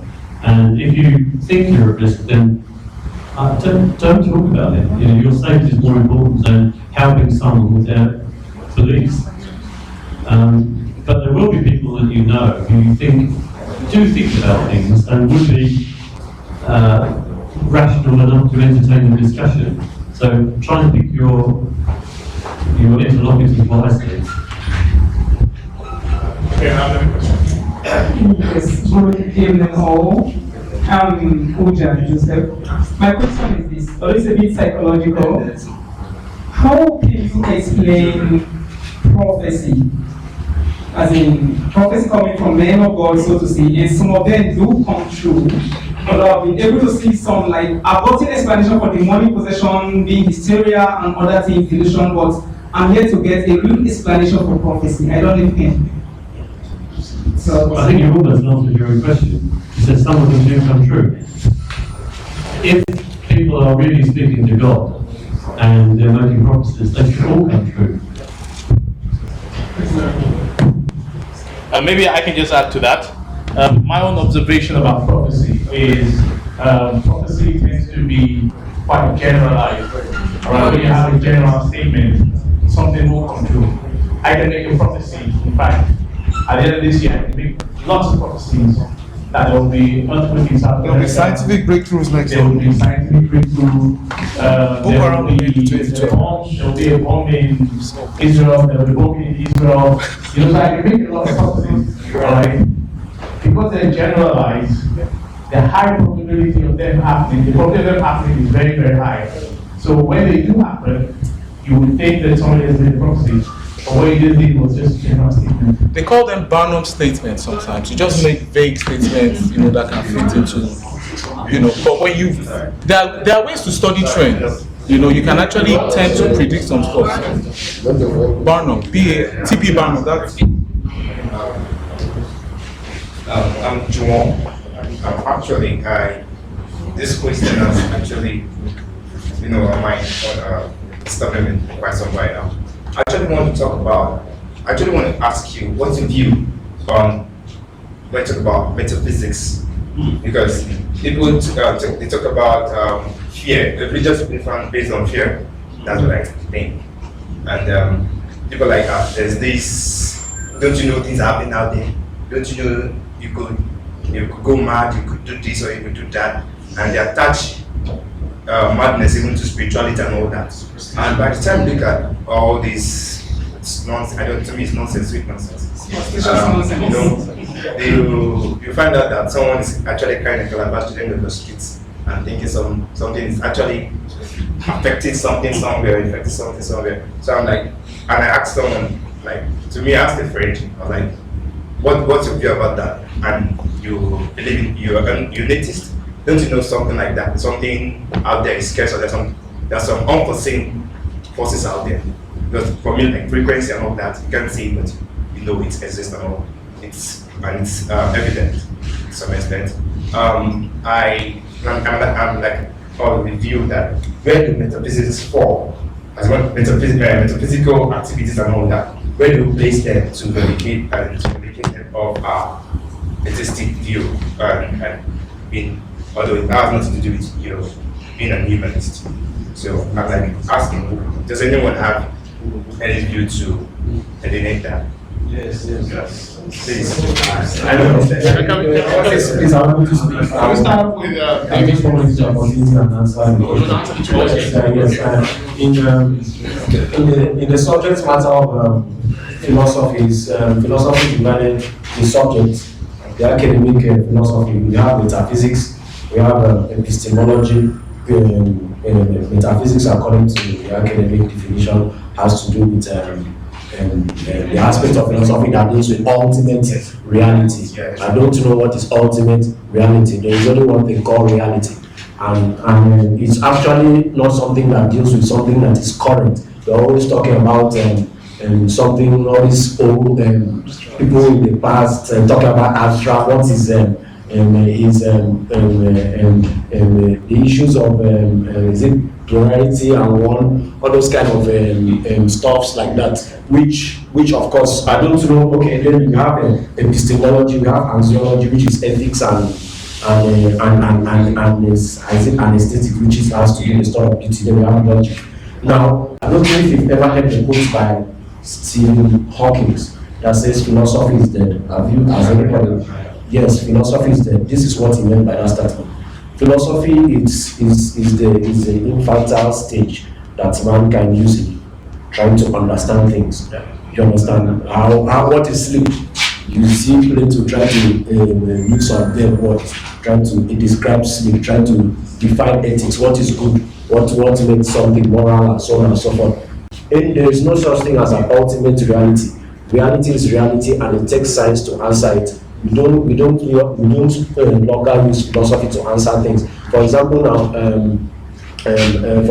okay, you came very late. I was talking about how the ancient philosophers like the Pythagorean school, they were acquainted to a religion known as Ophism.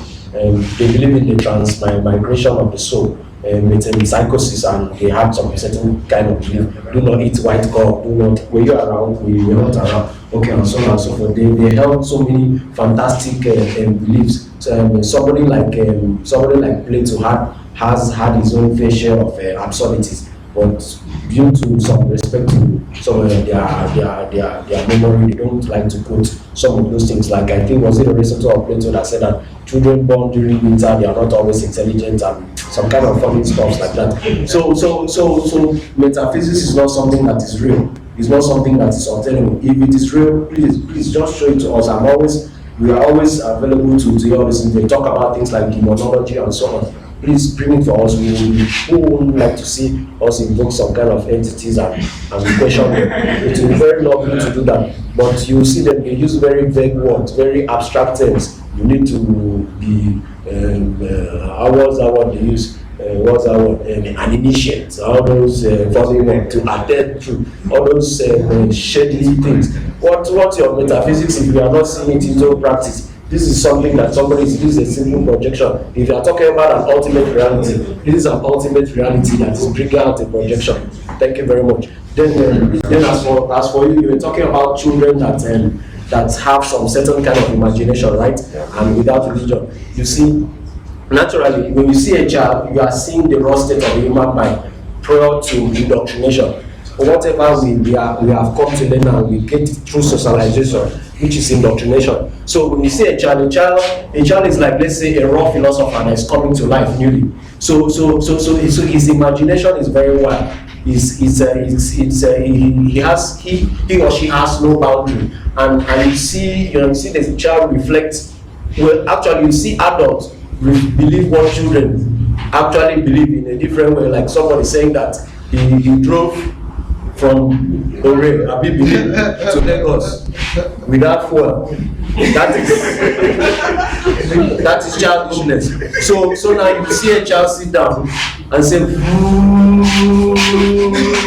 I'm in Benin now, I'm in Lagos now. Then also in psychology, like mental psychology, we have mental health, and we have issues like neurosis and so on. So we have schizophrenia. So when people hear schizophrenia, it's not just one particular something. It comes in stages. We have the catatonic stage of schizophrenia.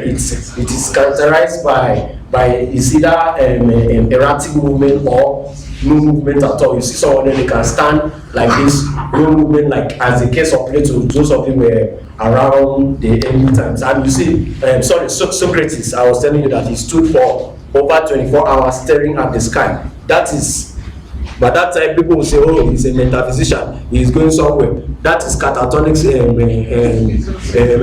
schizophrenia. And we have the other one, disorganized schizophrenia, as the word says, disorganized. By that time, they are very disorganized in their speech, in their mental processes. Then we have the advanced Then we have the advanced schizophrenia. That one, they are all gone. They are already seeing things. So and this schizophrenia is actually genetic. It's actually genetic, but in psychology, we have the biosocial school of thought that actually a human being or a child or whatever, or any organism that it first of all comes with a natural or a biological makeup, but the environment will have to determine certain things that will bring out those qualities. That is why you will see if you were born in Lagos, somebody that was of your age that is born in Maiduguri, he may not have your same kind of intelligence or may not exhibit the kind of skills that they exhibit. That is because the social environment has either undermined him or recreated him onto a certain kind of way. So putting that softly, some people have schizophrenia and they can make up certain kinds of imagination and so on, but probably it may not come out very, very well. But if somebody channels it to an environment that encourages schizophrenia to come out, definitely the person will start hearing voices, will start seeing visions, and if it's under a situation that encourages that kind of thing and calls it vision, he will definitely be safe when actually it's not fine.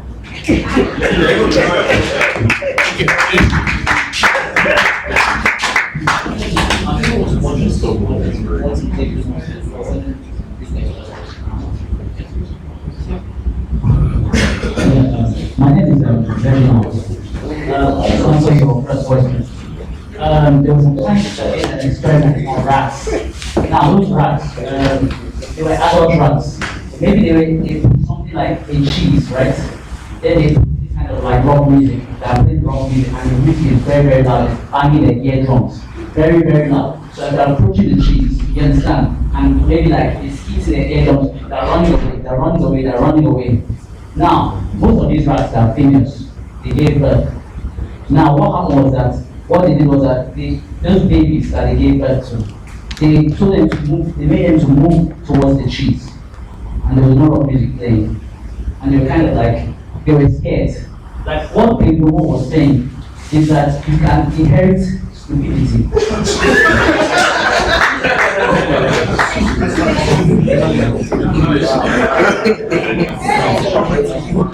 Sorry, it's true. You can inherit stupidity. Now, another thing is this, like I'm from the Calabar tribe in River State. Now, we have what we call Ite by Bobe. It simply means he who covers his face at night. It's like a masquerade. Now, I remember that my mom used to tell me stories of mermaids, the Ite by Bobe, chasing them. She was a kid, she'd be running with her friends. And I know that, and she's telling me these stories, you understand?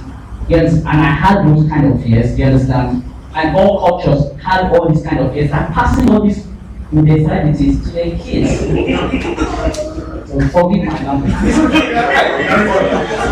Now, in Portugal, they have what they call it the cocoa means coconut.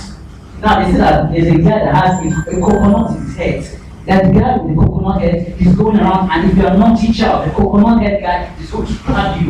You understand? Now imagine all the people in Portugal in the 14th, 15th, 16th century tell their children, the cocoa is going to get you. Then when the kids are growing up and they have inherited such nonsense, from their parents, what do you think they'll be thinking about? You see the cocoa, and then in Quebec, in Canada, they call it, there's one guy, they call it the 7 o'clock man. Once it's 7 p.m. and it starts, he said the 7 o'clock man. Any child that's outside, just grab it. She's at the back. What kind of stupidity is that? How many people are singing before we are singing? You understand?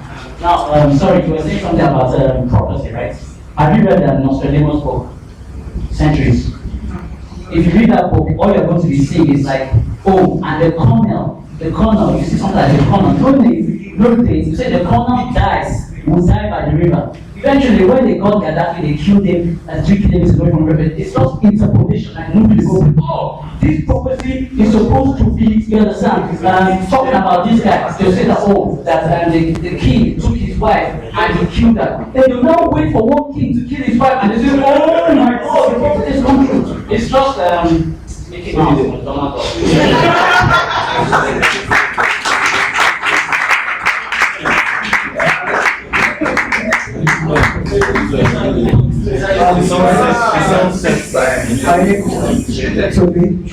I don't know if this question is really relevant, but that's to discuss.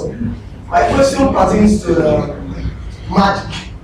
I don't know, as atheists, we often debunk magic, dark arts. And I think if I'm on the Flavell's friend list on Facebook and also on Imos, I think it was Imos, or was it Imos, one of the entities I have a friend on Facebook that said he doesn't believe in magic or dark arts. That they actually pulled out the charm from the book. I don't know, somebody, I don't know, last year thereabout. But now, I happened to be watching a program last year, the Hugo show, I don't know who's on the Hugo show, Masquerade Festival. I actually saw quite a lot of things. Some things, I saw how they were burning the masquerade and was screaming that he's feeling feverish, and how some masquerade was cutting himself, and he actually cut out the stump. The guy cut out the stump with it and fixed it back. But like, it doesn't really conform to me. I don't even know how to put the question. How do you relate atheism with magic? How do you relate with dark art, especially dark African juju in quotes? Yeah, I don't know how to but it's cool. The Oklahoma Show Festival itself was terrifying. I can't really remember quite what it is, but I saw stores. So how do you relate? It is in dark magic. Yeah. Okay, so just for a bit, what he's essentially asking is, all right, you find a lot of black magic that happen in African society, Caribbean society, South American society, black magic too, and when it's demonstrated, I feel real. All right, how can you explain that? Are they real? And how do you explain that to people? Can you answer? Okay, you want to ask that Bill first, then you will now come. Okay? So let Bill without it. I'll say a few things about that. The use of black magic, as you said, tends to be regional. There are lots of places in the world where it strangely doesn't happen at all. There are also people who are prepared to investigate it for you, like James Randi Educational Foundation. If you have an example of something which you regard as magic, paranormal, they will come and investigate it for you. And in fact, if it is paranormal, they'll give you $1 million. Yes. Now, the fact that no one has ever won that money. It's been there since 1964. 1964, yeah. No one's ever won it, although a few thousand people have tried to win it, and they're all found to be fake. Over 5,000. Yeah. So all this suggests to me that it's a cultural thing, and people see what they believe they're seeing, and there are tricks involved as well. So I think a combination of trickery and people being prepared, or people believing it. So if someone, if someone says to an African person, "I'm going to stick pins in this doll and you're going to feel pains in your stomach," you might, if you believe it, feel the pains. If they say that to me, I will never feel any pains. It's a matter of what you believe, and a combination of that and trickery. But it cannot be paranormal, otherwise by now we would all believe in the paranormal. Because there are enough examples of it to investigate and find out if it's true or not true. Okay, so she wanted to add something to it. Okay, my name is Moke. I remember in 2013, I read this book by, I think, William Atkinson. I can't remember if the name is correct. Mind Power. So what he said in that book is that sometimes they use hypnosis. The Hindu fakir is seated in the corner. Then those watching him will actually see him jump up in the sky, pull out snakes and things like that. But what's actually doing that? He's thinking to himself, he's trying to project a future into your mind. I don't know how to do it, whether it's something that's true. I don't know. Now they're trying to hypnotize me to see those things. They hypnotize me to see those things. Nothing is happening at all. But because the man has already, he has powers of hypnosis. I don't know if something like that is wrong. So they project it into the person's mind, and the person is now seeing something that's really not happening at all. Just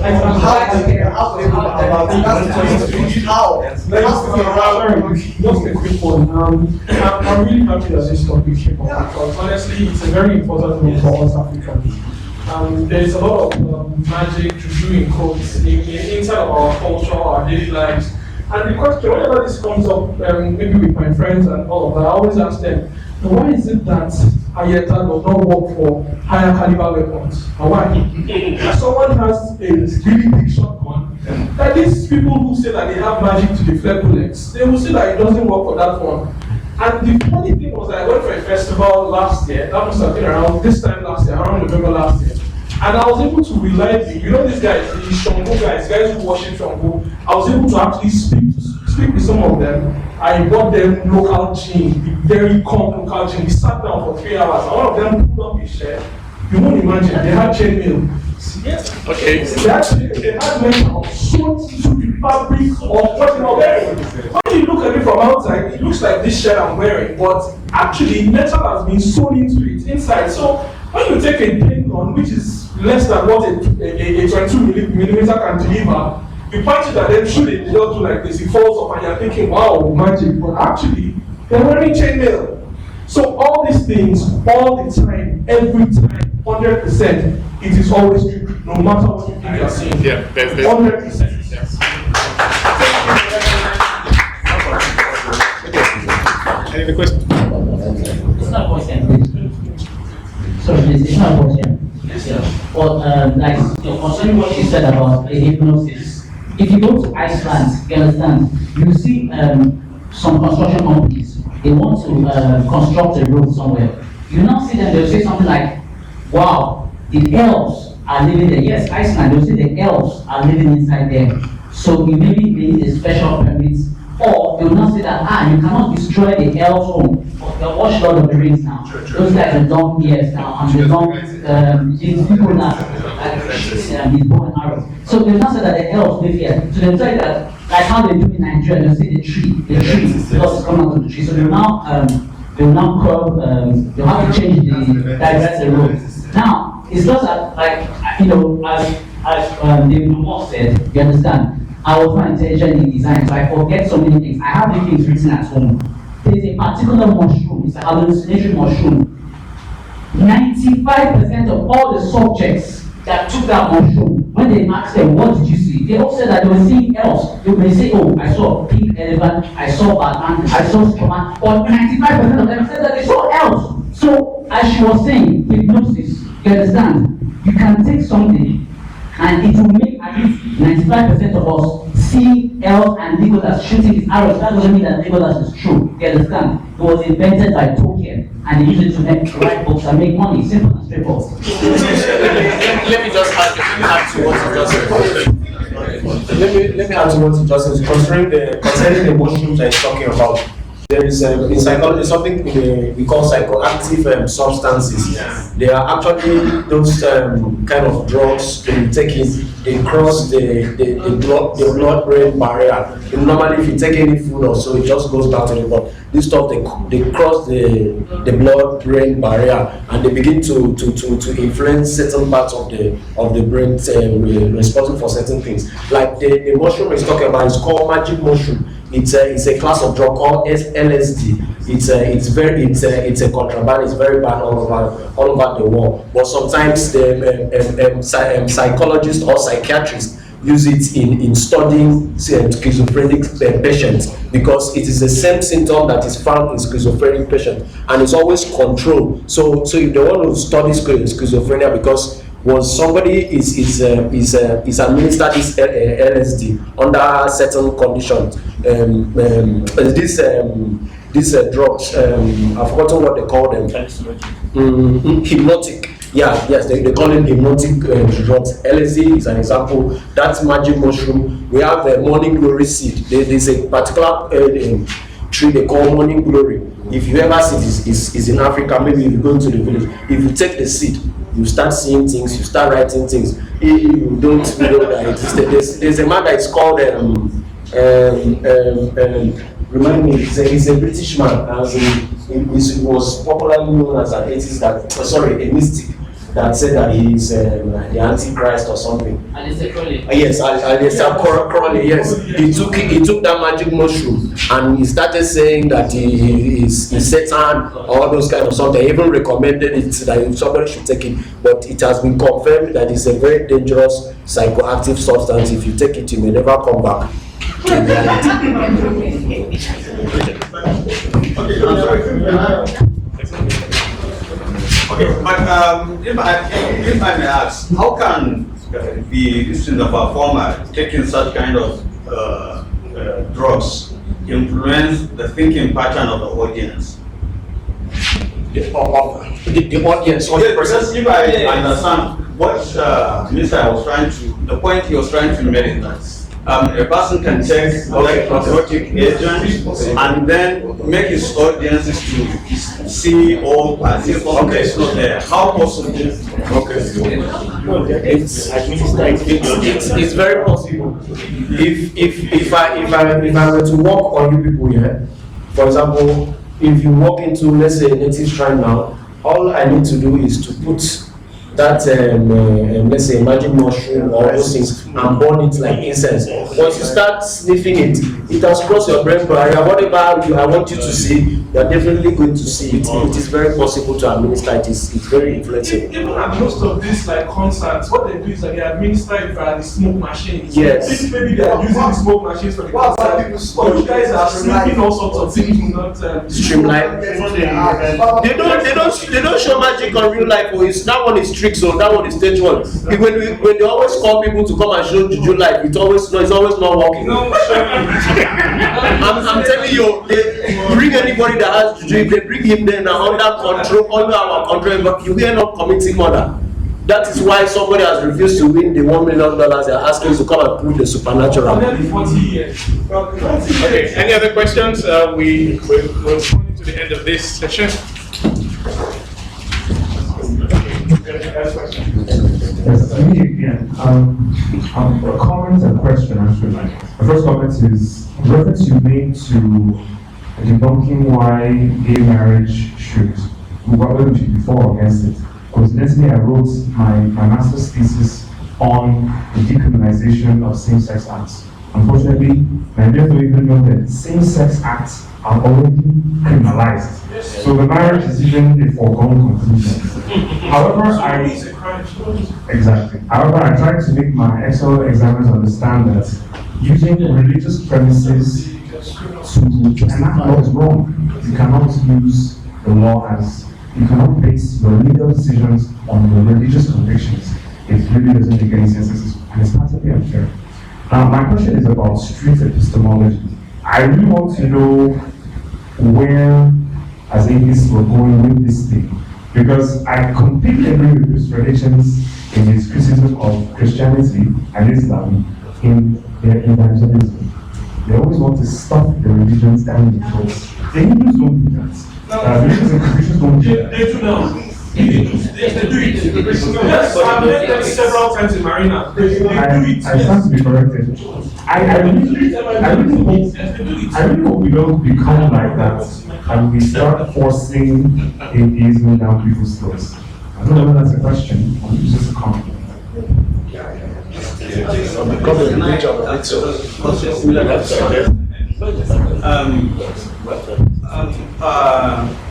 In addition to what he just said, some people claim that religions actually, if left alone, if I say religion, I mean Abrahamic religions like Islam, Christianity, and Judaism, that if left alone, they will die a natural death. What is your opinion? That's a very interesting question. That's a very interesting question because if you look across great parts of the world, Christianity in particular is dying. It's much of Europe is post-Christian. I've just looked at some figures here. In 1900, in the UK, I would say we're talking about 97% of British citizens in 1900 were religious. The longevity, the lifespan was 45 years in 1900. Over that 100 years, or so until 2011. We've now gone to around 20% of people are religious in the UK, and life expectancy is 80.8 years. So it's almost doubled in that time when religion has gone down. It's not an accident that it happens like that. Religion feeds on fear, uncertainty, poverty, insecurity, the things that in Europe, if you have a problem like you're sick, you go to hospital. You don't have to worry about finding the money. They will give you free hospital treatment. If you are sick and you can't go to work, they will pay you money instead of going to work. If you have a baby, they will pay you money to be off work while you have your baby. When you retire, they will pay you to retire. So you don't have big life crises in Europe. You don't have things that could hit you out of the blue and knock you for six. And that's why religion becomes irrelevant eventually. And that's what's happened in Europe for Christianity. But that is not happening for Islam. Islam is a much more indoctrinating religion than Christianity. Apostasy is, at the very least, frowned upon, but in most countries, most Islamic countries, is illegal. It's illegal in Sharia, and countries that are majority Muslim make it illegal. Penalties can be long-term imprisonments, can be beatings, lashings, or they can be death. These things kind of make people think twice.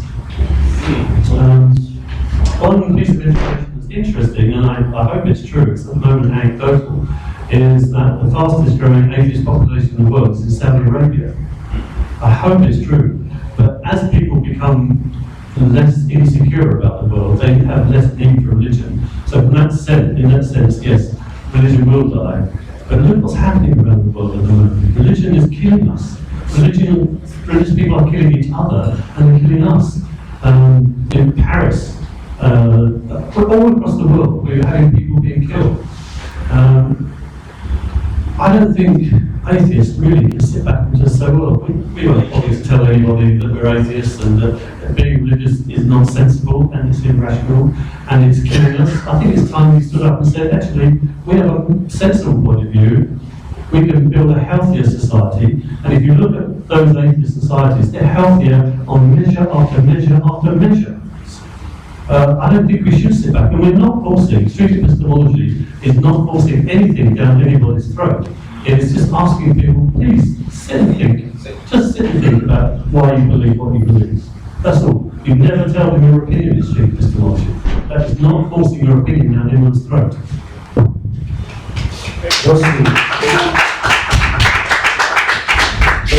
add to what you said concerning your question.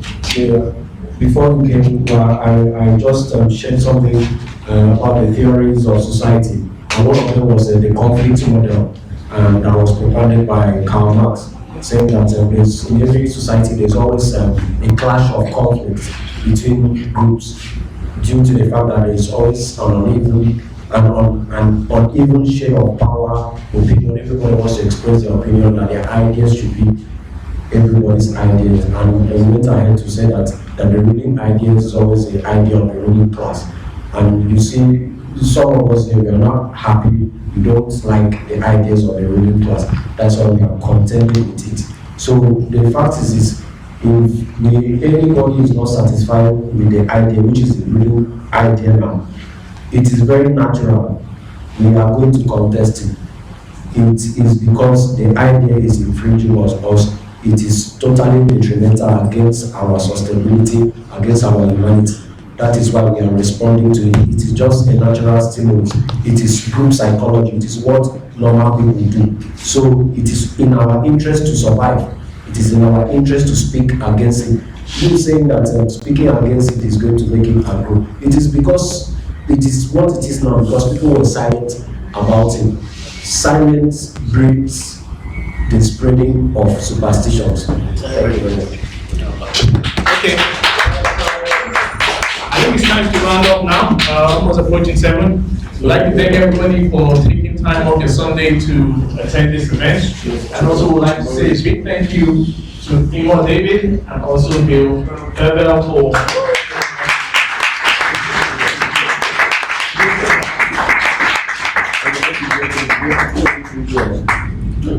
and David have very active social media pages on Facebook, so you can feel free to follow them and also continue to ask them questions from there.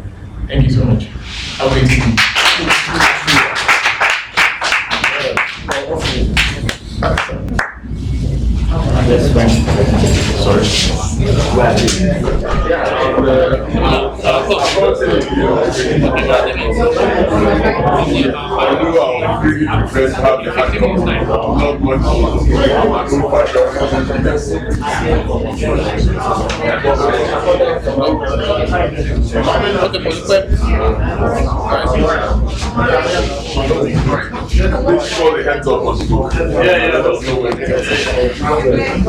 It's fun when he came with more of those books. Yeah, you can ask him. Thank you very much.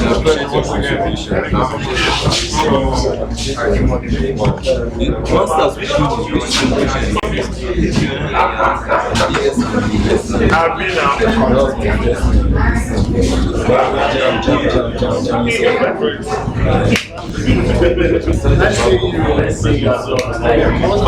I was going to listen to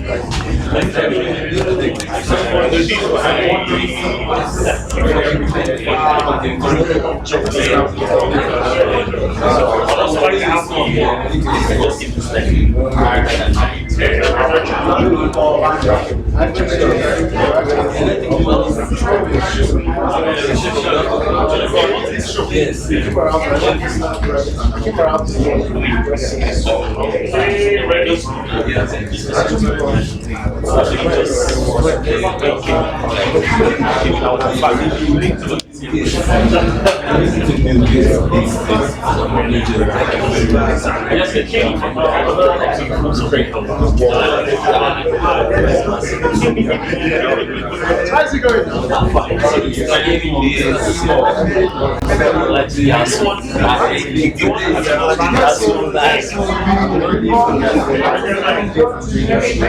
now?